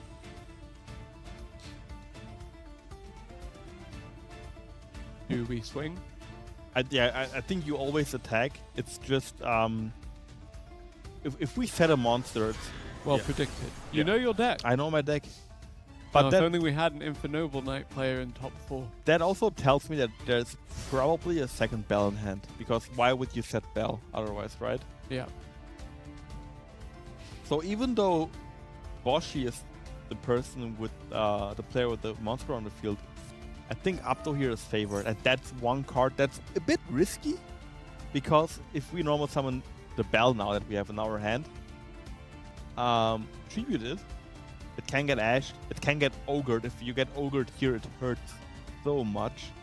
I think it's Bell and Veiler in the hand, and we're now just deciding on what we want to actually use. I would probably use Veiler here. Oh, sorry, Bell, because the Veiler can actually negate. If You're doing okay on predictions so far. Come on. If you're down to one card, and your opponent summons Trackmaker, Ash Blossom, one of the disruptions you mentioned. but that's also putting Boshi on a one-turn clock, right? Because any tuner now is a play. Yep. But if that's Veiler in hand, that's one really cool thing. If you get Trackmaker, you can negate the Trackmaker with the Veiler, and the Rotary will also not search in at the resolve, because you have no cards in your hand anymore. So you basically get rid of 2 searches with one Veiler. Yep, and we're down to top decks again here. Do we get something else for Boshi there? A set to the back line? What do you think that could be? Go on. Fallen Divertus. Really? Probably. Okay. Maybe Imperm? I believe you. Why would you put... I mean, if Okay. it's Fallen Divertus, you can maybe just use it instantly and then use Albion in the end phase to get Classic it back. middle column imperm, if so. You love to see it. I think if we summon Veiler now, I will just stand up and leave. Yeah, you. Ooh. Okay. That's one way to scary. search for more That is scary. starters. Surely you hit another one here. Surely you've got something here, Abdo. Because you're running out of life points to play with. And cards in the main deck now, because we just banished 10 to draw 2. Pot of Desires. What did Abdo desire? And more importantly, what did Abdo get? Is it something that can answer this setup from Boshi? I mean, surely we have a tuner in hand. Surely we have a tuner in hand. Surely we have that effect Veiler that you mentioned earlier. Surely we have something. Thinking. But also one thing to note is, do we have enough Cooltune names in the deck now? Because JJ Cooltune can only summon from the deck. It's Veiler. There's the Veiler. Okay, yeah, you're... I'm heading out, guys. Never gonna surpass this. Okay, we have enough Cooltune names in the deck. And then we have Crossout Designator. It's the mirror match, so it stops this search for whatever it is. It is, yeah, it is. Okay, JJ so it Cooltune. stops the JJ Cooltune from the beginning there. The search that we mentioned does not even happen, but that tribute certainly does, and you don't have that many more effect veilers, that many more tuners with which to tribute, but we do have another unknown card in the hand, in fact 2. So, Abdo, turn not over, you still can take 1 more attack, 2 more attacks technically, Yeah. if there's no other monster for Boshi, but let's see. Does Boshi have something that can answer this? Okay, that's something. Very that good. could very well be game, actually. It could be game, yeah. I wonder if you play Chaos Angel. Because I don't think the Q will resolve here. Vidralis Harmonia. I really hope there's a second Veiler. I really hope there's a second Veiler. There has to be, right? Ibriz, there has to This be. was actually a pretty fun Cooltune mirror to watch, Yeah. actually. And the fact that it went down to top deck really shows you how evenly matched these duelists were. There is no second. There's no Veiler. So this is going to result. Yeah, and that is A really problem. bad for Abdo. Yeah. Because the last thing you would want here is your opponent getting an effect that resolves. Getting rid of the body doesn't do anything here, because yeah, we just summon Rico. Rico will trigger.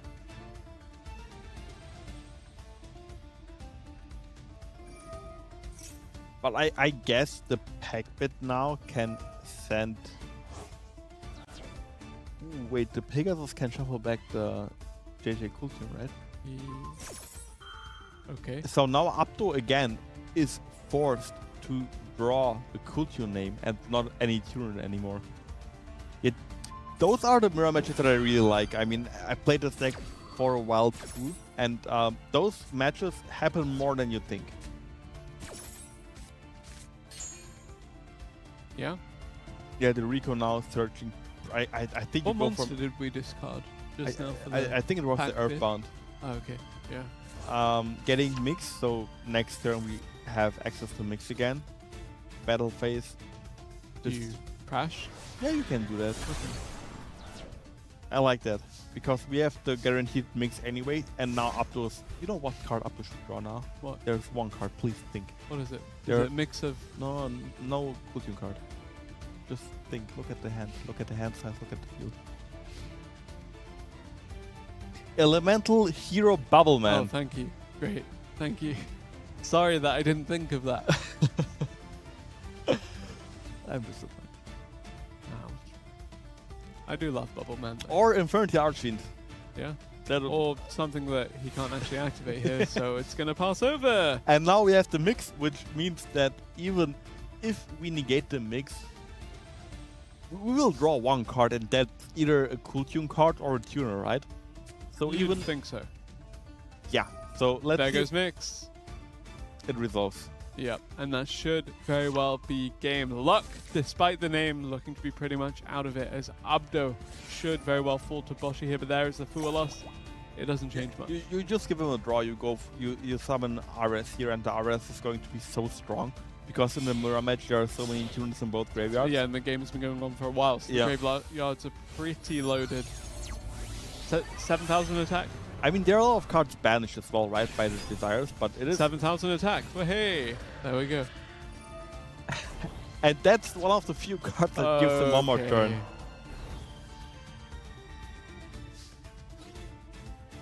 So attacking for 1700, and I think the only card that could get you out of this is probably Fall and the Virtus. Change of heart. You can just negate that. Fair enough. Alright, do we have a way out here, Abdo? Is that the Fallen and the Virtuous? I mean, that would be the best card, right? Because you can use it in draw phase, destroy the RS. We're in main phase, so I think it might be doomed. It is doomed. Regardless, valiant effort put up by Abdo and the rest of Team Luck here, assuming that Boshi can close this one out in this turn. Cool tune in the mirror match. Pretty cool after all. Synchro Yeah, overtake. there's the overtake, and Another that means synchro going to be making an appearance, and that is yeah. game. So Team BZE makes it to the finals. Are they our first finalists or our second ones? We haven't seen them already yet. It's right. It's the first time that we've seen them. I believe so, yes. Yeah, maybe in one of the other rounds that have been featured, but where we can weren't take a look on. at the bracket Yeah. very, very shortly. But But yeah, really well played. That was a lot of fun across Yeah, those the games. that was one of the few cool tune mirrors that are like really enjoyable to watch, because what it is usually that it like you go for your turn one combo, you know your opponent's hand, you know their top deck, and then it's just like watch and see, can my interrupt stop their plays, and if yes I win, if not I lose. But this was like a really back and forth, right? Like top deck wars here and there, a lot of harmonias that we've seen. It's a really cool game. Yeah, really, really close semi-finals there from both sides of the bracket, but it is Eric Boshi Zoa versus Khan Shagan and Oskimonkat.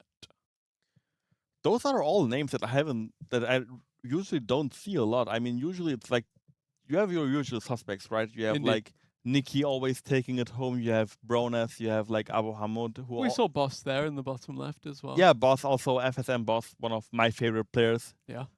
Sadly not making it to the final this time. But yeah, those are like, I don't want to say a new generation of players because they could play for a really long time, but that's like the first time that I see them beat all like the quote-unquote legends of the game. It's the polymerization alternate art prize that really brought people in. Everybody loves Hero. We love Hero. Do you think we'll see a hero in the final? So potentially see the Flame Wingman or the Shining Flare Wingman, the favorite heroes, as the kind of generic super polymerization target that we mentioned before. Yeah. Was really happy to see that earlier today, and hopefully we do see some more of that in just a little bit, as Josh and I think you. It's yeah. me. Josh and Emre will be taking you through the final very, very shortly, and we'll see you after that break.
Hello, everybody, and welcome back to the 3 vs 3 Challenger Cup. One last time, I'm here with everyone's favorite co-host who loves Yu-Gi-Oh!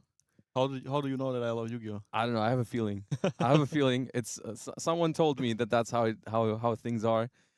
Tell me a little bit about that top 4 you just watched and who we are going to see in the finals for today. Yeah, we saw Team BZE take it against Team Luck in a really back and forth Game 9 Cool Team mirror match. Ooh, Game 9. Yeah, always exciting. That was also a pretty fun feature match to watch because both players were left with basically no cards. There was a Harmonia on the field for like 2 or 3 turns, and they were both really like reliant on their top deck. Right. And at one point it looked like that player A is gonna win, then player B is gonna win, and at the end the BZE team took the game over, won the 5th game, now in the final, playing against Team BGC.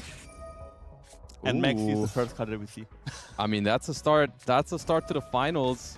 But it also resolves the most important part here. We've got Khan with Fiendsmith cards playing into a Maxi. That is not a pleasant experience. And it is the Unchained deck again under Maxi here. But I feel like, I mean, we saw Unchained under Fuwalos earlier. Against Maxi, it's even worse. Yeah, Maxi is that one card that is like, so, like you can't even establish a half board. Oh, I think there's Droll though. That's a really good draw spot. Because I had a feeling there was because they used the Searcher spell before the Sanct. So I was like, okay, well that's a weird sequencing. That is good. I mean, you still it's a lot worse than having an Ash Blossom or a Called by the Grave onto the Maxi. But I mean, you'll take it. That's fine. Your opponent is on 5 cards, and you can now likely full combo. I mean, does Unchained really miss out on anything by Only being Yama, under Droll? right? Yama searches, yeah. I guess that's a pretty important one. But maybe it's fine. But we have access to the Fiendsmith engine anyway, so I think we're good to go here. I mean, we can establish a Highwave King Caesar here, and then maybe some more, maybe Soul of Rage. Yeah, I mean, it's definitely what you're trying to do is at least wave High King Caesar. Yeah. The Soul of Rage would be a nice bonus. I don't know if we get enough bodies in rotation for it, but probably should be able to. It also depends a little bit on if they have other Unchained cards in hand, right? Because they used the Abomination's Prison to search for the Aruha. Yeah. Which is not a 1-card combo, it's more of a 2-card combo enabler if you have other things you want to destroy. What deck is Boshi on, or which 2 decks did we see Boshi on earlier? Boshi was a cool team player that just won the last game, the top 4. The game 9? Yeah.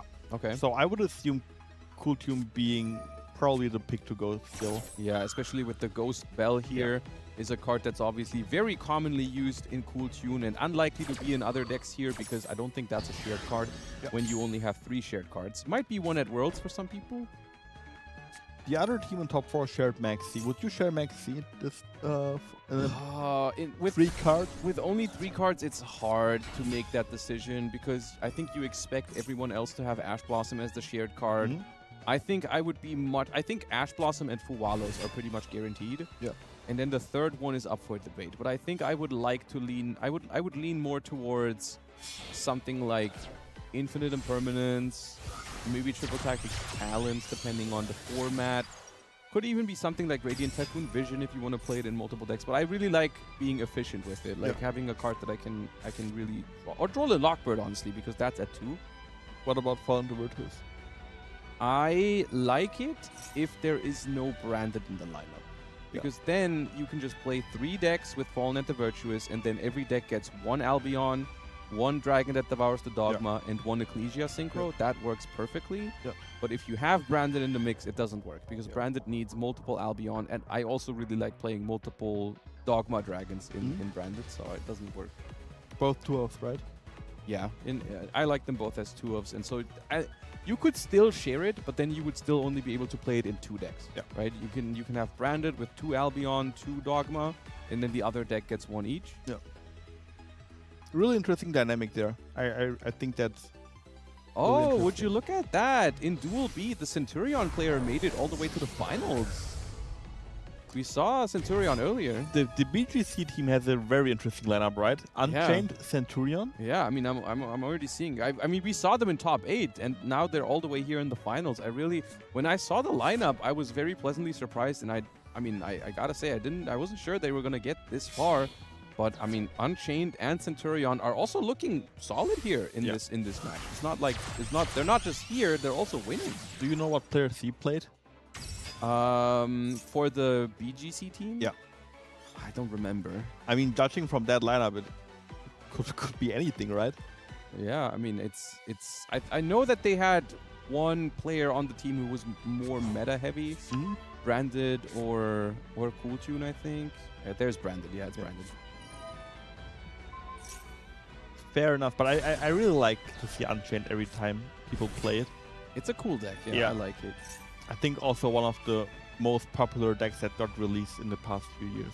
It's very powerful, but it's also very reliant on like the Maxi Fuwalos minigame, because it's really one of the weakest decks into those cards that we have in the format, which is kind of funny because it's not even that crazy combo heavy. I mean, it does make powerful boards, but if you compare its boards to something like an Elf Note deck, for example, it still is like a level below that.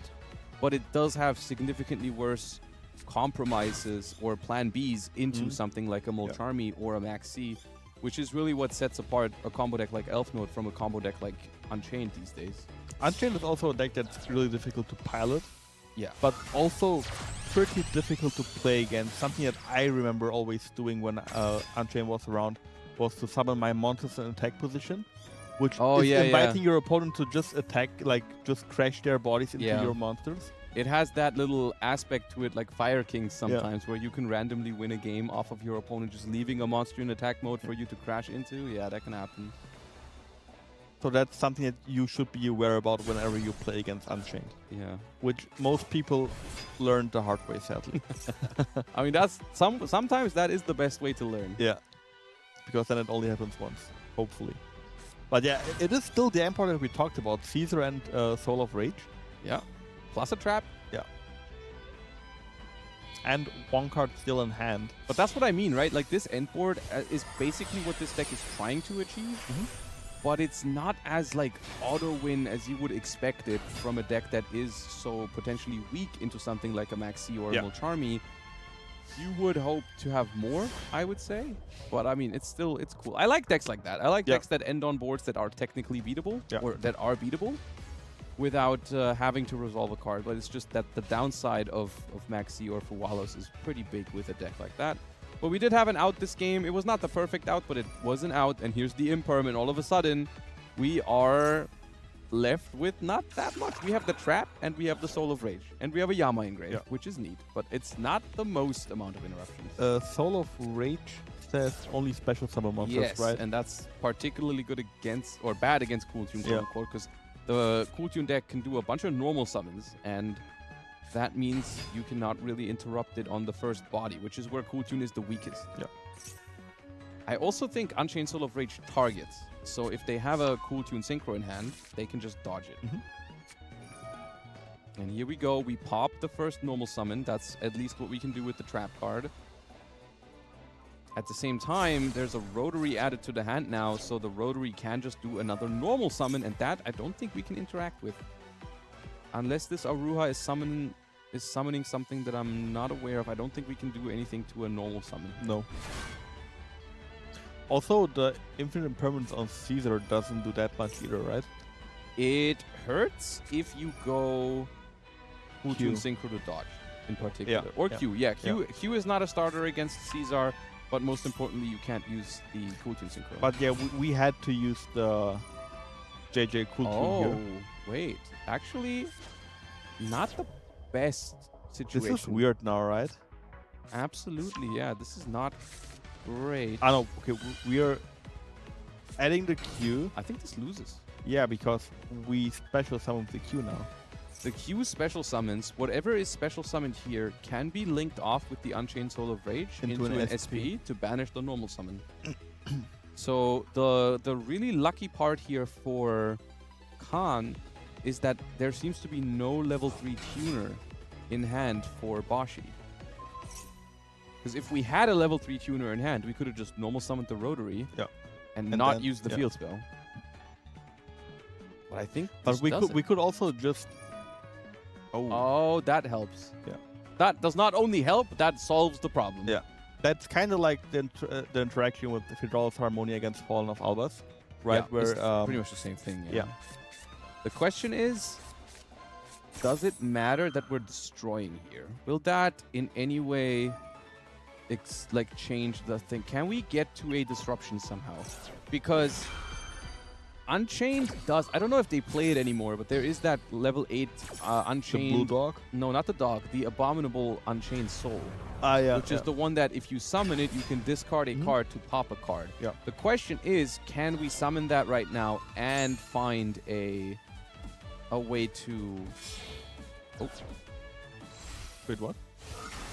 Why did we not try to destroy the Rage? I'm confused. So what happened here is they tried to destroy Caesar, which doesn't get destroyed because of the yugioh. Because yugioh protects your leftmost and rightmost monster. I guess their plan was maybe to not trigger the Yama engrave, but Yama triggers when a fiend is destroyed, right? I mean, but why did we chain Harmonia if we weren't trying to prevent the Unchained Soul of Rage? yeah. I am confused because now that card in hand is known. That's Cool Tune Clip. Yeah. Which doesn't do anything. So I think Unchained just walks in for game here. Yeah. And now, funnily enough, you can even crash, as I said. You won't need it, I think, Yeah. but you could, yeah. Weird. Was there anything protecting the Unchained Soul of Rage from being destroyed? Am I missing something? I don't think so. Because I'm pretty sure yugioh only protects your leftmost and rightmost monster from being destroyed. And I don't know what else would be protecting the Unchained Soul of Rage. I can't think of anything either. Like, there was also nothing banished in the graveyard as a response. Maybe protect Like, yeah, something. things happen if it gets destroyed. Yeah. Right? Triggers on a new chain, like the Unchained Soul of Rage will add back a card. The Yama Yama will can summon add- one from yeah. the graveyard. But how does that matter? I wonder. I mean, it's the thing is, like, this was losing guaranteed, right? So it cannot be worse than that. There was a way to play around the Soul of Rage in general, I think. With the cards that they had. Yeah. Because you could just normal summon the clip, tribute it, get a level 3, normal summon, reveal rotary and level 3, normal summon rotary. Then they would be forced to use the rage on the track maker, but Yeah. but then you're also out of normal summons as well. Yeah, it's rough either way. I would have to think, but I'm pretty sure there had to be a way, because I mean, to be honest, they had Harmonia. They Yeah. had the way right there, so Yeah. we don't need to really figure it out. They had it, and I mean, sometimes this happens. I have this happen sometimes as well, where I play, and then while I'm resolving a card or while a chain is building, there's just like this quick moment of you just miss one simple thing, and you have an idea that in your mind it makes sense right now. But then when the chain resolves, you realize, oh, actually I overlooked something. This didn't make sense. So maybe in their mind, it was like, okay, I can play around the Soul of Rage by popping another card or something, and then they just forgot that it would still resolve or something. Sometimes you just miss something like that, and it happens. Because I'm trying to find an explanation, and I can't find it. yeah, there was some utility in the dark summoning the fusion monster. Lose the Dusk's Dark. Really cool card, especially Royal Rare. Yeah, that's a nice flex. Don't see that every day. Because, I mean, I don't even know when I've seen this card being summoned the last time. I lost against Unchained in Duels in the WCQ regional qualifier once because I summoned my monsters in the chat. But I didn't know I was playing against Unchained, to be fair. To be fair. Well, we have BGC taking another game here, actually winning with both of their unusual decks first. The branded player still has to struggle for it right now, but the Centurion and Unchained decks already walked away with the win here. And now we still have that Branded versus Radiant Typhoon matchup. Which is one of the few matchups I think where Brandon is not the favorite deck. Radiant Typhoon is good against Branded. Yeah. And one of the main reasons is also it's not the main reason, but one of the reasons is that the pushing stuff into the spell trap zone is actually a phenomenal way to deal with Branded. Yeah. Because it stops those cards from being in rotation. It's really hard to get this card back. You essentially have to pop your own card with Fallen and the Virtuous if you want the Mirror Jade in rotation. If the Mirror Jade is in the spell and travel zone and we play multiples, we cannot No, you summon. cannot Yeah, summon we another cannot one. summon the Yeah. second one because it's technically still on the field. Yeah. But it also, most importantly, it plays around a fusion monster hitting the graveyard, so sometimes you can avoid triggering their end phase stuff altogether because you can put one in the spell trap zone, return the other ones to the deck with Phonics, and so you can really ruin their follow-up with that. It's a rough matchup for Branded, especially when you go second. But if Branded goes first, even then it can be hard sometimes. Also, putting a Granule in the spell and travel zone is really strong. Yep, also stops it from triggering altogether. And it looks like we've just established a great position here for Radiant Typhoon. And Mirror Jade, honestly, Mirror Jade is Radiant Typhoon's enemy #1. It's the biggest problem because Mirror Jade, vice versa, banishing your Radiant Typhoon monsters, you have no way to get them back. Yeah. Especially Vauruun and Phonics, which are usually one-ofs. And Radiant Typhoon, that's the one thing it doesn't have in a grind game, is getting back banished cards. You just cannot do that in Engine, and they typically don't play anything else to do it either. So once the Mirror Jade banishes, a Vauruun is gone forever. Once the Phonics is banished, it's gone forever. And that significantly lowers the ceiling of the Radiant Typhoon deck. We have an Ash Blossom here to counter the 3 champions of Sword Soul. That is nice. At the same time, it still has another effect that's also pretty good here. Yeah. So we can target one monster, negate it if we have Albas or it Ecclesia. basically forces the Ash and the Vauruun Yeah. here in one card.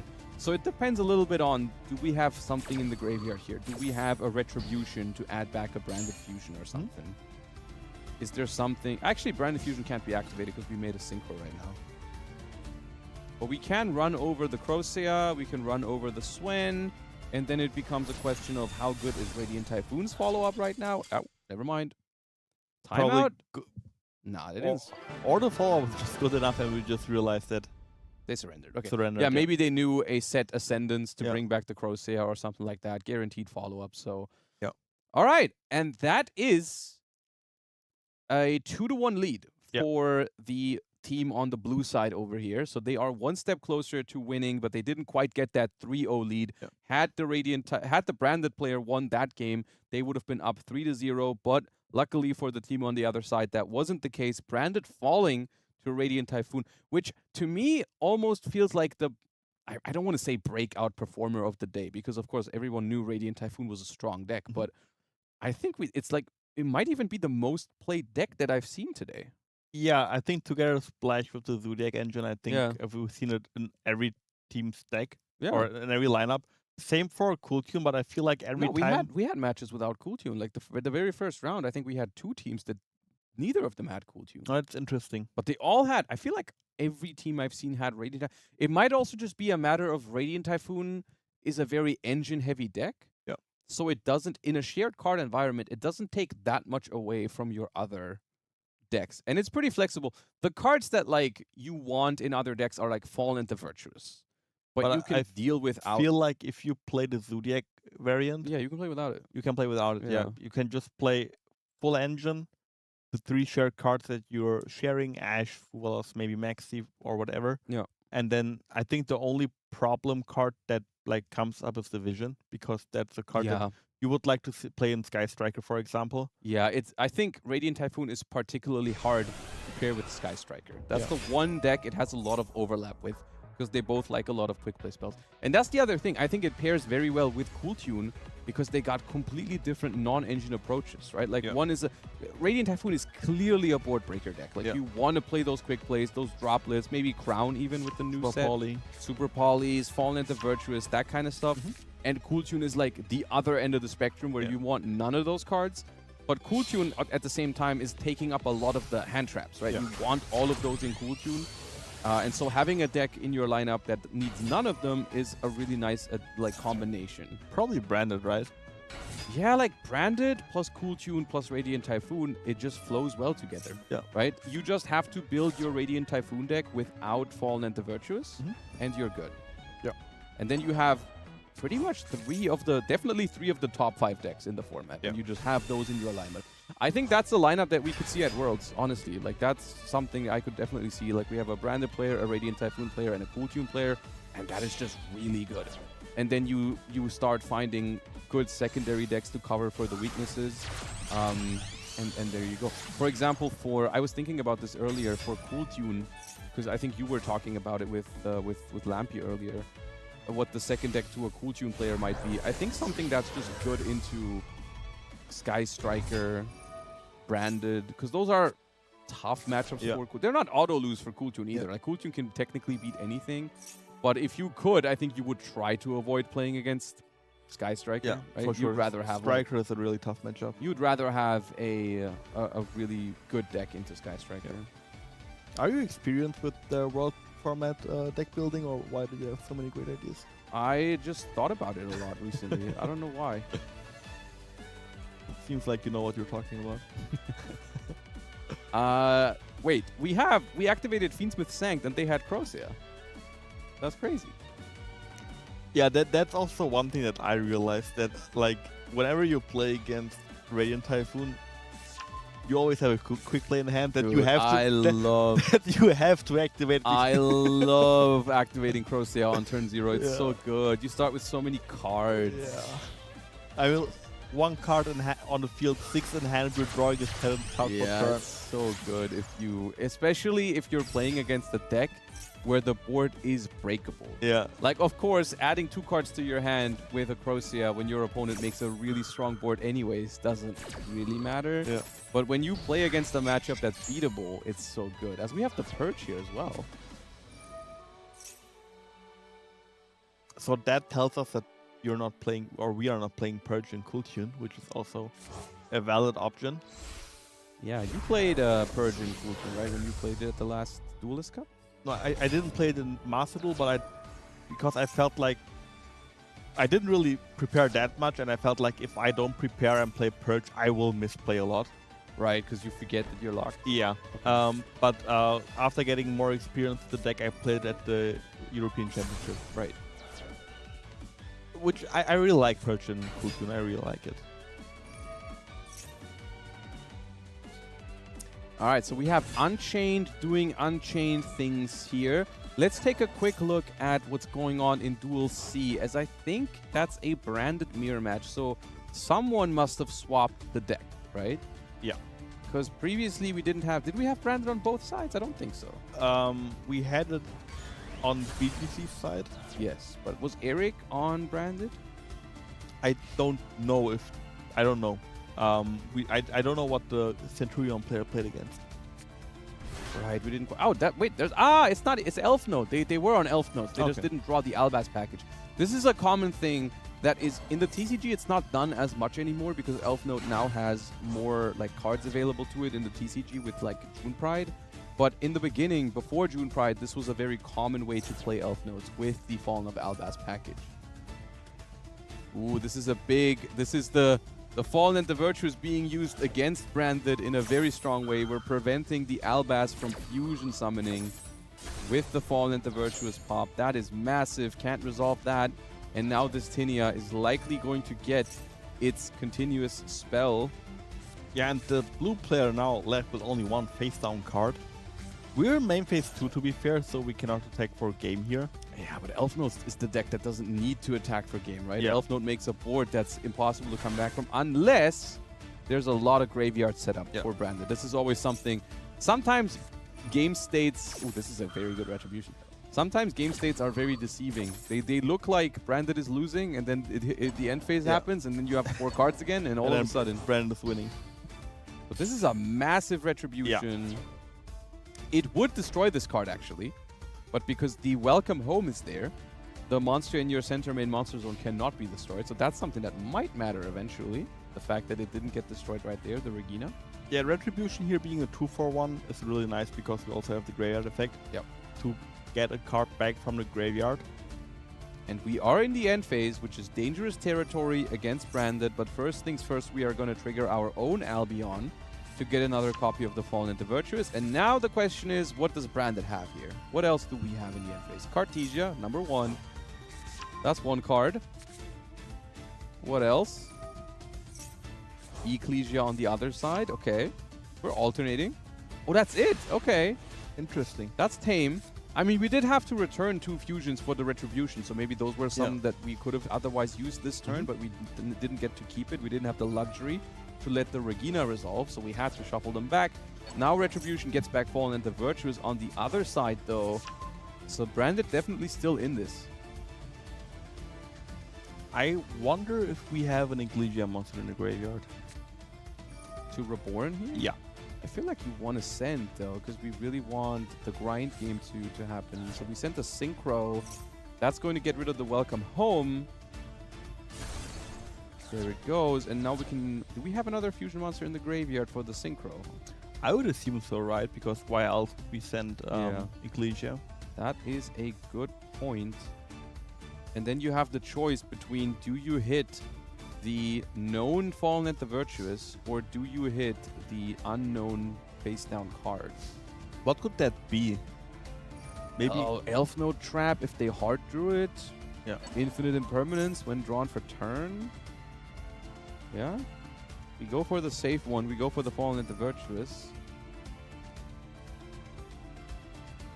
And they do have an Ecclesia monster, so they revive. Oh, they revived the Tinia.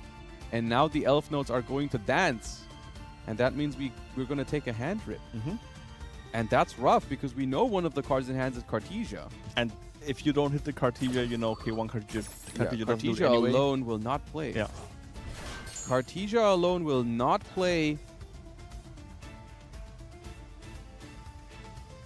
So that's a 50-50 already to pretty much win the game on the spot. There's also something that can respond, I think. So. Yep. Oh, yeah. Well, that was the worst possible card to draw there. So unfortunate for Branded.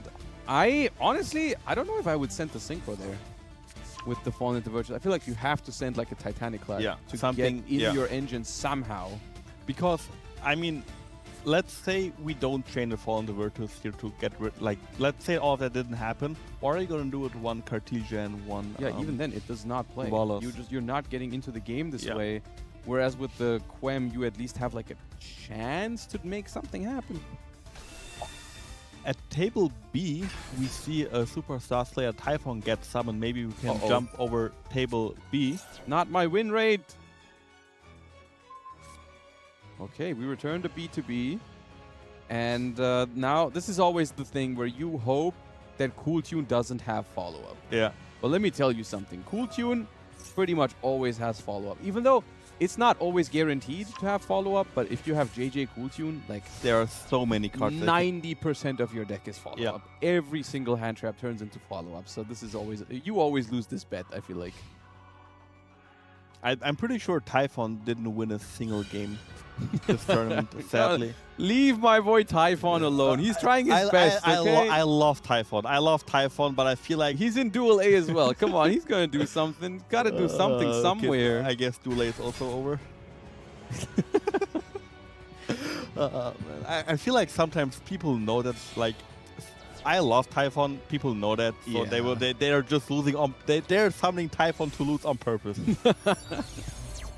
All right, this B2B I think is just going to be the game winner here for Bashi. So that is going to be the equalizer. Ooh, Solemn Accusation.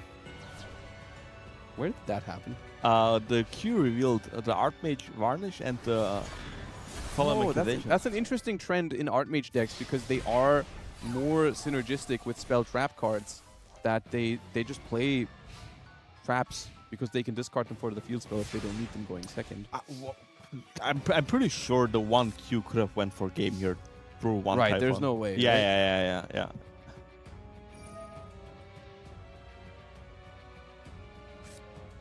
Discard another Accusation. Well, that's the one you put on top with the Q. That's the one. Yeah. Graph Layer. All right, so we're going to have to play into this B2B, which means... We're going to trigger it twice, probably. But, I mean, still, much prefer this over just getting Beaten. Yeah, last turn they would have probably had a way to go for game, but okay. Let's take a quick look at Duel A just to see if that Typhon is more successful right now. It's not looking Actually, good. maybe. I mean, it's turn 3. Yeah, it's Khan's turn has just started. Yeah, And that means all of that is not gonna do much, right? I mean, we are putting up some bodies. Can summon. We have the Varun. monster negate from the Varu rune. The Typhon is stopping the loose from activating because that is too big. Mhm. But at the same time, we still have a very, very small amount of interruptions Yeah. here. It's just the Varu rune, basically. But let's see how the Unchained deck is able to manage this, because Can Unchained easily run over big bodies? I mean, there's the loose right now, but there's also Typhon on the run field. over, I wouldn't say, but they can like link them off. Yeah, with the Anguish, right? Yeah, you could go for the Anguish. You could link off the Typhon, and then the loose is free to get rid of other things on the field. So it definitely has solutions for it. I just realized you can go Soul of Rage on the opponent's turn to Fancy Ball, right? Yes, That's pretty interesting. it's pretty cool. I wonder if they play Fancy Ball, but I would think so. Yeah. And we used the Varu rune pretty early here. I don't think... Do you destroy here? I feel like if you destroy, something really bad can happen. You just give them more options, I feel like. Yeah. All right. So Soul of Rage. With Fiendsmith as well is a great way to get rid of bodies. Yeah, we can just send the Typhon with the Engraver. Or maybe if you're in such a winning position, I wonder if you ever consider just leaving the Typhon there to play around Nibiru, if that's your only lose condition. I don't know, but then how do you go for game if you don't send it? I wouldn't expect Nibiru in Radiant Typhoon, to be fair. I mean, we saw Nibiru win a game the match prior in the Really? in top 4. Yeah, there was one Nibiru that came out of nowhere, basically. In which deck? It was against... It was in Dracotail. Okay, Dracotail is a deck though where I can see it. Yeah. It's better in Dracotail than in other decks. We see two wins for Team Red so far in this round. So at the moment they've turned it around. Mhm. They are currently in the lead 3-2, but of course Khan is holding it down here for Team Blue and is going to look for the equalizer here. Not quite finished yet, but I think it's looking very good. Yeah, now the loose... So it's so good when you summon this thing into a board. You get to destroy a card and send a Fiend from deck to graveyard. It's great value. Shavara is at 3, right?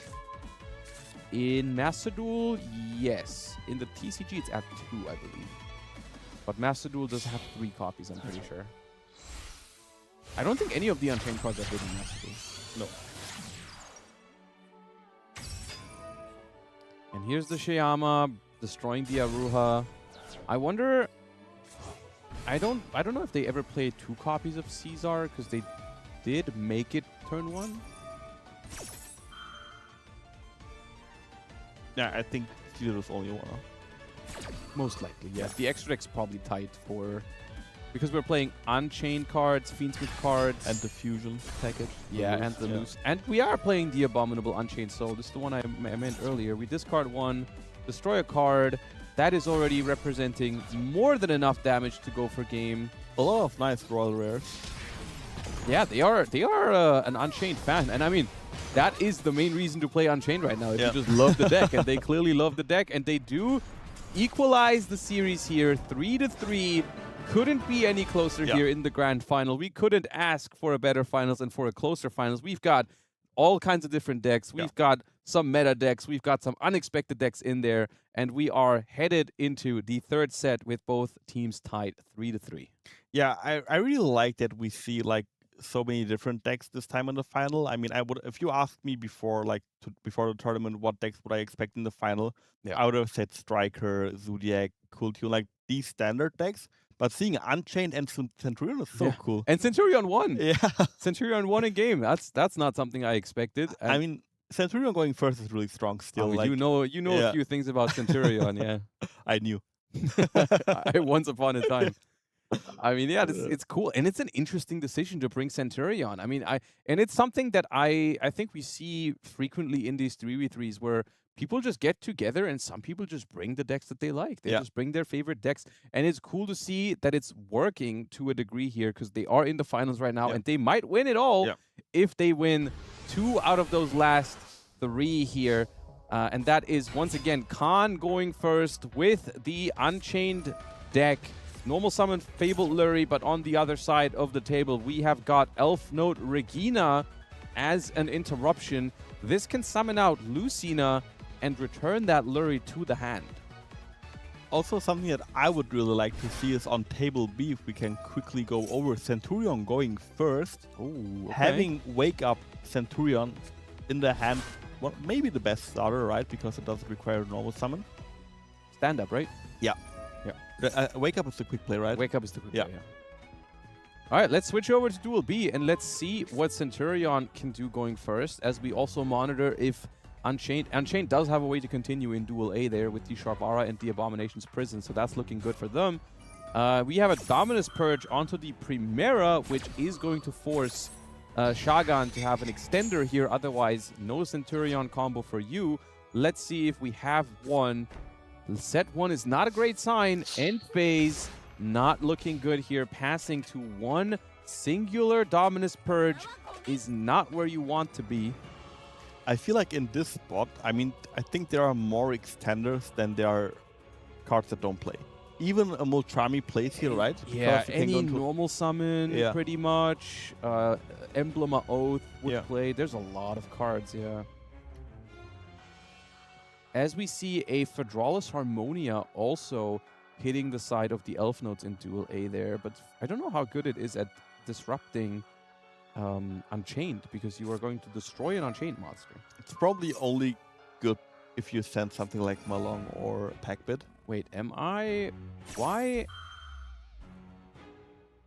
did we start with double Emblem of Oath? Was Emblem of Oath the way we got to the field spell? I mean, that has to be the only. It has to be. Yeah. There's no way we didn't use that. Yeah, it has to be that. Okay. Well, that's unfortunate. We had 2 engine cards, but they were both the same. I actually realized that Centurion kind of goes pretty well into the. I mean, it either goes well or really bad into the Radiant deck, right? Because you always have spell and trap cards, so your opponent cannot special summon their bodies. And they are protected to an extent, right? Yeah, the field spell is always protected if you have another Centurion face-up card. Yeah. And Auxilla also protects all face-up cards. Yeah, but then on the other hand, if you go second, your starters are all getting stopped by Mystical Space. Yeah. So yeah, it is hit or miss. Okay, stand up now going. Oh, that is a great answer to the Rat Pier, though. A Legacia here. Little Legacia, draw a card, destroy that Rat Pier. We can even chain block it. Yeah. I miss this deck so much. I love Legacia, man. I love Legacia. Draw 1 and get a disruption. My kind of card. Gargoyle adding itself back as well. There goes the Rat Pier. The best feeling when you play Centurion is to draw a hand trap of Legacia, like an actual useful hand trap. And we see set 1 from Radiant Typhoon. That's not a good sign. Set 2. End phase. All right, Centurion. End phase gets the Legacia for follow-up, and I think they're good to go. Yeah. Because, like, even if we find a way to negate the Chimera, with maybe like an infinite permanence, now we have the Gargoyle as well, right? 5 cards in hand, too. 5 cards in hand, Legacia already established. And this is one of the biggest downsides, I think, of the Zodiac cards, is how weak they can be to removal. Yeah. Which is typically something that Radiant Typhoon is not weak against. Yeah. Because all of the other, or almost all of the other Radiant Typhoon cards, they get value immediately when they're summoned. Mm-hmm. So if you use a removal card on them, they've already done their job. Yep. But Zodiac Rat Pier is different. With Zodiac Rat Pier, you commit your normal summon, and then, if it gets outed, you do nothing with it. The Purge here is really good because we use another Purge the turn prior. Yeah, that's going to destroy as well. Legacia protects everything above. Legacia protects... monsters with, I think, 2,000 and more tech? It's been a while. No, it's if one of them protects 2,000 or less. That's Legacia then. But But that would have protected the Primera, no? yeah, Auxilla, Regained! I love Branded Regained. me too. I love cards that just draw other cards, but not in an unfair way, you know, like Yeah, in a regain- cool way. Like in yeah, a cool way. Yeah, and not like, I don't know, the Faruja that draws 4. I like my draw ones. Right. Sending Legacia for Gargoyle, okay. That's interesting. Do we have the trap in rotation? No, right? Oh, we do, yeah. It must have been our discard. No, turn yeah. one. And we bring back Legacia, which lets us draw another card. But we could have also held this for the opponent's turn, right? To get the draw and the pop. Yeah. Oh, Legacia only protects from destruction by battle. Oh, okay. I just saw its effect when it popped up onto the field. That's what it was. Because I knew specifically that it protects itself if you bring it back with Phalanx. That's how I knew it was Legacia, because that's the kind of thing. If you revive it, it gets smaller, but now it's immune to battle. But now, by doing this, we have ended on less disruption than we would have. Yeah. We ended on nothing now. We could have theoretically gone into an SP Little Knight, right? Banish one of our own light or darks, draw a card. I would have liked that, yeah. I would have quite liked that. Because now the thing is, like, the Branded Regained, of course, tells me that they're playing a Bestial deck. Yeah. But that's not very good against Radiant Typhoon. No. And there is the red pier again. But that is significantly worse. Well, first of all, the Yeah. Harmonia, because they activated it, just solves the problem. But also, I mean, the second copy is not as good as the first copy of Red Pier, because the card is now semi-limited, so this would have not had a target. It was still threatening like a Zeus, though, so Yeah. that's good. Yeah, especially because the Legacia is in defense, right? We can just attack it and then make Zeus. And as Duel A has already finished in favor of Team BGC, this could already be it. If Centurion wins this, they win the match. And that was Unchained winning Duel A. If they win this, they've just won like most of their games in this finals with Unchained and Centurion. That's crazy. Like, not only did they bring these decks, oh, we see a great synergy here. Harmonia, ooh, Maxi maybe. There's hope. But Harmonia, there's no hope. Harmonia sending Luluva Lilith can start off Centurion because you can summon Primera. Same attack and defense. Spellcasting. And that's it. Yeah. That is it. BGC Centurion takes it. wins. It was, I mean, we got down to the third set at a 3-3 record, but they didn't make it close in the third set at all. They just said Unchained and Centurion will both go first. We'll play our rogue decks. You gotta say they are rogue decks. They are rogue decks, yeah. And we're gonna win anyways. They're really nice to see. I mean, especially me seeing Centurion here really warms my heart. I also really liked it, or really enjoyed seeing Unchained there.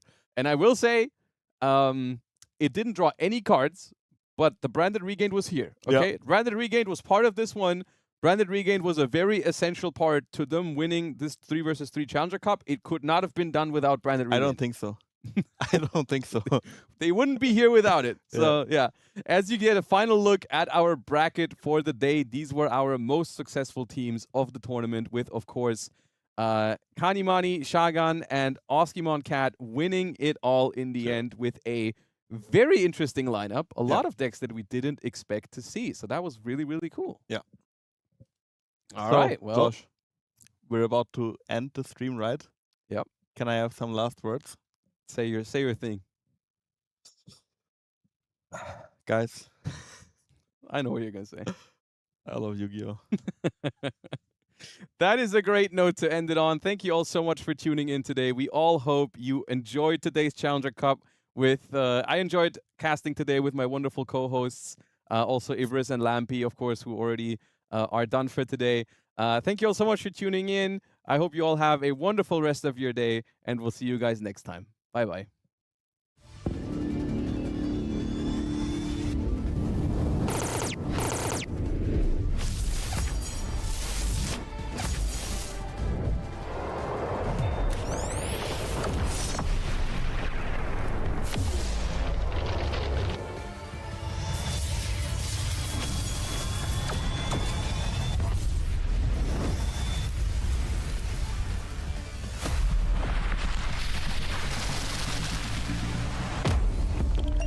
Yes.